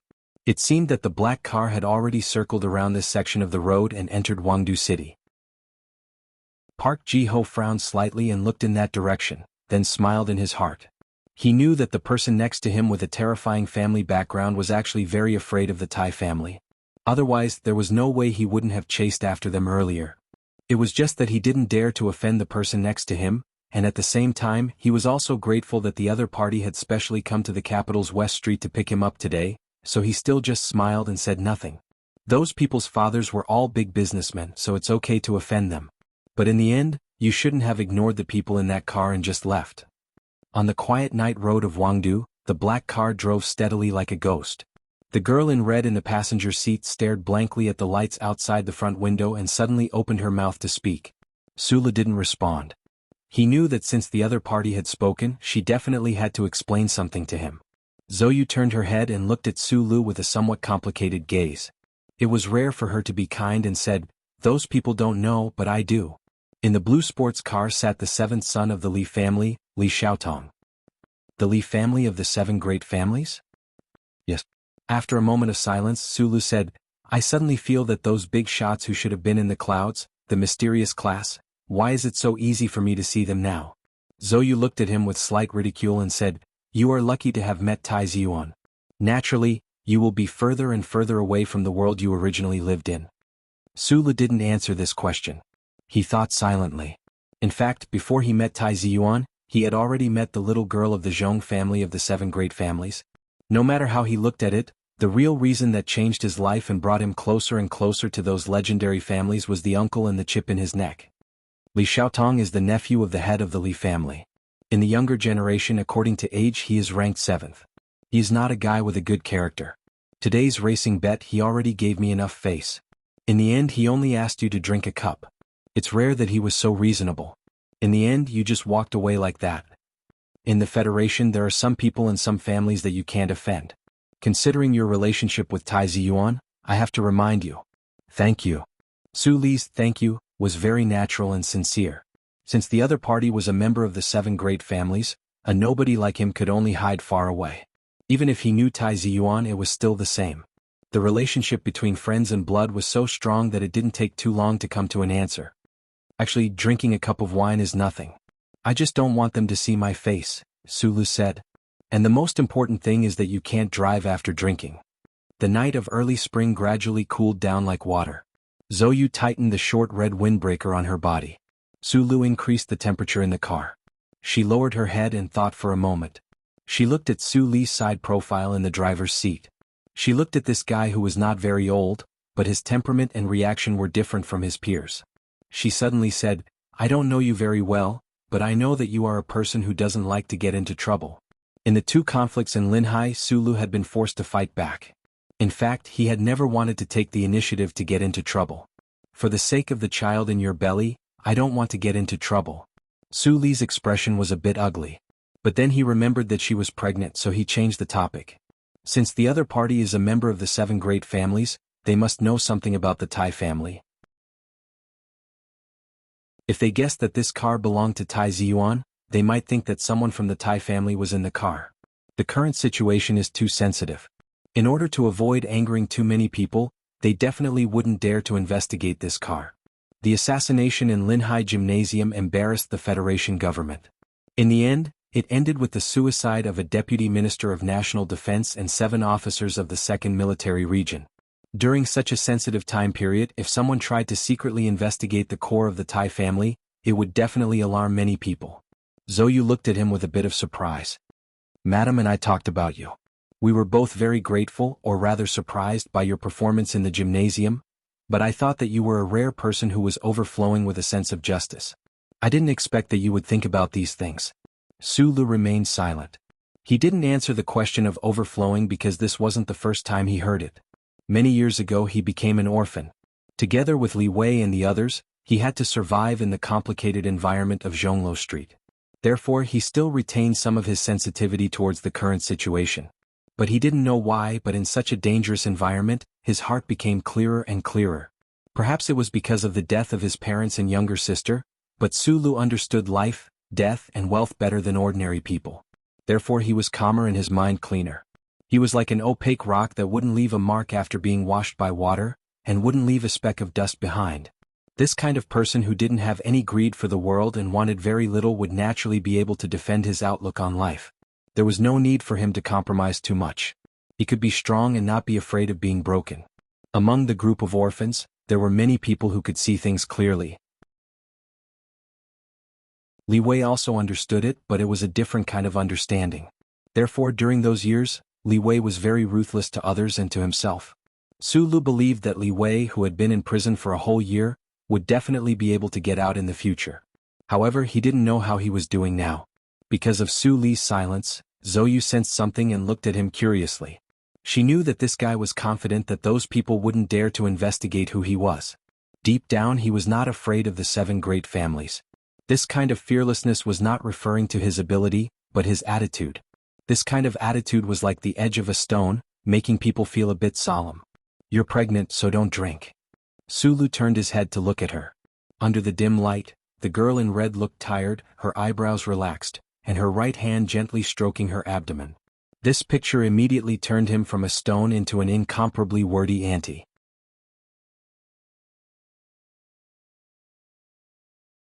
Chapter 159. I can see that you're still a traitor in your bones. That's why you have a pitiful natural hatred for those in the Federation who have wealth and power. Zhou Yu gently stroked her lower abdomen. Not only was the bump there not obvious, but it was also impossible to see anything at all. That was why she didn't know how Su Lu could tell that she was pregnant. Right now, her words were mostly used to cover up her slight panic. Su Li's eyes were too sharp. He had been immersed in the world of metal circuits with Uncle Feng Yu for many years. Especially after he cultivated that mysterious power in his body, his eyes were even sharper. Even a difference of less than a millimeter would never escape his eyes. A human's body was obviously different from a machine's. However, a mechanic's bold guess and careful verification of the characteristics of his profession allowed him to successfully guess Zhou Yu's secret. The black car drove on the quiet streets of Wangdu. For a moment, the two of them were silent. After all, they weren't familiar with each other. In fact, they even hated each other in the past. It was even more difficult to find a topic to talk about compared to looking for pear blossoms in the winter snow of Linhai. After a moment of silence, Zhou Yu indifferently asked about Tai Ziyuan's current situation. Su Lu remembered that this girl in red had asked him once before. However, he still calmly answered because he could see that her indifference was fake. He noticed that Zhou Yu still didn't ask for that person's name after hesitating for a long time. He said, Shi Qinghai is currently being secretly pursued by the Federation Investigation Bureau. However, he should be fine. As for where he is right now, I really don't know. Hearing the 3 words Shi Qinghai, Zhou Yu knew that the man beside her had guessed her thoughts. A trace of anger flashed across her slightly pale cheeks. She deliberately made a few traces of harshness in the corner of her beautiful eyes. She lightly mocked, "Scourges live for thousands of years. It's not easy for a bitch like your friend to die." From your perspective, it's better for him to be alive. You can't let the child in your womb be born without a father, Sulu replied. Sulu had already guessed that the father of the fetus in Zhou Yu's belly was Shi Qinghai. Although Zhou Yu did not understand the reason, she knew that he had already guessed it. However, this sentence really opened up the matter. The red-clothed girl's heart felt as if it had been rubbed by the snowflakes by the Rose River. She felt a little sour, a little painful, and a little angry. In the past few months, her mood had been very low, but the reason for this was very complicated. She had been looking forward to the Double Moon Festival ball for a long time. In the end, it ended in a farce between Su Lu and Zhang Xiaoming. She felt humiliated and deeply sad, but after that she realized that besides being sad and disappointed, there was also a sense of relief. Her father, Zhou Yingxing, was directly promoted from the position of the Ministry of Defense's Logistics Department to the position of Deputy Minister. From this, it seemed that the Tai family still did not stop supporting the Zhou family because of what happened at the ball. On the contrary, their support for the Zhou family increased. Was this compensation? Sometimes she would sneer and think that what really made her mood fall to the bottom was the news of her pregnancy. Her period had not arrived, and the color of the pregnancy test paper had changed. This made her mood change and she began to feel frustrated and helpless. From the moment she found out that she was pregnant, she knew who the father of the child was. That beautiful face with a mean smile and that pair of peach blossom eyes would occasionally appear in her imagination and dreams. However, when she found out that the rogue official who had slapped her and had a one-night stand with her had caused her to have a child, she could not accept this reality for a while. Lady Tai still occasionally invited her to have afternoon tea together. Her father and brother still believed that she would definitely become Tai Ziyuan's partner in the future. Over the years, Zhou Yu had been influenced by what she had seen and heard. She had always thought of herself as Tai Ziyuan's wife. Now that she was pregnant with another man's child, she actually felt a strange sense of shame and panic. She was like a girl who had been caught red-handed with the most concrete evidence. That cold, proud, and ruthless woman in red was only her disguise. The real her was a young girl who had not yet reached 20 years of age. Under such circumstances, she could no longer bear the burden. Before her family found out that she was pregnant, she had a big argument with her father and brother. She took the opportunity to move out and began to fool around with her peers in the upper circle of the Federation. She seemed to be crazy, but in reality she was extremely frightened.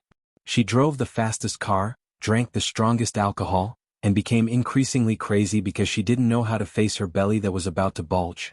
She really couldn't bear to kill the little life in her belly. Sometimes she would be in a daze and think of the man with the pair of peach blossom eyes. However, if the situation continued to develop, it would be a problem.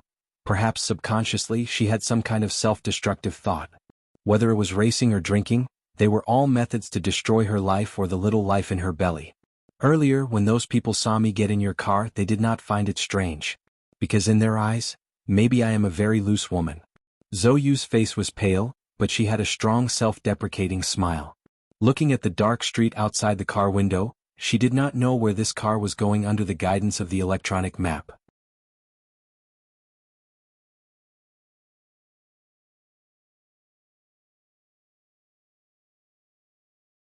Chapter 160. I'm sorry. Su Lu raised his head and expressed his apology very seriously. Wangdu Hospital is inside Linyuan. If you don't want this child, I can send you there right now. And then you'll tell the Tai family or my father about this. Zhou Yu looked at him as if she wanted to eat him alive. Or you can choose the second option and give birth to the child. I'll take care of you during your pregnancy. Su Lu thought for a moment and said very seriously, actually, you've been hesitating. Otherwise, you wouldn't have used alcohol and racing to try to cause some kind of accident. Since you also cherish the child in your belly, why don't you try to give birth to it? Give birth to it? What will happen after it's born? Zhou Yu looked at Su Lu with a pale face and said sadly. In the social environment of the Federation, there were many single mothers. Moreover, there was social assistance, so they rarely faced superficial discrimination. However, the problem was that Zhou Yu was not the daughter of an ordinary family. I'll think of a way to find Shi Qinghai. After saying this, Su Lu got out of the car and left Zhou Yu alone in the car to make the most difficult choice. He quietly leaned against the heavy car door, lit up Mr. Shi's favorite cigarette, and took a deep breath. Shi Qinghai was his brother. He was an orphan and a fugitive pursued by the Federation government. He was in deep water and doing business on the edge of a knife. He might die silently one day. Sulu had been worried about him all this time. Now, unexpectedly he found out that Shi Qinghai actually had an unborn child and a descendant. Sulu was very moved. He really wanted Shi Qinghai's child to survive. As an orphan, he cherished his descendants more than most people in the Federation. He didn't want Mr. Shi to die without any descendants. It was this strong feeling that made him follow Zhou Yu all the way to the entrance of Qingshan Park and have a conflict with those people. Therefore he wanted to threaten Zhou Yu. In fact, if the daughter of the Zhou family in the car really chose to have an abortion, he would only hide this matter in the bottom of his heart forever. The two people inside and outside the car quietly looked at the lights of Wangdu Hospital in the distance. In the time it took to smoke a cigarette, they both made up their minds. Zhou Yu did not get out of the car, which meant that she had made a decision. If I really didn't want this child, I think you probably wouldn't have spread this matter to everyone, Zhou Yu said coldly without looking at him as she gently fiddled with the slightly damp hair on her forehead. After a moment of silence, Sulu nodded and said, "In the end, it's still you who can't bear to part with this child." Zhou Yu's eyes were no longer as charming as usual. Instead they were much softer. She didn't know what she was reluctant to part with. Her first man had died a long time ago. Although the case had never been solved, she knew that the male student whom she didn't like very much had actually died under the gun of her own brother. In fact, before she knew she was pregnant, she already had the existence of that beautiful man in her mind. Through her family's channels, she also knew that he was a spy for the anti-government army and was currently wanted by the Federation government. This was very good. At least she didn't have to worry about whether or not that hooligan would be killed by the army sent by her family. He probably wouldn't have any way to survive in the Federation. Zhou Yu laughed softly. Her laughter was filled with loneliness and mockery. She turned her head and looked at Sulu with a very strange gaze. She said softly, "Since you think you're his good brother and want to participate in this matter, then if there's any trouble in the future, you'll have to shoulder it." The girl in red, Zhou Yu, was the incomparably pampered daughter of the Minister of National Defense, Zhou Yingxing. She was the younger generation that even the madam of the Tai family liked very much. Regardless of whether she ran away from home or refused to return in a fit of pique as time passed, the news of her pregnancy could not be hidden forever. When the time came, whether it was the Zhou family or the Tai family, they would probably ask who the child's father was. Shi Qinghai continued to be his spy and was being chased by the Federation. Naturally, it was impossible for him to be the child's father. Although this was the truth was often the most troublesome. At this moment, Zhou Yu's words with a cold smile were equivalent to giving Sulu a difficult problem. If he wanted to interfere in this matter, how could he withstand the pressure? At this moment the car had already started moving slowly. It left the beautiful nighttime Linyuan of Wangdu Hospital and headed in the direction of the highway. Su Li's hands were placed steadily on the steering wheel. It seemed that his shoulders weren't very broad and solid. She didn't know if he could carry it. He didn't answer Zhou Yu's question because he was used to doing rather than talking. Since he had already chosen to protect Shi Qinghai's child, there were some troubles that had to be faced. The black car had not yet reached the highway intersection. Zhou Yu seemed to be a little unaccustomed to the silence in the car. She frowned and asked, "Where do you live?" "Wangdu." "What are you doing in the capital?" "Work." "What work?" "I just joined the Shell Motor Company's spring recruitment today. I should be entering the research institute." Hearing this answer, Zhou Yu's eyes flashed with a hint of surprise. Her family had always been in the military system, so she naturally knew the requirements of the Shell Motor Company. In particular, she felt a trace of surprise and a little admiration for this inconspicuous guy beside her who could actually enter the research institute. But in the blink of an eye, the surprise in her eyes turned into a somewhat strange smile. Sulu was a taciturn fellow, but his brain was actually pretty good. When he heard Zhou Yu's question, he knew that the other party was going to give him another difficult question. However, he only gave a faint smile, not minding it at all. After all, it was only right to do something for a friend. An engineer from the Shell Motor Company. Although this identity can't be approved by my family, at least it doesn't sound too bad. Zhou Yu looked at him with a faint smile. Sulu smiled and said, "I'm afraid this kind of trick won't be able to fool your family. That's why I'm not going back to the special region today. I'm going to your house." After Zhou Yu said this, her whole body relaxed. She leaned against the very comfortable driver's seat and squinted her eyes to look at the silent night outside the window. Sulu hesitated for a moment and directly replied, "Okay."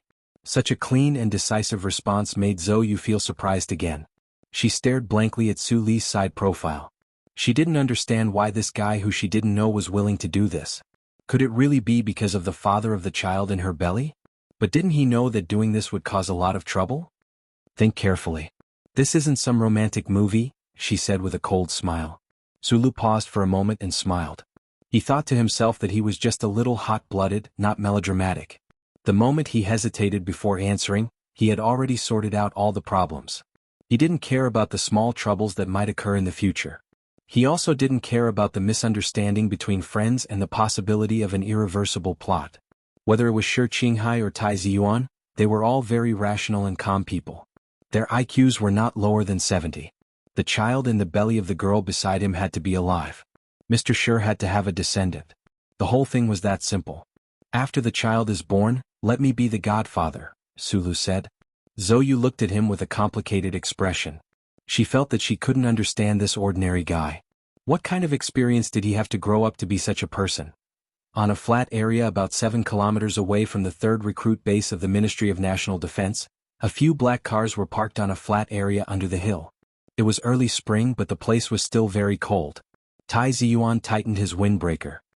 He looked at the silhouette of the military base in the distance and couldn't help but take a deep breath.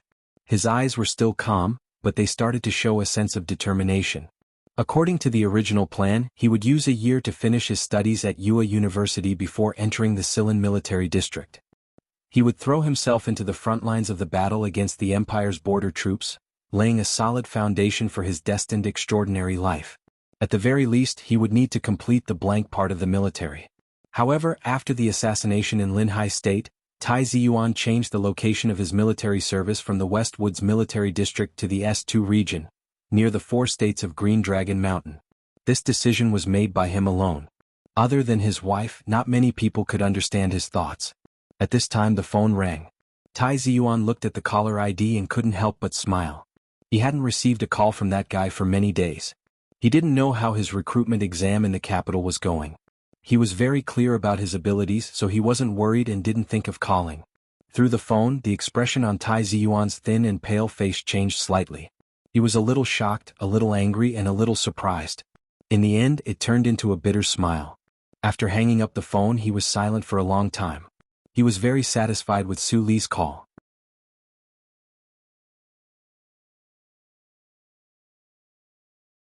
Chapter 161. When the bus disappeared at the end of the road, Butler Jean retracted his worried gaze and boarded the bus with more than 10 members of the Tai family. In the car, the white-haired old man closed his eyes and began to recuperate. In name he was Tai Ziyuan's personal butler, but in reality he had a lot of power in his hands. There were several groups that were directly responsible to him. At this moment, the old man had a feeling of depression and anxiety that he couldn't get rid of. However, there was also a faint sense of pride. These feelings were all because of Tai Ziyuan's choice. Maybe history will judge me to be wrong, but I will never admit that I was wrong.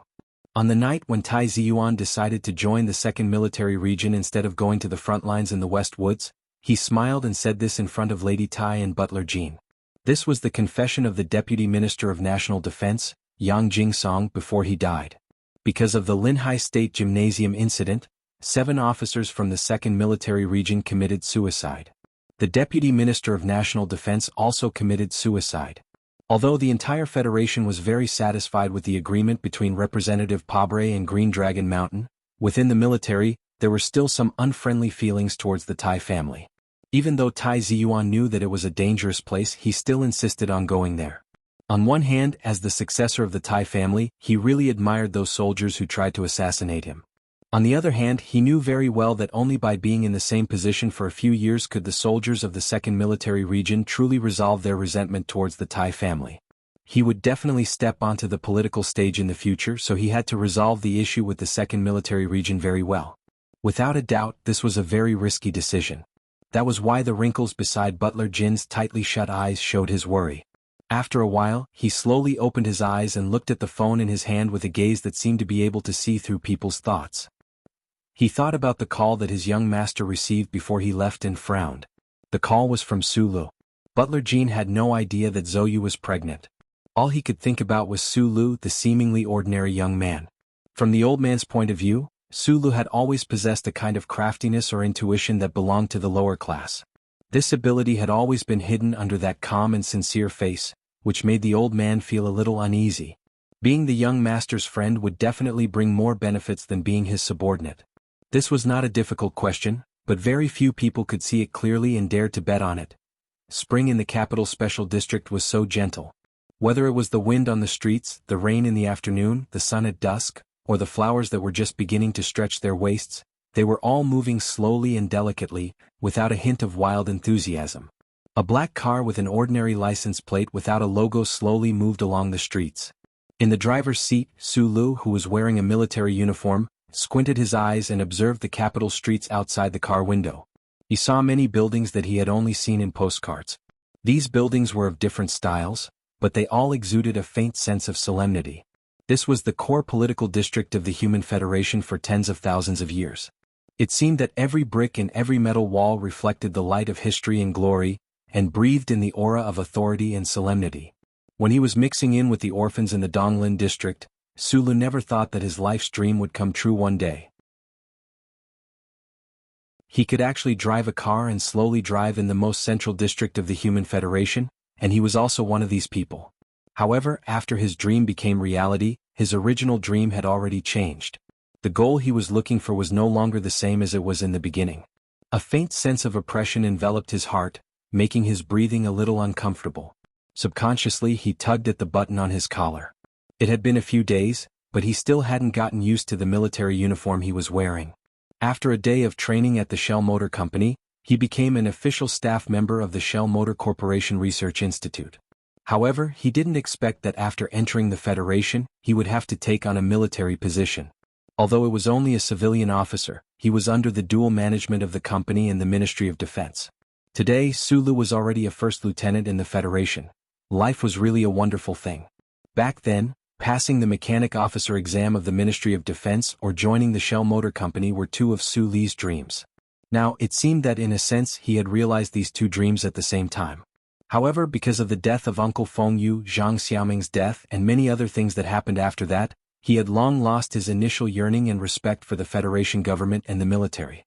Following Hawking Avenue and bypassing the thick and cold building of the Ministry of Finance, the black car drove toward the northern suburbs of the capital. When it passed by an extremely quiet intersection, Sulu's eyes narrowed. His pupils contracted slightly, but he didn't slow down the speed of the car in the slightest. It was a road that was rumored to have no exits. At the end of the road was the mysterious Bureau of Proclamation. The sign at the intersection didn't say anything, only a few lines of warning and control. The back of Sulu's neck went slightly numb at this moment, as if there was a chill rising from his heart. His brows furrowed, and he mobilized the scorching heat in his body to circulate around his body, driving the chill out. He knew that it wasn't that something had happened to his chip at this moment and that the omnipotent central computer of the Bureau of Proclamation had discovered something. It was the greatest fear in his heart that made it difficult for him to calm down. The mysterious Bureau of Proclamation was the existence that Sulu feared the most in the Federation. However, he also felt that one day he would drive a car along that road that had no exits and have some sort of relationship with the Bureau of Proclamation. The car with a pass on it easily passed through the entrance control of the first military academy of the Federation. It went around the quiet passageway beside the Lotus Pond and passed through 2 checks before arriving at the 3rd department of the Shell Motor Company Research Institute. When Sulu first came to the Research Institute, he also felt that it was a bit strange. He didn't expect the 3rd department of the Shell Motor Company Research Institute to be located on the campus of the 1st Military Academy. Later, he gradually understood that the Husk Institute was a very liberal department. The main research topics were all research and development with well-known professors from various universities. Therefore, the Shell Motor Company simply set up a few research institute branches in various universities to facilitate the work of the old professors.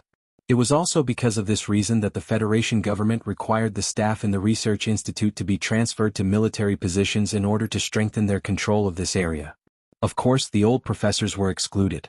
Walking from the parking lot to the quiet building, the contact between the insulating material floor and the soles of the military boots made monotonous sounds.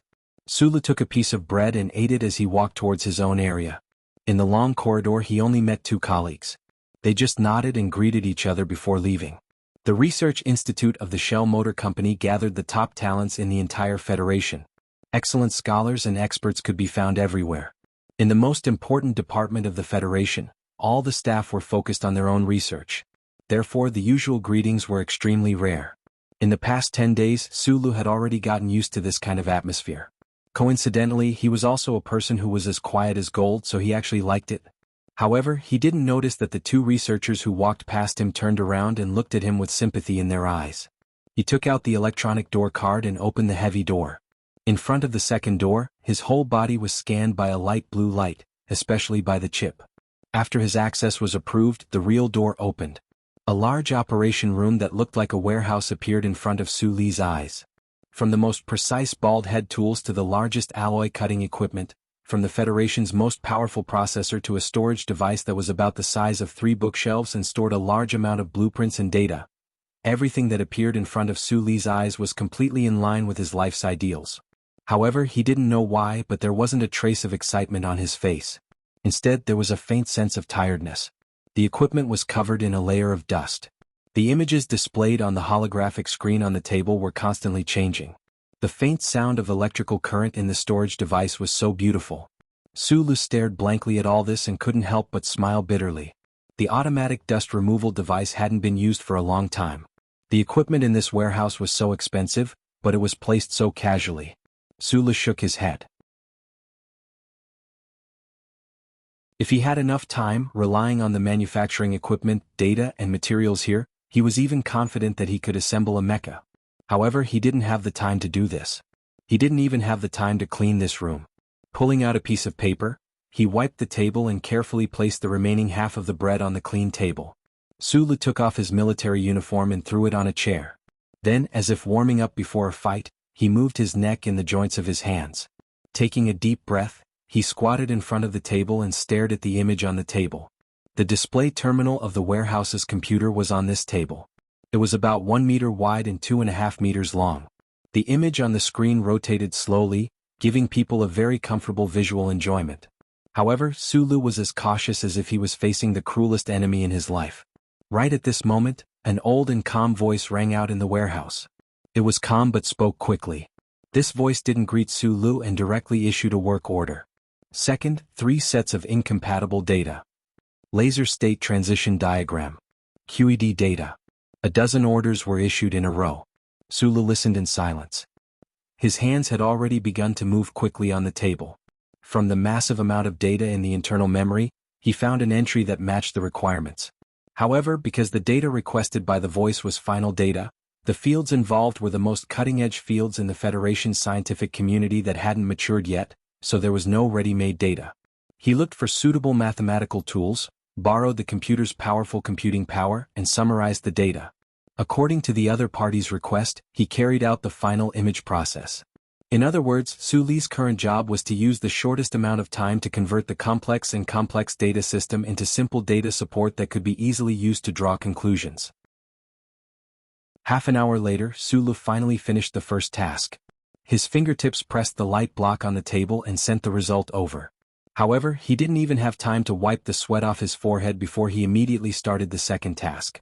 From the first day he entered the research institute, Sulu was engaged in this kind of boring work. He finally understood why the research institute suddenly had the idea of snatching people from the Shell Spring recruitment. This kind of research processing role was really not easy. Even with Su Li's physical strength and brain power, he almost couldn't handle it. The owner of the old voice wasn't Professor Shin, who went to the Shell Motor Company to snatch people. It was Professor Shin's father, an old monster who was respectfully called Old Shin by the Research Institute staff. An old monster. Only Old Shin and Su Lu were in this storage room of the 3rd Division of the Research Institute. It was said that during the peak of the research period, there were a total of more than 10 research assistants in this storage room. However, in the end, not a single one of them was able to persevere. They all requested to be transferred away. A few of them even resigned to go through strict military scrutiny to leave the Husk Institute. Sulu mechanically and numbly organized the data, but his mind was thinking about other things. He knew that Professor Shin's research direction was in the field of quantum measurable dynamics. The problem was that all the experts in the Federation agreed that this was a dead end. There would never be an exit, just like the special road that led to the Bureau of Proclamation. There was no time to research the chip, to come into contact with the Federation's most mysterious charter technology. He couldn't even personally touch the mechanical aspects of mecha battleships. All day long he was faced with this vague data that he couldn't even understand. Accompanying an eccentric old professor to research something that would never yield results, Sulu suddenly had doubts about his own choice.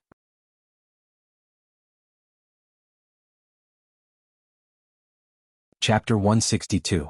In the past, Sulu had spent a lot of time in the library of Ua University, reading all kinds of books and unofficial historical commentaries, so he was able to recognize the faces of a few old men from the Federation.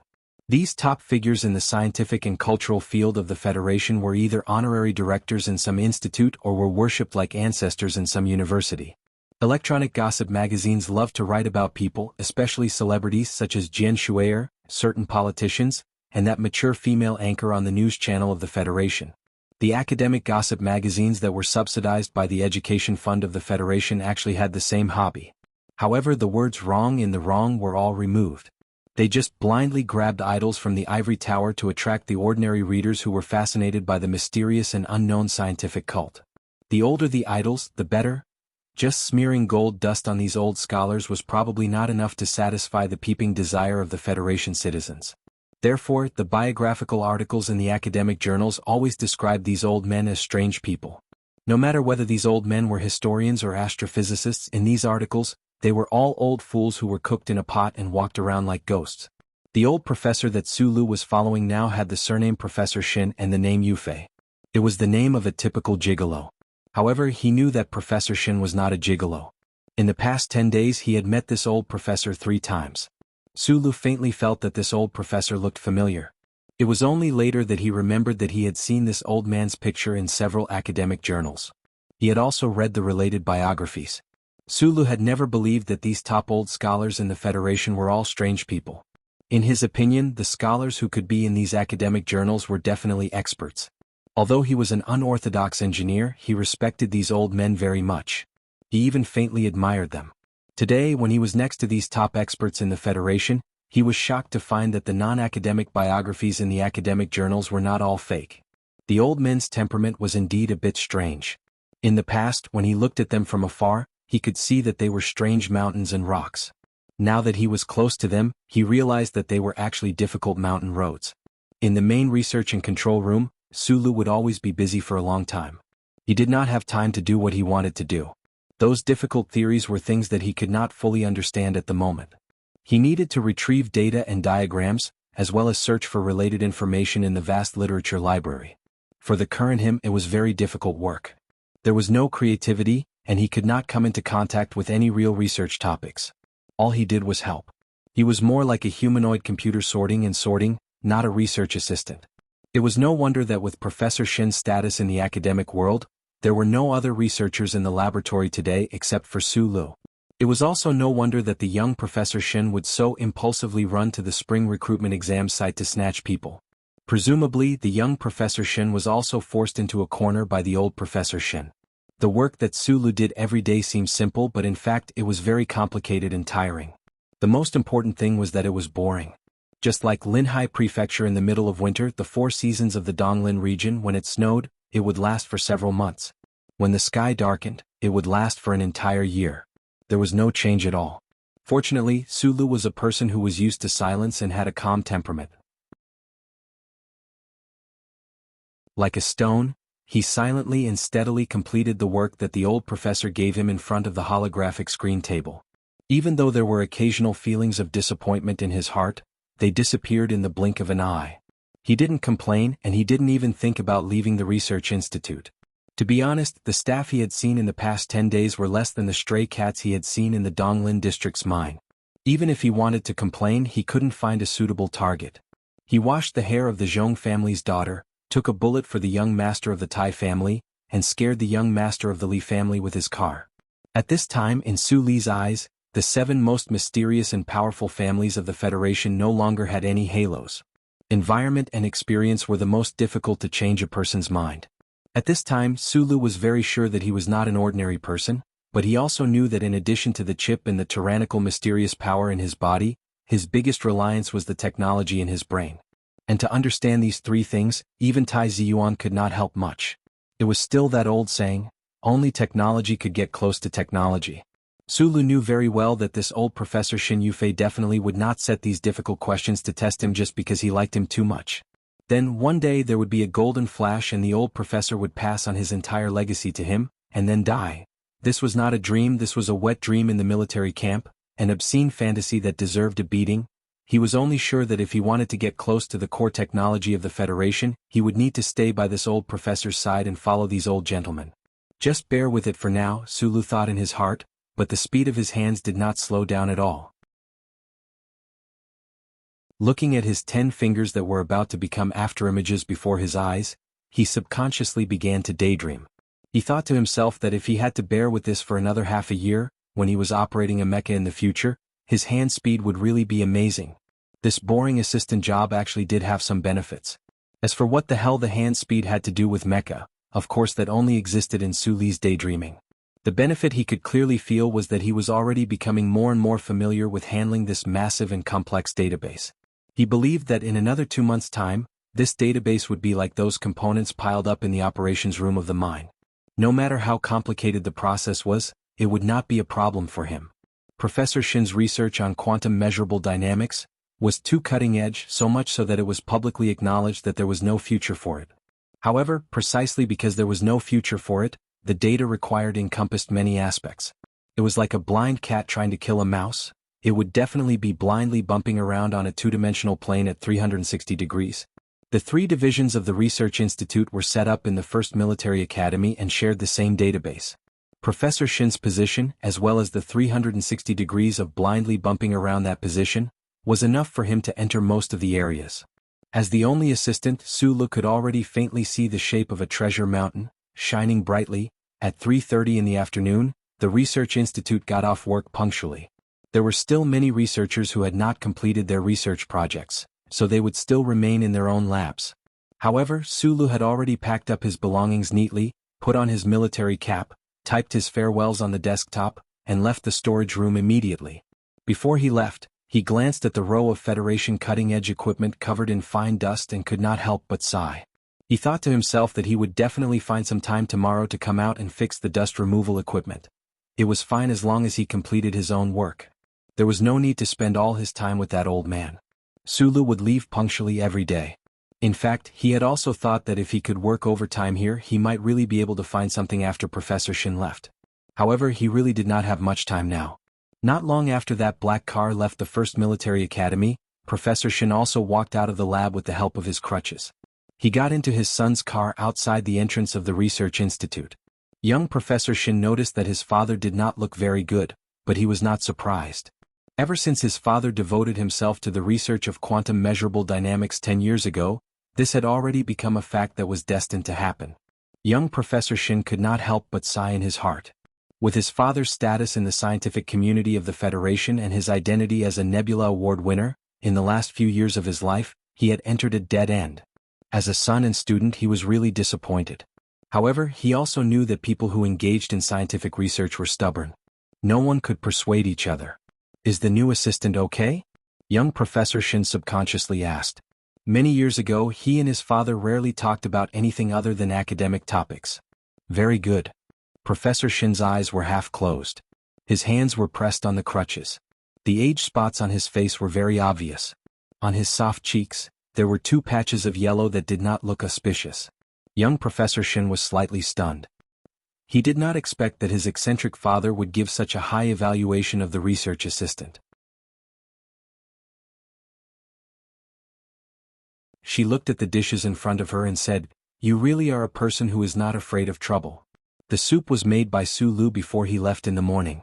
The dishes were bought from the supermarket the night before yesterday. Sulu raised her head in confusion, glanced at her, and asked hesitantly, "What's the trouble? Why don't you eat the ready-made food?" Zoyu scooped up a chicken claw in the soup and frowned. "You can be considered a little rich now. It shouldn't be a problem for you to eat at a restaurant."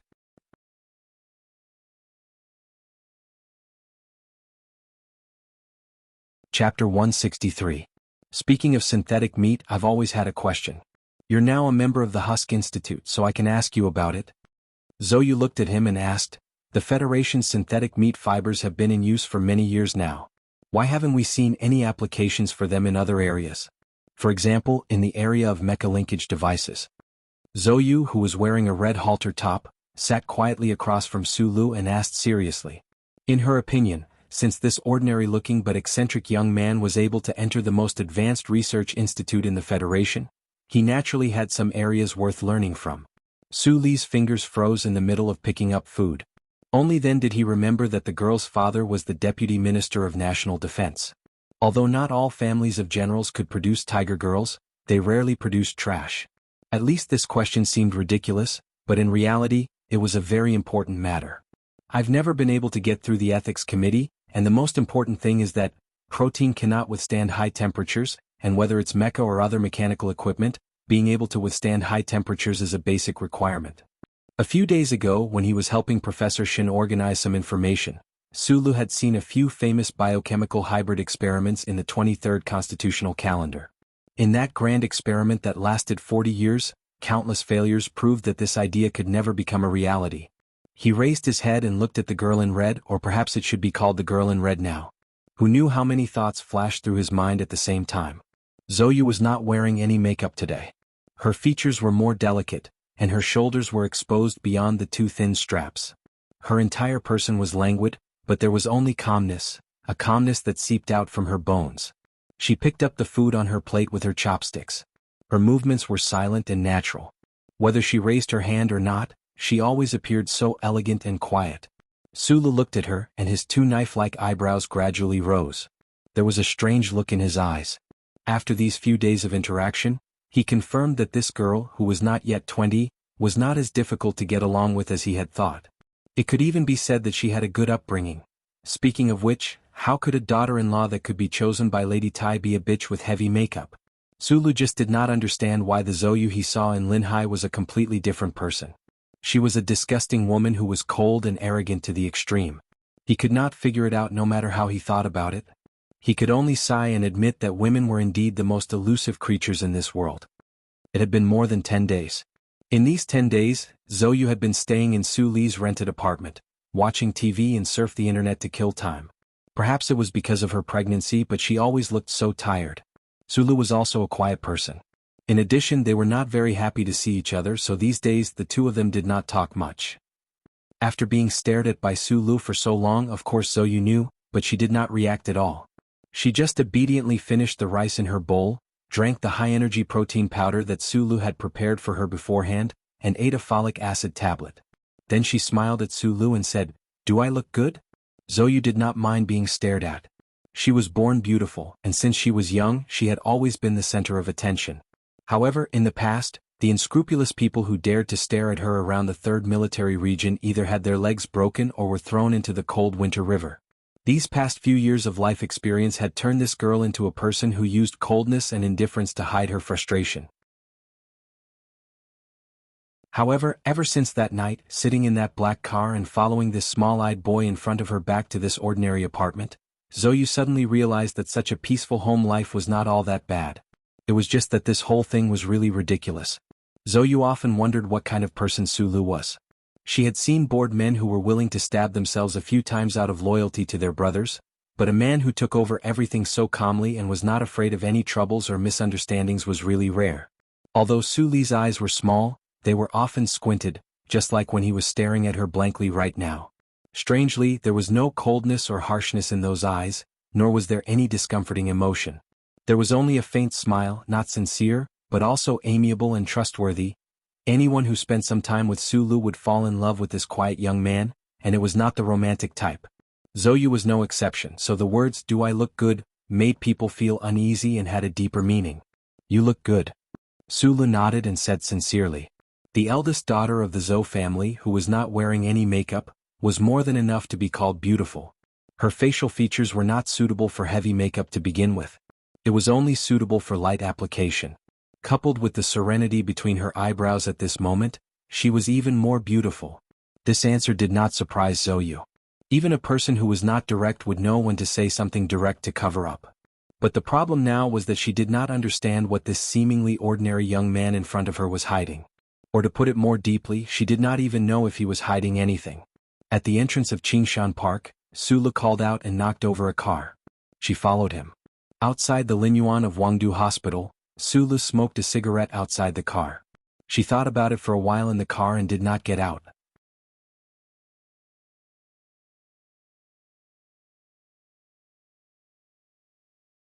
Sulu was surprised that the Zhou family found out about Zhou Yu's whereabouts so quickly.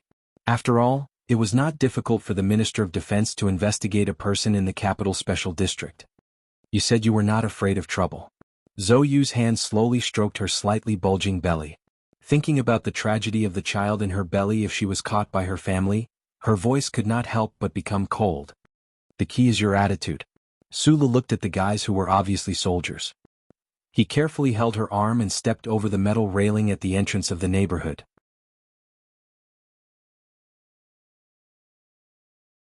Chapter 164. Under the faint silver light of the two moons, this strange pair of man and woman, under the gaze of the big men in the shadows, steadily walked out of the gate of the neighborhood and slowly walked along the big green tree on the street. If you are a good person, then in your eyes I'm definitely not a good person. Zhou Yu's tone became harsh again, just like the unruly girl from before. Maybe it was because she was being watched by her family again, which made her a little unhappy. Fortunately, there was a hint of self-mockery in her harsh tone, so Sulu just frowned. Do you want to go back? Zhou Yu was not a girl who was used to thinking about other people, but maybe it was the chicken soup from the past 10 days that worked. She looked at Sulu, who was silent, and took the initiative to ask. Sulu glanced at the shadows behind the tree from the corner of his eyes. Those burly men who were obviously soldiers did not follow too closely, nor did they force their way forward. One of them took out his phone and seemed to be asking for instructions.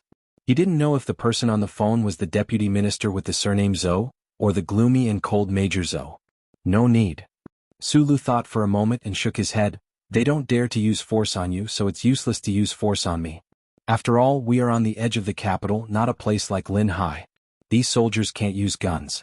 If things get out of hand, it won't look good on your father. That's true. Zhou Yu, who did not have his eyebrows drawn, had very thin eyebrows. Once they tightened due to emotions, they would be as cold as steel wire. He glanced behind him and sneered, I'm afraid they're not sent by the old man. Sulu immediately understood what she meant, and his smile couldn't help but become a little bitter. To be honest, he was only a young man in his 20s, not a saint. Because of a woman that he was not familiar with and even hated, he got into so much trouble. He couldn't help but think twice. However, the process of thinking and judgment was covered by his silent appearance. The result of his thinking was very simple. If the Zhou family found out that Zhou Yu was pregnant with another man's child, the consequences would be very tragic. Zhou Yu's child would definitely be lost. It is indeed a little troublesome. You can't just hide in the apartment. Every month you have to go to the hospital for a checkup. You have to go out. The two of them slowly walked to the outside of a tea house. The stalkers behind them still didn't make any movements. Sulu and Zhou Yu sat by the window. They ordered a pot of chrysanthemum tea that pregnant women could drink and fell into silence. Other than how to take care of the baby in their arms, the two of them did not have much in common. After saying goodbye to Zhou Yu, Sulu walked out of the tea house. Leaning against the glass window, he took out a cigarette case, lit a cigarette and took a deep puff. The taste between the tip of his tongue and the gap between his front teeth suddenly became a little sour. He subconsciously glanced at the 3 sevens on the cigarette case and couldn't help but smile. He thought of his beautiful friend who liked to wear her hair in a 3/7 style and only smoked 3/7 brand cigarettes. Sulu puffed out a faint smoke. He felt a little depressed. He didn't know where Shi Qinghai was hiding now. In the smoke, he seemed to be able to see the beautiful guy in a windbreaker blowing in the cold wind. He acted as an assassin and a traveler. His peach blossom eyes narrowed as he stared at everything in the Federation. He refused to forget his teacher and the anti-government army in the mountain. You are going to be a father soon. Sulu whispered to Shi Qinghai, who he didn't know where he was, in the end, I am your godfather. Immediately, he narrowed his eyes. He noticed that the big men in the shadows on the other side of the street had already hung up the phone and were preparing to walk over. On the other side of the glass, Zhou Yu looked out of the window indifferently. Through the glass, she saw Su Li's naturally hanging right hand holding the crumpled cigarette case. She saw the 3 sevens on it. A faint sadness appeared between her eyebrows. She and that man had the deepest crystallization of their relationship, but in fact she didn't know that beautiful man, let alone like him. However, she really liked the little life in her belly that was constantly trying to grow up. Those soldiers in plain clothes crossed the street and came to the tea house.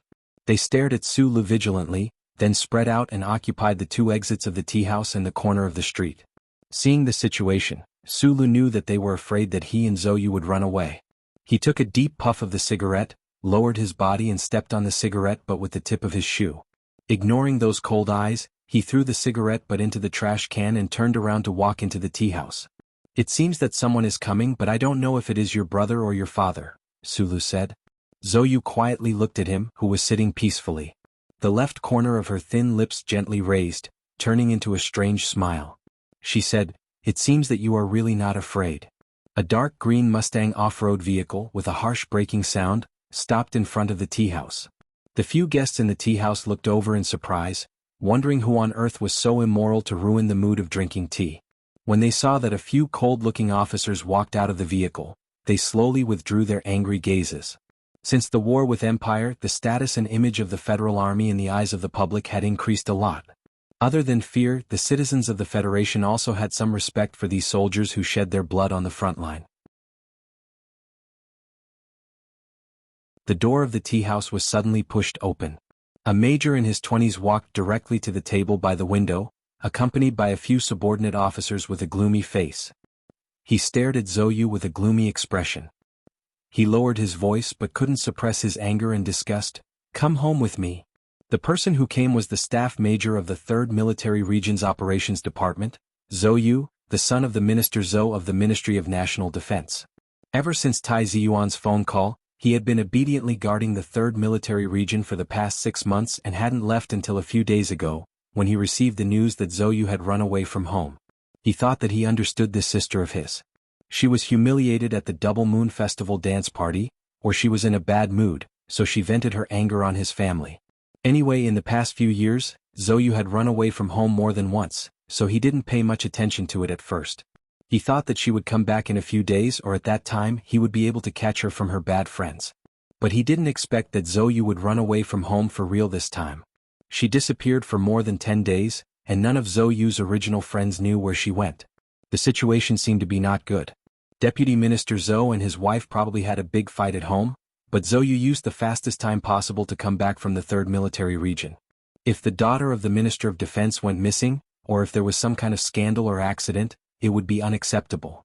Although Deputy Minister Zhou Yingxing was also worried about his daughter, he couldn't ask the civil servants of the Federation government to help him find her, so the people that Zoyu asked for were mostly people from the 3rd Military Region. Today he finally found out about his sister's whereabouts, so Zoyu didn't dare to delay and rushed to the tea house immediately. When he saw Zoyu's slightly haggard face without any makeup, on one hand he was relieved, but on the other hand he was filled with endless anger. As for the young man beside Zoyu, who had been silently drinking tea with his head down, he didn't pay attention to him at all. "Find out who you are." Zoyu lowered his voice and roared fiercely, "Go back." Zoyu repeated it a second time. Zoyu seemed to have just noticed her brother's arrival. Her face was slightly pale, and there was a hint of coldness in her half-smile. She looked up at him proudly and said coldly, "Why would I go back with you? Continue to be a bargaining chip for your promotion?" As soon as these words came out of her mouth, Zoyu's eyes flashed with a strange color, which immediately turned into anger. Su Lu, who had been drinking tea with his head down, also slightly stiffened his fingers. He didn't think that Zoyu, who was now an unmarried mother, would give such an evaluation when she thought about her past with the Tai family. Zoyu slowly stood up from the tea house and looked at her brother calmly. Her slightly raised chin looked so proud, and there was a faint smile on her lips. Zoyu's eyes fell on the girl's slightly bulging stomach, and his body stiffened. The light red cotton dress was very soft on her stomach, as if it was afraid of affecting the little life inside. The anger in Zoyu's eyes instantly disappeared, and it turned into endless shock and some other emotions. The pale color quickly covered his cheeks. He couldn't believe his eyes. His finger trembled as he pointed at Zoyu's nose. He wanted to say something, but for a long time he didn't say anything. "The family's face has been completely lost because of you." Major Zhou forced these extremely cold words out from between his teeth. Zoyu wasn't married and she hadn't even been in a relationship before, but she was pregnant. No matter whose child this was, the Zhou family definitely couldn't accept it. He took a deep breath and forcefully suppressed the urge to slap his sister. He lowered his eyes and said coldly, Take her back. The two officers who followed him into the tea house, as well as the few plainclothes soldiers who entered later, looked at each other. They could see the hesitation in each other's hearts, but in the end they didn't dare to disobey the order and walked over. Sulu sat outside of Zhou. If these soldiers wanted to take Zhou away, they would have to go through him. These soldiers didn't know his identity, so they turned around and looked at Zhou for instructions. Zhou's calmness at this time was completely forced out. His heart was already filled with endless rage.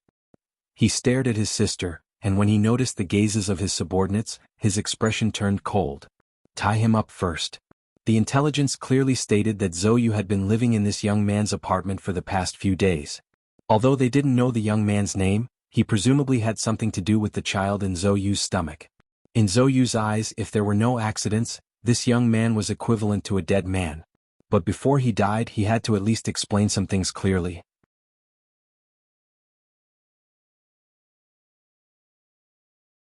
Chapter 165. A soldier's duty was to obey orders. Although the officer was shocked by the power coming from the palm of the young man in front of him, he still continued his actions. Behind him, another person followed him and pounced forward. The sound of the wind followed the movements and drifted through the air. It was like a tiger and a wolf hunting a rabbit in front of it. The expressions of the few customers in the tea house immediately changed, thinking that the kid was probably going to suffer a great loss. The present Sulu, after that coma, had successfully digested the mysterious power in his body. He could control it at the most minute level. The 10 movements Uncle Fengyu had taught him had long become instinctive to his body. Each small movement that had been broken down may not have had any rules, but in actual battle, it appeared particularly accurate and valiant. It was still the same saying. When it came to fighting, there were probably not many people in the entire Federation who were his match. No more accidents happened. He advanced, his shoulders bent, and with a few muffled pops, Su Li's feet were slightly apart. His right hand hung in the air, and his feet seemed to be rooted to the ground. The 2 officers from the Internal Affairs Department of the 3rd Military Region were sent flying with a muffled groan. One of them was hit hard in the chest and his collarbone hurt. The other was viciously stepped on, and his knee was slightly deformed. That kind of pain, with a trace of soreness, invaded their well-trained and resilient bodies. It made their muscles begin to tremble, and they were unable to make any response or the next step. The officer who made the first move didn't even see clearly how Sulu attacked.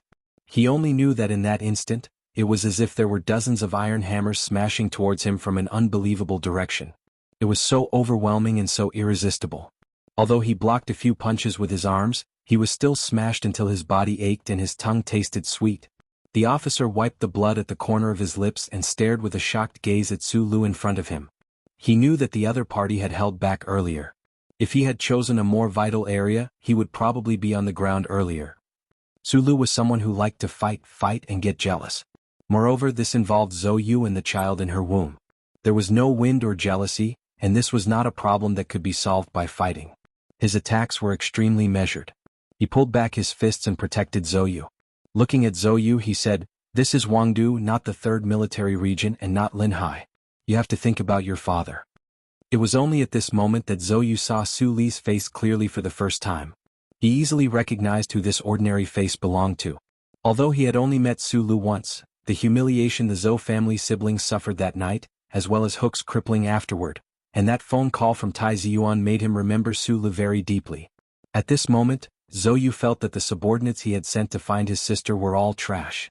They only knew that the person living in the apartment was a young man, but they didn't know this young man's true identity. It's actually him. At this moment, Zhou's expression changed countless times. Who knew how many thoughts turned in his mind and how many strange guesses he came up with? But more than that, he was shocked and confused. He didn't understand why the guy that the young master of the Tai family favored would be together with his sister. A man and a woman alone for more than 10 days and nights, and his sister was pregnant. His gaze followed Su Li's open arms and moved slightly. Zhou discovered that Su Li's palm, intentionally or not, was placed horizontally in front of Zhou, especially in front of her slightly bulging belly. This cold-hearted major of the Federation had no choice but to twist his thoughts in the direction of those crappy and melodramatic romance dramas: brothers, women, heartbreak, madness, alcohol, consolation, mistakes, that secret knot in the pregnancy, that mysterious third party. Su Li's action of subconsciously protecting Zhou Yu's belly fell into Zhou Yu's eyes. It made him weave a rather complicated and rather vulgar story in his mind. And the more he thought about it, the more he felt that this was probably the truth. The problem was that this so-called truth was too shocking and unacceptable. It made him and the family he represented feel humiliated. So his face became darker and darker, so dark that it seemed like ink was about to drip out. He looked at Su Lu with eyes that grew colder and colder, so cold that it seemed like ice was about to form. His lips trembled slightly in anger, and the veins on his neck appeared and disappeared. In the past, because Hook was still lying in the hospital at this time, or because of the phone call from Tai Ziyuan, Zhou would always give Su Lu enough respect, even if it was something that made him extremely unhappy. This was because the other party was the young master's friend, and the young master had personally called to inform him. But today he found that he could no longer control his emotions.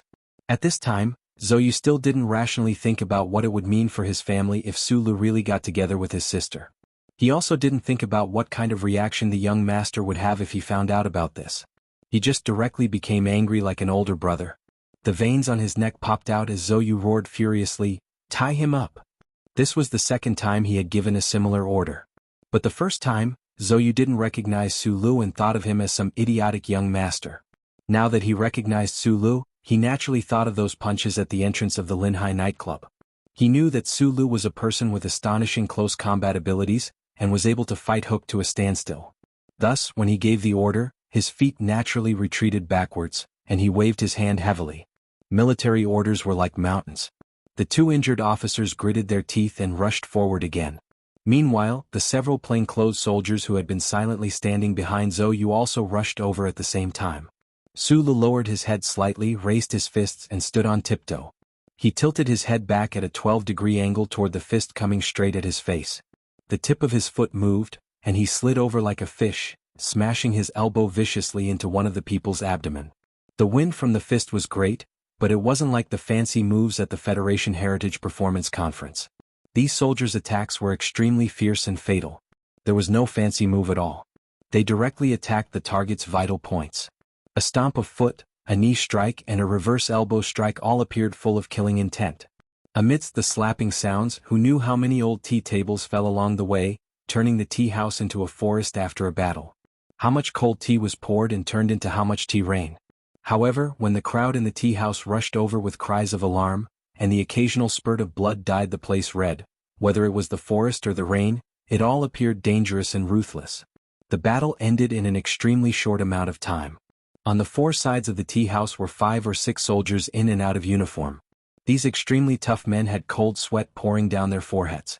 They tried to stand up and continue to carry out their orders, but some of their joints were already seriously damaged, and they couldn't exert any strength at all. Su Lu extended his thumb and wiped away the trace of blood flowing down from his nostrils.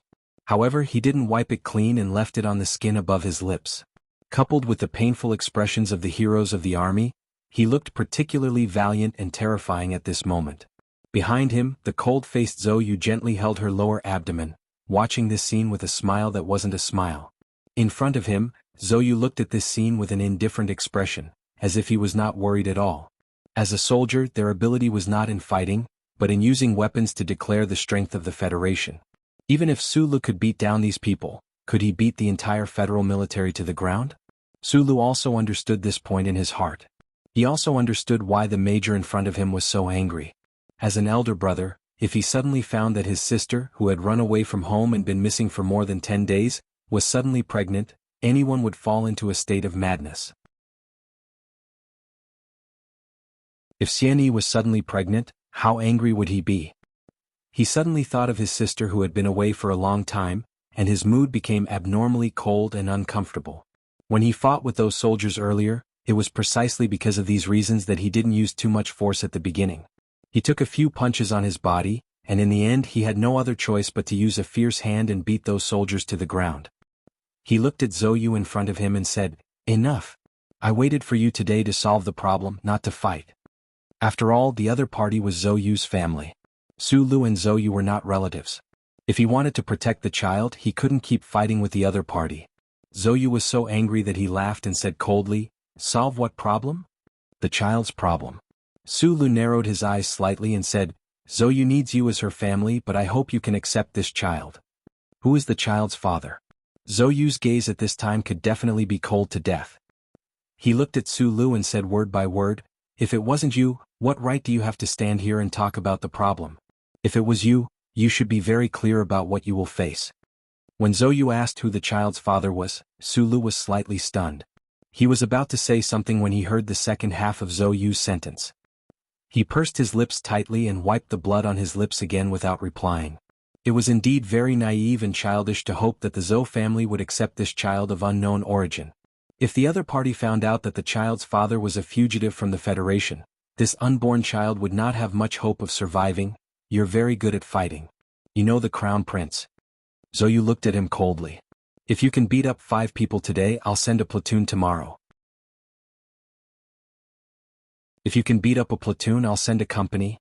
You know that I won't dare to use guns in the capital, but if you really push me too hard, I can even get a cannon and blow up your little unit. You can't stay by her side forever. If I want to take her home, you'll never be able to stop me. Don't think that the Crown Prince can help you in any way. This is our Zhou family's matter, so he has to respect us." These were all real threats. Su Lu was silent for a moment and said, "Just pretend that the child in her stomach is mine. If you dare to touch this child, I'll make you and your father regret it very much." Enough. Zhou Yu, who had been silent all this time, suddenly smashed the small porcelain teacup in her hand in anger. She looked at the only 2 men standing in the room with a cold and mocking expression and said, "You 2 are big men, but you only know how to talk. In the end, didn't you get one thing wrong? This child is mine. What does it have to do with you? It's also mine. Since when is it your turn to control it?" Su Lu thought to himself, "At least right now, you have to let the family think that this child is mine. Of course it has to do with me." Zhou Yu thought to himself, "You damn girl." The 2 men's inner monologue had just started, but it was stopped with a snort. Their faces became shocked and pale at the same time. They couldn't believe what they were seeing. Zhou Yu expressionlessly picked up the broken porcelain shards and indifferently drew a line on her face that was as beautiful as a morning flower in the forest, pure and serene because of her pregnancy. Gradually, bright red blood seeped out from the line, and the flowers in the forest turned red. "Tell father that I want to stay with Su Lu to take care of the baby. Don't bring these soldiers to harass me again." With a line of blood on her face, Miss Zhou coldly looked at her brother. "If you want to take me or kill him, you'll have to wait for 3 deaths. Then she turned her head and looked at Su Lu, who was stiff all over. She narrowed her eyes and said with a smile, "Come with me to the hospital to get my face fixed. Also, check how the child is growing."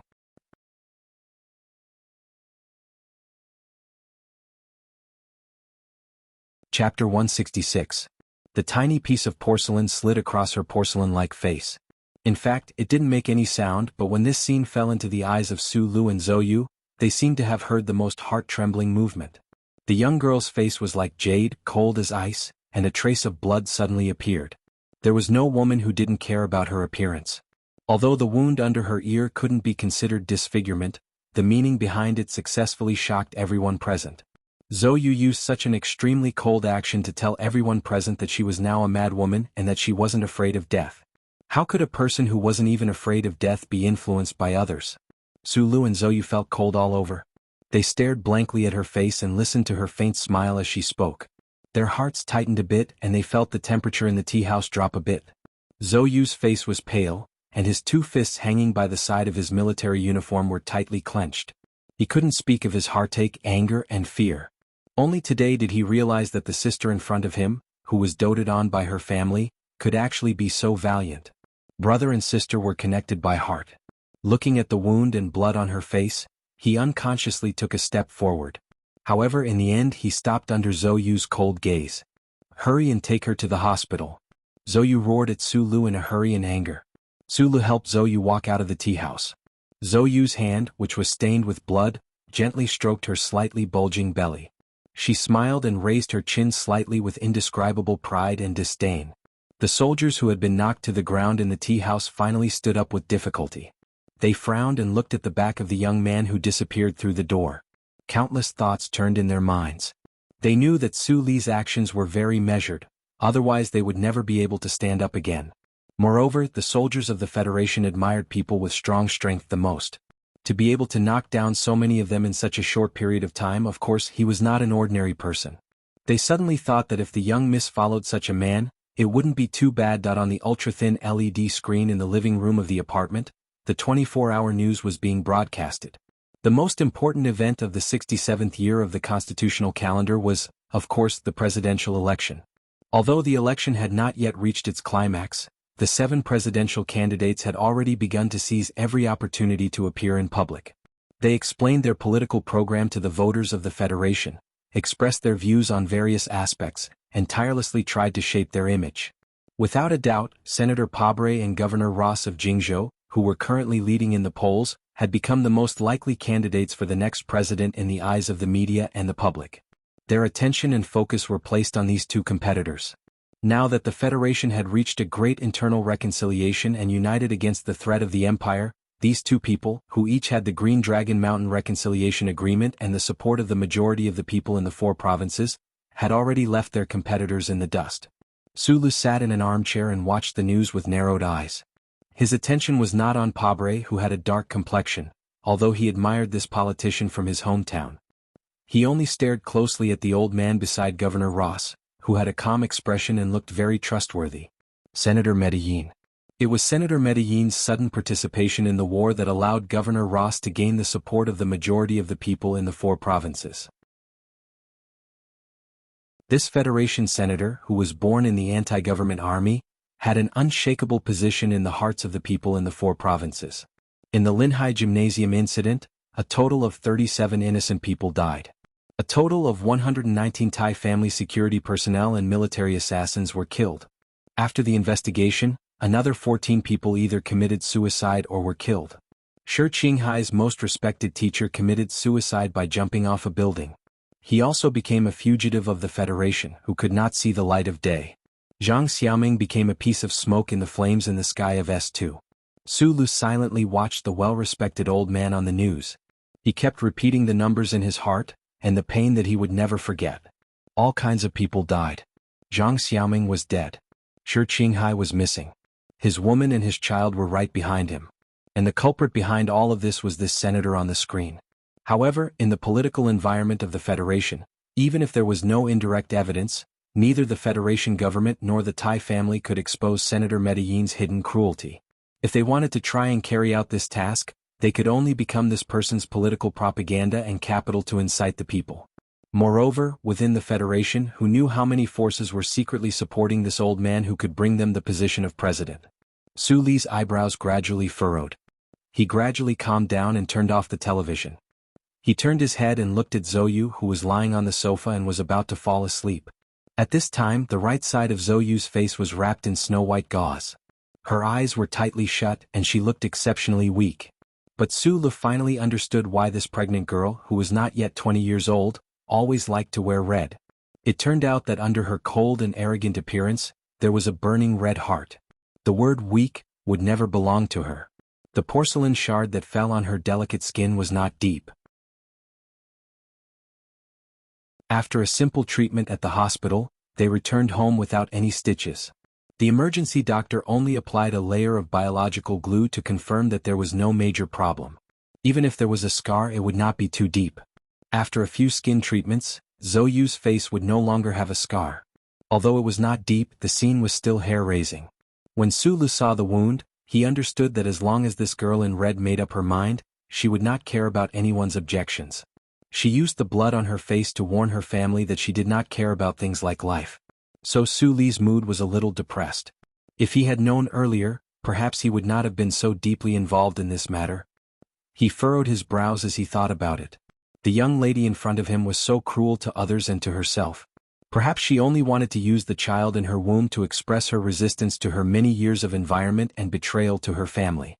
She did not care who the child was. As if she felt the two calm and profound gazes, Zhou's eyelashes fluttered and she woke up. She leaned against the soft sofa and looked at Su Lu with a complicated expression. She opened her mouth and said, "You don't seem to be in a good mood. Right now your body does not only belong to you. What's mine is mine. I'm not your friend's rogue official's birth machine." Zhou's gaze was a little angry. She was now very sensitive to hearing such words. Su Li's always silent and calm attitude made her feel like she was a hen, and Su Lu, who had lived with her for the past few days, was like a farmer raising chickens. All he cared about was the eggs he laid. Hearing Zhou Yu's sharp and angry criticism, for some reason, Su Li's heart also began to accumulate a ball of violent emotions. After a moment of silence, he slowly said, "At least, this body is not a means for you to express your attitude of betrayal." Everyone had their own sensitive spots. Zhou Yu's was sensitive to the relationship between eggs and hens. Su Li's was sensitive to words like betraying his family and searching for himself. He did not like these words. In fact, he was pained by these words. In his short 20 years of life, the girl he had the deepest relationship with had sacrificed herself for her ideals and died because of betrayal. Zhou Yu heard the faint bitterness and pain in Su Li's words. She saw longing and sadness in Su Li's eyes.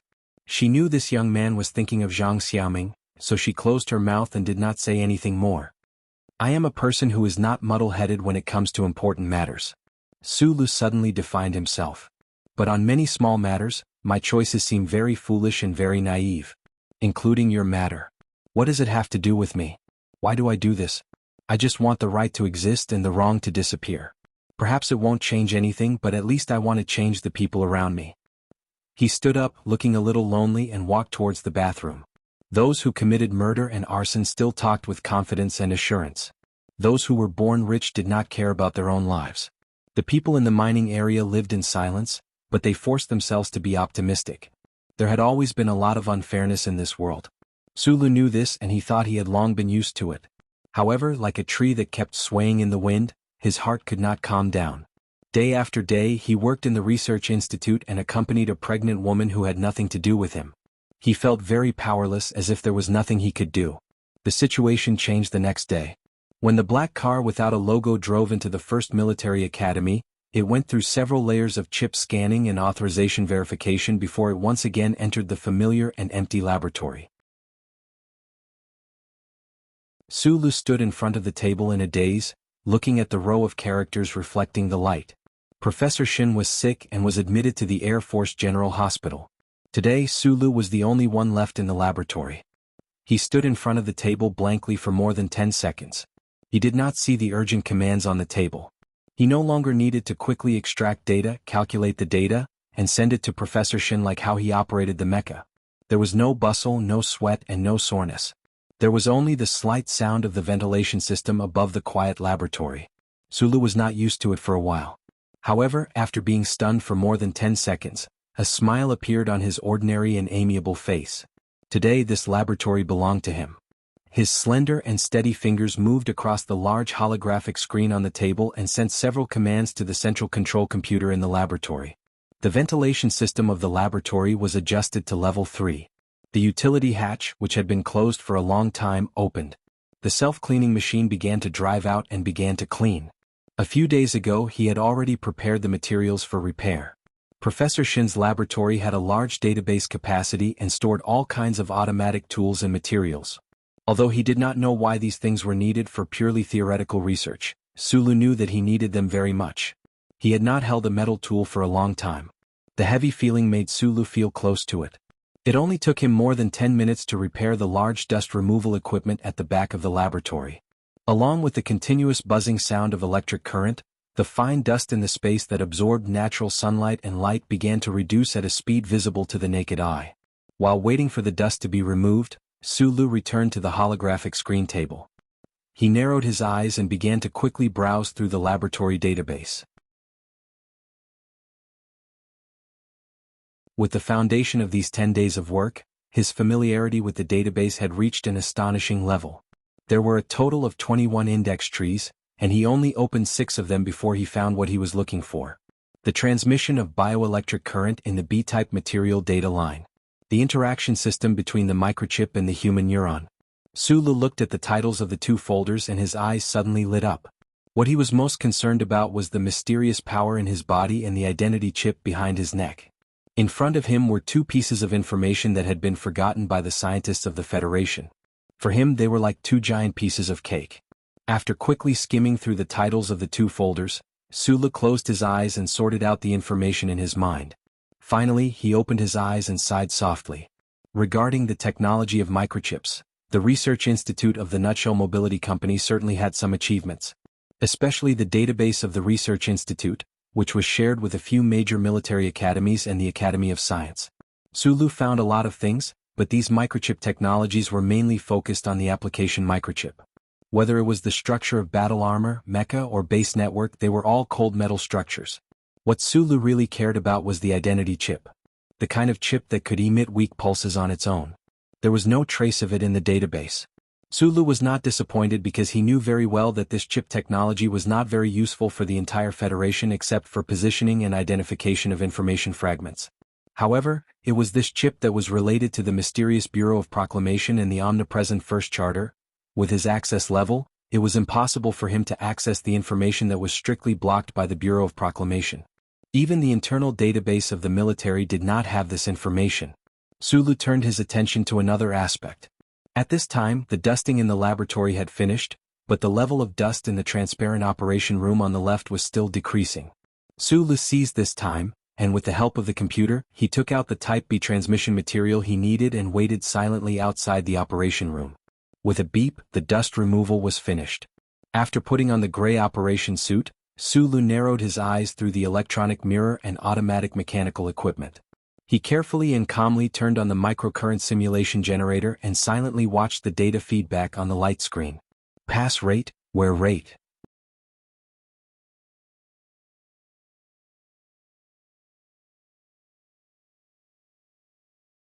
Once these pilots entered the mecha and wanted the mecha to completely simulate their movements, they had to ensure that every inch of their skin and every muscle in their body was in a state of constant movement at all times.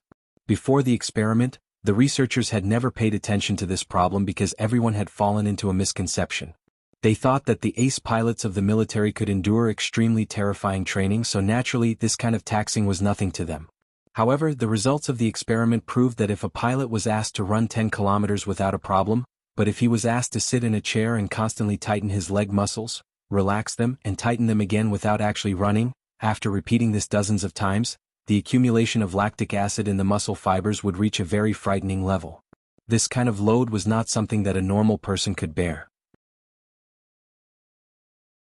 Before the simulator project was aborted, in fact, the military had secretly tried a more advanced control method, which was to capture the pilot's brainwaves and then analyze them through a computer to directly control the mecha. Unfortunately, this seemingly feasible plan failed miserably in the end. This was because the scholars discovered that they had once again underestimated the complexity of the human body, especially the complexity of the brain. The brainwave signals released by the human brain were too chaotic, and the effective information fragments could only account for 1% of the signal at most. If they wanted to successfully capture the effective information in the brainwaves, they would need a more powerful brainwave filter. However, after paying the price of more than 10 pilots' deaths or idiocy, there was no possibility of continuing this plan. Sulu silently stared at the continuous feedback of the data on the monitor screen. From time to time, he would jot down some key values on a piece of white paper beside him. A few hours had passed silently, and he had also been observing the state of transmission of the simulated bioelectric current in the B-section material for a few hours. While waiting for the data to come back, he would think of some things. In the Husk Institute's internal forum, he had once seen a post in the gossip section. The post said in a mysterious tone that the reason why the use of brainwaves to directly control mecha had failed was because the Bureau of Proclamation was unwilling to release the chip technology. At the end of the post, the author, who was obviously a high-ranking researcher of the Federation, lamented that within a few thousand years, there would be no other way for humans to use machines. They could only use the extremely unaesthetic manual operation. While reading the post, Sulu remained silent. This was because he had once seen a very strange method of control, one that did not belong to any currently known method. That was 1.5 years ago in the suburbs of Heshi region. He had been hiding in a large tree and had seen with his own eyes Uncle Fengyu standing outside the mecha, but with those 10 trembling fingers, he had successfully seized control of the M52 mecha from the central control computer of the mecha. That scene had always been in his mind, never fading away. Afterwards, when he carefully recalled that scene, Suli's attention remained on those trembling fingers. This was because within his own body, there was also this kind of trembling, surging, gushing power. Sulu needed to consider the existence of such a massive existence as a battleship. However, he had always been thinking, could it be that one day he could also be like Uncle Fengyu, transferring that surge of power within his body into the cold metallic electrical elements? Like a stream of data, successfully controlling those unconscious component weapons? This was an extremely daring, even preposterous idea. The human body was made of flesh and blood, How could it possibly produce a stream of data that machines could identify? However, Sulu was increasingly convinced of this possibility, especially after he had fainted. The mysterious power within his body had already merged with his body, and his life had once again taken a fork in the road. Uncle Fengyu had once done it, and Sulu was currently researching and exploring it.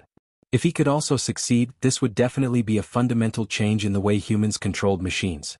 The temperature in the laboratory was extremely suitable, and the temperature and humidity in the dustless operation room were maintained at an extremely strict level.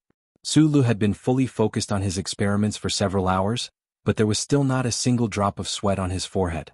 The results of the experiments were not out of Sulu's expectations. The transmission of the simulated biological current within the wires was not too different from normal current. However, because the current itself was too weak, the loss rate appeared to be too high. Meanwhile, the B-type material wire was already the material with the lowest loss rate that could be found in the database. The problem before him was that the situation Sulu had envisioned, using the microcurrent of the human body to control a mecha, or rather to control the chipset of a mecha, did not seem to have the slightest chance of success from these experiments. The weak current generated by the simulated current generator was already extremely similar to the spontaneous biological current of the human body. There should not be a problem with these materials, but the data collector at the end of the wire was unusually cold and firm in its summary. The electron stream did not produce any strange changes. In other words, it could not carry any data. Sulu had never hoped that he would be able to solve his biggest question in just one day's time and allow the mysterious power within his body to obtain the greatest benefits. He had even mentally prepared himself that perhaps he would never be able to come into contact with that magical world in this lifetime. Using the human body to directly control a mecha seemed to be a very simple proposition, but it was an extremely crazy idea. Sulu would not be discouraged by this temporary setback at all. In fact, he did not even see these experiment results as a setback at all. Sulu took off his goggles. His eyes that were exposed outside the mask were slightly tired. He opened the transparent door of the operation room, walked in front of the holographic screen table, and began to quickly browse through the data in the database again. Then he fell into deep thought as he looked at a piece of historical data. Those previous experiments were just an attempt to confirm the doubts in his heart.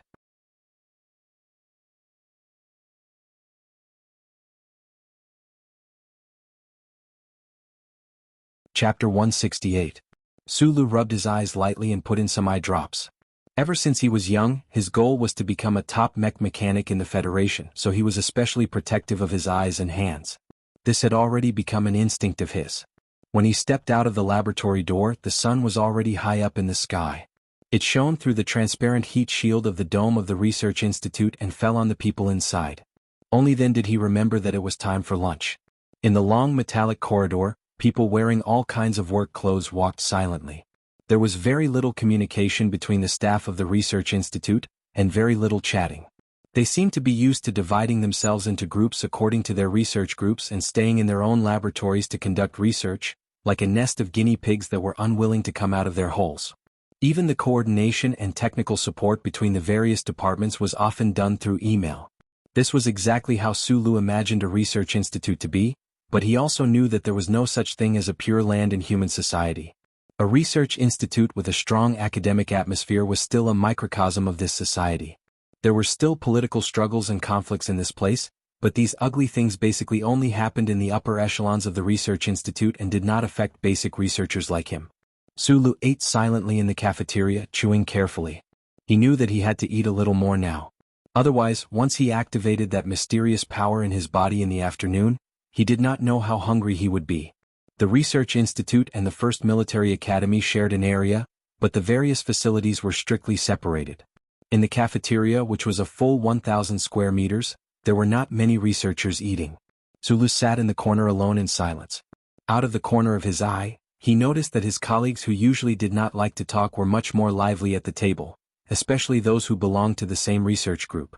They were excitedly talking about something, as if there was an insurmountable problem in some important research project in the engineering department. The Shell Motor Company had a strong government and military background. The most independent and crucial department was naturally the R&D department. If the research center was said to be more focused on theoretical guidance and exploration of the frontiers of science, then the R&D department was more focused on practical R&D. The research results of the research center often required the technicians of the R&D department to transform them into actual objects. The battleships, mechas, even cars, yachts, and home appliances produced by the various subsidiaries of the Shell Motor Company were all designed by the R&D department. The people from the Research Institute naturally did not think much of the technicians from the engineering department. In their eyes, these fellows who only knew how to bury themselves in all kinds of tools were really too boring. They had completely forgotten the true purpose of scientific research, and at most they could only be considered as employees of the Research Institute. But in the eyes of the engineering department, while those old professors in the Research Institute were worthy of respect, these assistant researchers wearing white coats had no right to be proud of them. They were all a bunch of boring fellows who only knew how to memorize theoretical formulas, and only knew how to boast, but did not even know the width of a mecha's track. They were even worse than the doctors who also wore white coats. Because of the difference in nature, the two R&D departments developed some sort of opposing sentiment. Whether it was the government of the Federation or the military, whether it was the company's board of directors or the technical director who was truly leading the way for the Shell Motor Company, none of them had any intention of trying to eliminate this opposing sentiment. In their eyes, this opposing sentiment was an extremely beneficial form of competition. It could promote the R&D standards of the Shell Motor Company and even the entire Federation to improve faster. The R&D department had a problem, so of course the people in the Research Institute were happy. Sulu smiled and did not continue to listen to this gossip. He lowered his head and continued eating. In the cafeteria, other than Sulu, the other researchers were all gathered together according to their research topics. This made his silhouette seem somewhat lonely and desolate. Sulu himself also noticed this point. He sighed softly in his heart. Whether it was at Donglin or at Yue University, his personality seemed to be unable to blend in with the crowd. It was rare for him to have a few true friends, but they were all shut down, left, and died. Could it be that he was destined to be alone forever? No one was willing to be Professor Shin's assistant. Although this old professor had a highly respected position in the academic world and was one of the rarest living Nebula Award winners in the Federation, the subject of quantum measurable dynamics was definitely not a promising one. It was enough to dampen the enthusiasm of all the researchers. In the quiet laboratory, other than Professor Shin, who usually stayed on the second floor in a daze from time to time, there was only Su Lu and the static sound of the holographic screen on the table. This was also the source of Su Li's loneliness in the Research Institute. Today Professor Shin was sick, so this laboratory was equivalent to Su Li's alone. He sat on the metal stairs leading to the office upstairs. He squinted his eyes and sized up the spacious laboratory. He subconsciously took out a cigarette from his pocket and lit it. At the same time he turned on the dust removal system beside him. It was not unprecedented for a speck of dust to destroy a chip and then a battleship. Although this was a laboratory and not a manufacturing factory with extremely strict requirements, Sulu did not want all of his future experiments to come up with ridiculous results. The light green smoke filled his eyes and then quickly turned into a whirlpool in the air. It was absorbed by an invisible force, and the laboratory was clear again. Sulu held the cigarette between his lips. He squinted his eyes and enjoyed a rare moment of leisure. His eyes slowly and attentively scanned everything in the laboratory. With Professor Shin's qualifications, it was not surprising that he could have such a large and complex database. What Sulu was curious about was why his little assistant had access to such a high level of access. It was because of this access that he could find a lot of things he needed. What surprised him even more was that in this two-story laboratory, there were actually so many materials that were rarely seen. Some of these materials were polymer materials that he had only seen in academic journals when he was in Donglin District. In the large warehouse behind the building, there were all kinds of precision instruments and tools that Sulu was most familiar with and loved. Sulu frowned and stubbed out the cigarette. He could not understand why an old professor who was engaged in pure theoretical physics research would need these things. Since he could not understand, he stopped thinking about it. Anyway, Sulu knew that everything in this laboratory could help him accomplish a lot of things he wanted to do. It was like a big piece of pie falling from the sky and accurately hitting his head. The most oily edge of the chopped green onions was delivered right into his mouth. Was there anything more wonderful in the world than this? No. In the past, in this laboratory, Sulu was busy with the various tasks that Professor Shin gave him. He did not have the time or courage to do his own things. However, at this moment, the laboratory belonged to him alone. Of course, he had to seize this opportunity. After stuffing out the cigarette and confirming the time, Sulu took a few deep breaths and calmed down. He put his right hand on his left wrist and gently rubbed the metal bracelet that Uncle Shin gave him a few times. With a calm expression, he silently walked to the holographic screen table and began to examine the information he needed. From this information, he obtained the information he needed and found the appropriate materials in the warehouse to form the tools he needed. Mechanic Yu Feng, or Uncle Feng Yu, was the #1 wanted criminal in the Federation. In his eyes, Sulu was a mechanical genius, so Sulu was without a doubt a genius. Especially since there was no one watching over the laboratory today, he no longer had to worry about anything. The strange ideas in his mind, the rich practical experience he had over the years, and the systematic review of theoretical knowledge under the pressure of old Professor Shen these days, all blended together and began to emit light. Accompanied by the buzzing sound of the microcontrolled machine tool and the electronic etching needle in the warehouse behind the laboratory, it did not take long for Sulu to successfully assemble 4 simple-looking instruments. Although the appearance was ugly, if these 4 monitoring instruments were to appear in front of the experts of the Nutshell Engineering Department, they would definitely be amazed and shocked. They would use the most effective method to recruit the instrument maker. Because the circuits of these instruments were simple, the working principles were stable, and the ideas were unique. They had completely exceeded the conventional thinking of the average engineer. To put it simply, only a genius or an idiot's design, coupled with the creation of a top-notch engineering expert, could achieve such an effect. Perhaps this was not the most advanced, but in terms of concept, it was definitely the most original. And what the Federation engineers, who had been stuck in a dilemma for many years, needed the most now was a completely different way of thinking. Right at this moment, the door of the laboratory opened.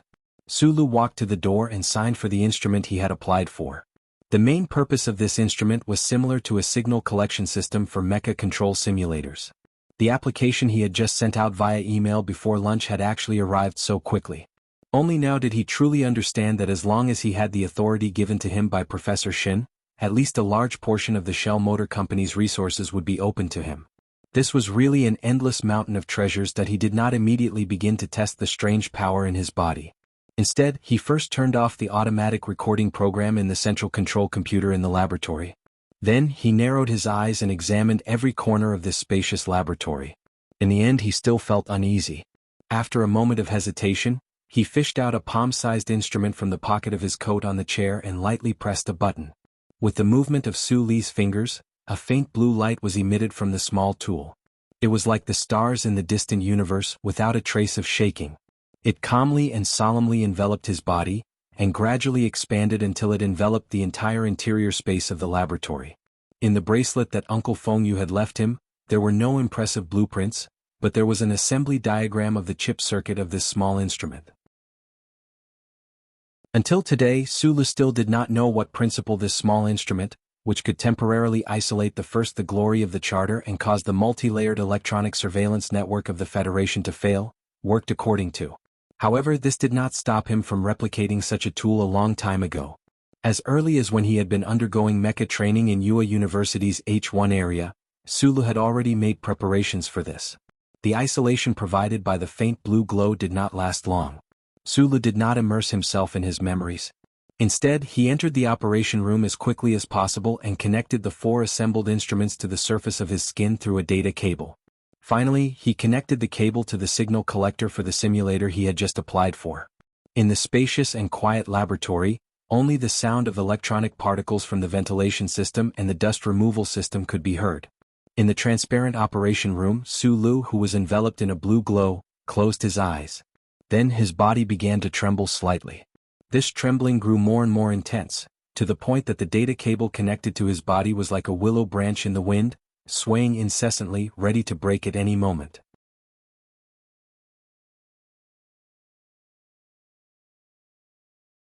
Chapter 169.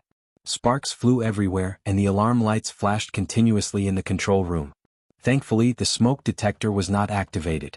Sulu stared silently at the signal collector beside him, which had been destroyed by the electric current, and could not help but shake his head in frustration.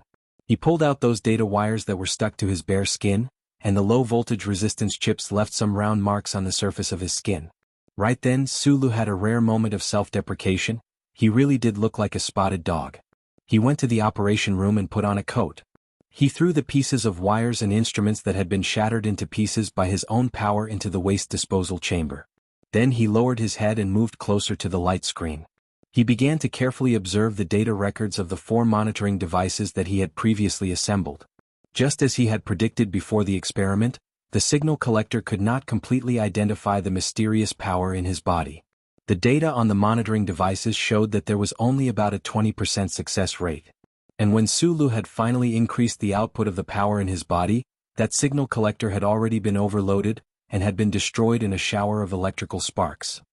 In Yue University's H1 section, during that mecha battle with Zhou, Sulu had used the mysterious power in his body in the end to operate his mecha directly through the simulation system. That was how he had managed to make that Black M prototype mecha display such incredible power in that instant. The experiment before his eyes proved that Sulu could still only use that power to strengthen the movement of his own body, and could not directly use this power to operate the simulation system. How had he done it that day? Sulu narrowed his eyes and began to recall his practice in the library's H1 section, as well as that final battle where he had to walk away with his hands on his stomach. Gradually, the serious expression in his eyes relaxed and he gave up on thinking. A success rate of at least 20% was already high enough. After all, this was his first experiment and he had not used the real simulation system, just a backup signal collector. Sulu knew that if he really wanted to use this never-before-seen method to operate mecha or other mechanical equipment in the future to obtain his own skills in the Human Federation Society, he would need to improve on 2 aspects simultaneously. On one hand, he would need to increase his proficiency in using the mysterious power in his body, and more importantly, he would need to understand how the simulation system could identify the power's workings through the trembling of his skin, and then improve on the simulation system. To truly achieve the unity of man and machine, that was an extremely difficult and distant matter. A temporary setback was nothing. Sulu tilted his head slightly, looking at the data he had recorded. He thought to himself that right now he needed a real simulation system to carry out the modifications, or, if he could have a real military mecha, that would be even better. Mecha control simulation systems had long been abandoned by the experts of the Federation. It had already been several decades since there had been a research project on this topic. However, those simulation systems left in the warehouse were still in good condition, and were sometimes even sold to mecha enthusiasts as part of their collections. Sulu had once ordered a set of simulation equipment from the Shell Motor Company as a collector, and had personally used it. It could be said that he was one of the very few people in the Federation Society who was familiar with simulation systems. The problem was that research in this area had long been abandoned. If the Federation Research Department wanted to modify the original system now, they would already be missing a large portion of the engineering support. Furthermore, Sulu was just one person. Even if he had an admirable talent in the field of machinery, this sort of modification idea still seemed a little far-fetched at the moment, like the ravings of a lunatic. However, he was confident because other than the incredibly large database in this laboratory, as well as those Federation's most advanced equipment, there were also countless strange but clearly very advanced blueprints in his mind. The way he saw it, these blueprints had been left to him by Uncle Fengyu through the chip on the back of his neck. The powerful mysterious power within his body had also been left to him by Uncle Fengyu. From very simple logic he could deduce that there must be some knowledge on how to use this power to control mecha. Sulu finished reading the data in silence and then destroyed it all. This matter involved one of the 3 great secrets within his body. He did not want the Federation government to link him to Uncle Fengyu. Right at this moment, a gentle beep suddenly sounded from the holographic screen outside the operations room. Sulu was slightly taken aback. He buttoned up the buttons on his military uniform and walked out of the operations room. At this time, those small tools that could block out all electronic surveillance were no longer glowing with blue light, and he had put them away into his pocket. On the holographic screen was an email sent out by the head of the 3rd Division of the Research Institute. The markings on the email clearly showed that this email had been sent to every independent laboratory in the 3rd Division of the Research Institute, and its confidentiality level was S level. Sulu read the contents of the email and his eyes gradually narrowed. Just like the news he had heard in the cafeteria at noon, this email said that the new mecha recently developed by the Shell Motor Company Engineering Department had encountered some kind of problem and required technical support from the Research Institute. The higher-ups of the Research Institute did not impose any rigid requirements on the various laboratories. They only listed a few problems that the engineering department had encountered in the email, and hoped that the researchers in the various laboratories would be able to provide some feasible ideas. Sulu quickly finished reading this email and sank into deep thought. After entering the Husk Institute, he had signed a confidentiality agreement, so he was not worried that he would know too much that he should not know. On the contrary, he knew the background of this matter. The Shell Motor Company Engineering Department was currently developing a new mecha, temporarily named MX. Last autumn, this mecha had been successfully developed, but after that, during Whitewater Security Company's experimental use of the mecha, they seemed to have encountered some extremely difficult problems. The Shell Motor Company was a huge company. Other than its deep background in the government and the military, its industry was involved in every corner of the industry related to machinery. Just like the company's slogan, where there was metal, there would be shells. However, the most cutting-edge engineering research and development was still in the area of battleships and mechas. These highly refined engineering results could often be used for civilian use. However, these various types of machinery that came out of the laboratories and engineering departments, no matter how many times they had been tested under harsh laboratory conditions, had to be put into practical use in the end. Before they were fully formed, there had to be certain departments that specialized in conducting experiments on these new weapons and tools. The huge Shell Motor Company's various new weapons needed to be tested in actual combat.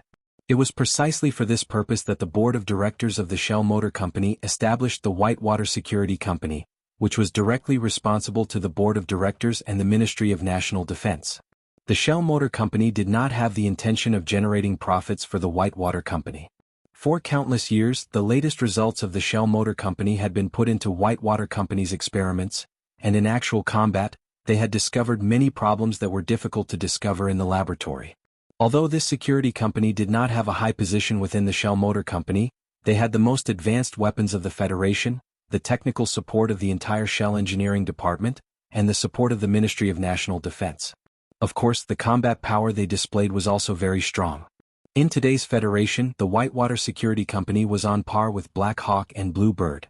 They received non-stop business, and their profits were gradually increasing. This made the Shell Motor Company's board of directors and shareholders who only knew how to collect dividends very happy. Su Li's gaze had long since moved away from the email. The latest model of the MX mecha developed by the engineering department had been exposed during an armed operation by the Whitewater Company at the edge of the Triangle Zone. This had directly led to the failure of this mission, which had angered the Ministry of National Defense and the Shell Motor Company's board of directors. The engineering department was under great pressure, so during the spring recruitment exam, the engineering department's human resources manager, Jose, had personally come to the scene to snatch people away. This was mainly to deal with the mecha's research and repair work. Sulu did not know much about the Whitewater Company, but he knew the predicament the engineering department was in now. He stared at the several block schematics downloaded onto the holographic desktop and narrowed his eyes slightly.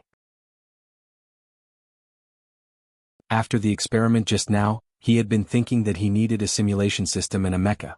He did not expect the opportunity to come knocking on his door. From the email, it could be seen that as long as the laboratory staff of the Research Institute could come up with a solution, the engineering department would definitely invite that person over, and that person would definitely be able to have the most intimate contact with the mecha. This was an opportunity and Sulu knew that he had to seize it. However, regarding the effects of the turbulent flow of electrons in the engine under conditions of 3 times gravity, just looking at the long list of names, he knew that it was extremely tricky. How should he seize this opportunity? Give me strength chip. Sulu opened the schematics and at the same time, began to quickly search through the strange schematics in his mind. The images of reality and illusion overlapped before his eyes, and then separated. Countless amounts of data and information began to flow rapidly in his mind. After a long time, the pale-faced Sulu closed his eyes. He finally found some vague information from the schematics in his mind. It seemed to be related to the problems the Nutshell Engineering Department had encountered when they were researching and developing the mecha. The schematics in his mind were not omnipotent. At least they could not directly solve those problems. However, the meticulous design of those schematics and the genius of the idea had opened countless doors for Sulu. Comparing knowledge was the easiest way to find problems with each other. Sulu opened his eyes. They were calm, and he began to lower his head to re-examine the engine schematics sent over by the engineering department. There was still a long time before the deadline requested by the Nutshell Engineering Department. Sulu was in a hurry. Moreover, the design of the engine was too complicated. He did not have the confidence that he could solve this problem in one go just by relying on the strange schematics in his mind, especially regarding the turbulent flow of electrons. His expression was extremely serious. He carefully drew on the schematics with his digital pen. He was not too excited because at this time he finally confirmed that the schematics in his mind seemed to be more advanced than the most advanced designs of the Federation. Uncle Fengyu, how can you be so awesome? You don't know the passage of time when you're watching a game of chess, and you don't know the passage of time in the mountains. This was to say that when a person was fully focused on something, it was easy for problems to arise. When Su Lu gently rubbed his reddened eyes and woke up from the endless schematics, he realized that his hunger had reached a terrifying level. He suddenly thought of something and his expression changed slightly. He packed up everything in the laboratory and rushed out of the research institute as fast as he could. Just as he stepped out of the door, he was stunned to see Zhou.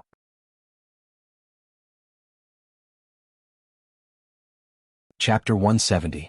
The evening breeze was cool, but it couldn't wipe away the indifference and anger on Zhou's face. This unmarried mother was wearing a light floral dress with a pink shawl draped over her exposed shoulders. Under Su Li's instructions these days, Zhou seemed to be used to thinking about things as a mother, and she protected her body very well. Zhou's tone was still a little condescending, which was the kind of arrogance that Su Lu found hard to accept. However, looking at the snow-white gauze on her cheek, Su Lu was silent for a while, and the little bit of unhappiness in his mood disappeared with the wind. He said with a smile, "It's 9:30. Hearing his answer, Zhou, who had been accumulating anger for several hours, was stunned. Her delicate eyebrows slightly furrowed and she said impatiently, "Why aren't you going to eat yet?" Su Lu was slightly surprised. He took the bag in her hand, turned sideways and asked, "You didn't eat at home?" The eldest daughter of the Zhou family lowered her head, showing a trace of shyness and whispered, "I don't know how to cook." Su Li's expression was calm, but in his heart, he was cursing Shi Qinghai, who had disappeared without a trace. He had a one-night stand and in the end he had to take care of such an idiotic pregnant woman. Last night, he took Zhou to the hospital for bandaging, and at the same time he made an appointment with the clinic for a pregnancy checkup today. Originally, Su Lu and Zhou had agreed that he would rush home as soon as possible after work today, and then pick her up to take her to the hospital. However, he didn't expect that the laboratory would become his exclusive zone today. Those thoughts that had been hidden for a long time couldn't help but jump out. In the afternoon he saw the email again. Su Lu was so immersed in the problem of the engineering department's advanced twin engines that he forgot the time for a while. Su Lu looked up at the sky, and saw that the 2 crescent moons had already risen from the horizon. He knew that it was very late, and the appointment with the hospital had already passed. This matter was indeed his fault. He laughed at himself but then thought of another matter. He looked at Zhou curiously and asked, "Why are you here alone?" "I'm starving at home." In the past, Zhou's facial features were deep and cold, but now her eyebrows were gradually soft and delicate. It was probably the effect of pregnancy. She said coldly, "You don't care about me, of course I have to find food. I can call for a taxi. I'm only thinking of one question. Lady Tai likes you so much to be her daughter-in-law. I always thought that after all these years, your family would at least let you practice your cooking skills." Su Lu carried his bag and held her arm as they walked to the parking lot. After Zhou heard this, the expression on her face froze.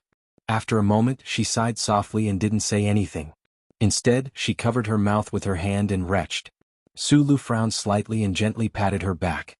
According to the information he had checked, after a month of pregnancy, the nausea would not be as strong. Why did Zhou have such a strong pregnancy reaction? Zhou angrily pushed his hand away. With some difficulty, she straightened up and said loudly, "I'm hungry, not nausea." As soon as she said this, Su Lu immediately felt guilty. Pregnant women couldn't be hungry, and at this time he also felt that his stomach was starting to panic. In the afternoon he used the mysterious power in his body. Although he didn't use it much after so long, it finally started to remind him with a strong sense of hunger. "Let's go home quickly." "I'll cook for you," Su Lu said naturally. "No, it's rare for us to come to the city. Of course we have to eat something good." Zhou replied coldly. Zhou had lived in Su Li's apartment in Wangdu for 20 days. Every day, other than walking in the community, she was resting on the sofa. Zhou, who liked to wear red, couldn't stand these boring days.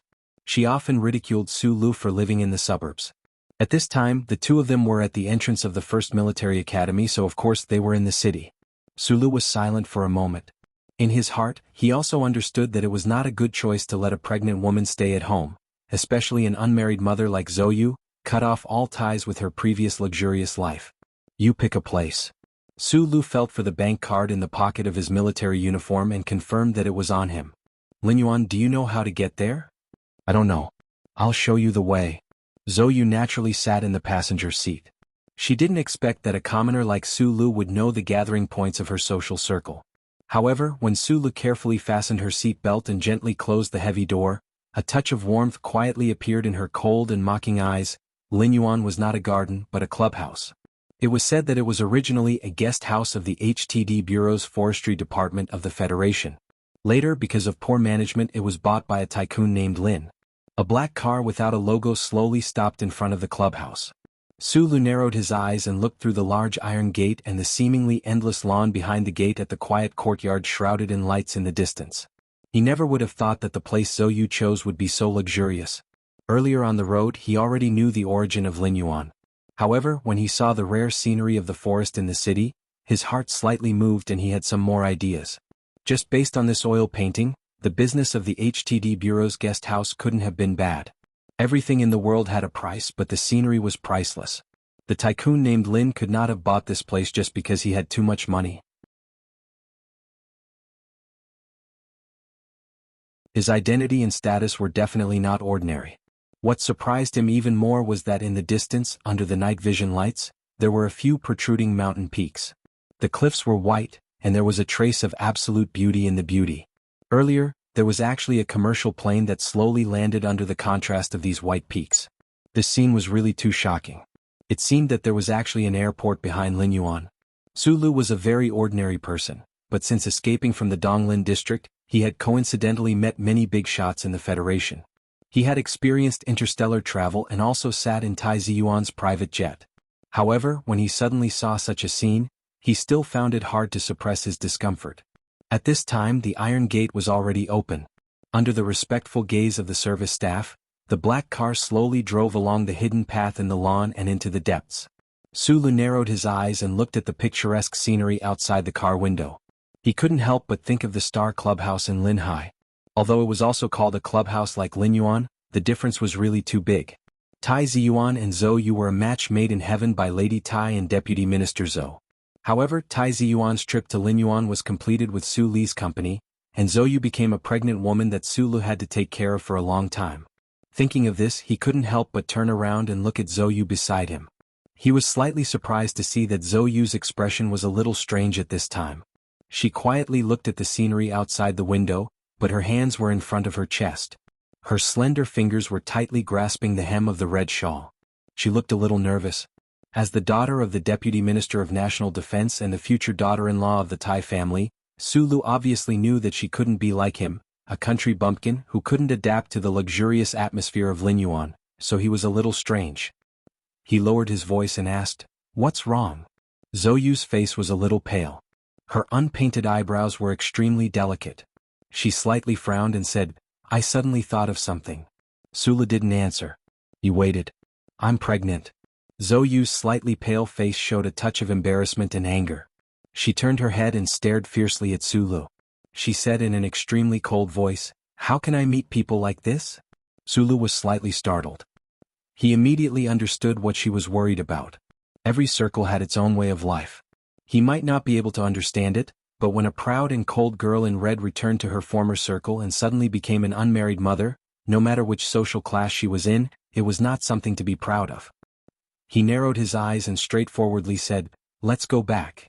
Just as he was about to turn the steering wheel, Zhou fell into silence. Her face gradually returned to normal. Immediately, a cold and ruthless light flashed through her eyes. She slowly said, "No need.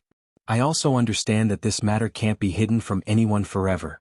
I just want to give birth to this child. It has nothing to do with you and it has nothing to do with those people." Su Lu was silent. He didn't know why, but he suddenly found himself admiring the girl beside him more and more. Lin Yuan's hall was extremely spacious. The brightness of the lights in the hall was controlled very well. The diners could just look through the transparent floor-to-ceiling glass and admire the dreamlike scenery of mountains and rivers that was illuminated by the lights for who knows how many kilometers behind Lin Yuan. Through the glass, Su Lu looked at the lake and the white cliff on the other side of the lake. He sighed in his heart. Just the large searchlights that illuminated the mountain peaks cost a lot of money every night. That tycoon surnamed Lin was rich and overbearing, but he also had some guts in his heart. Zhou Yu stubbornly and proudly chose the most conspicuous seat in the hall. She silently sat across from Su Lu and elegantly and calmly took small bites of the exquisite food. The Tai family was definitely the most mysterious family in the Federation. However, Zhou Yu, who was used to wearing red, wouldn't deliberately keep a low profile. Especially after her father suddenly took over the position of Deputy Minister of National Defense at the end of the year, the relationship between the Zhou family and the mysterious Tai family was very clear in the eyes of some people. Those who could eat in Linyuan weren't ordinary people. They knew who the girl in red by the window was, but they didn't know who the young man in civilian military uniform sitting across from her was. At least, they weren't stupid enough to think that the young man was the crown prince of the Tai family. Therefore they were very curious. When they saw Zhou Yu's slightly bulging stomach, they couldn't hide their shock. Fortunately, the guests who came in and out of Linyuan were all very shrewd people. They quickly wiped the shock from their faces. However, the scene was unavoidably awkward, so no one came up to greet Miss Zhou. You're tuning in to the Han Li's Wuxia Adventures YouTube channel. We're so grateful for your support, and don't forget to subscribe to join us on this incredible journey through captivating stories. Your generosity through donations truly makes a world of difference, as it's the primary source of revenue that allows me to expand and enhance this channel for you. Thank you from the bottom of my heart for being a part of this adventure.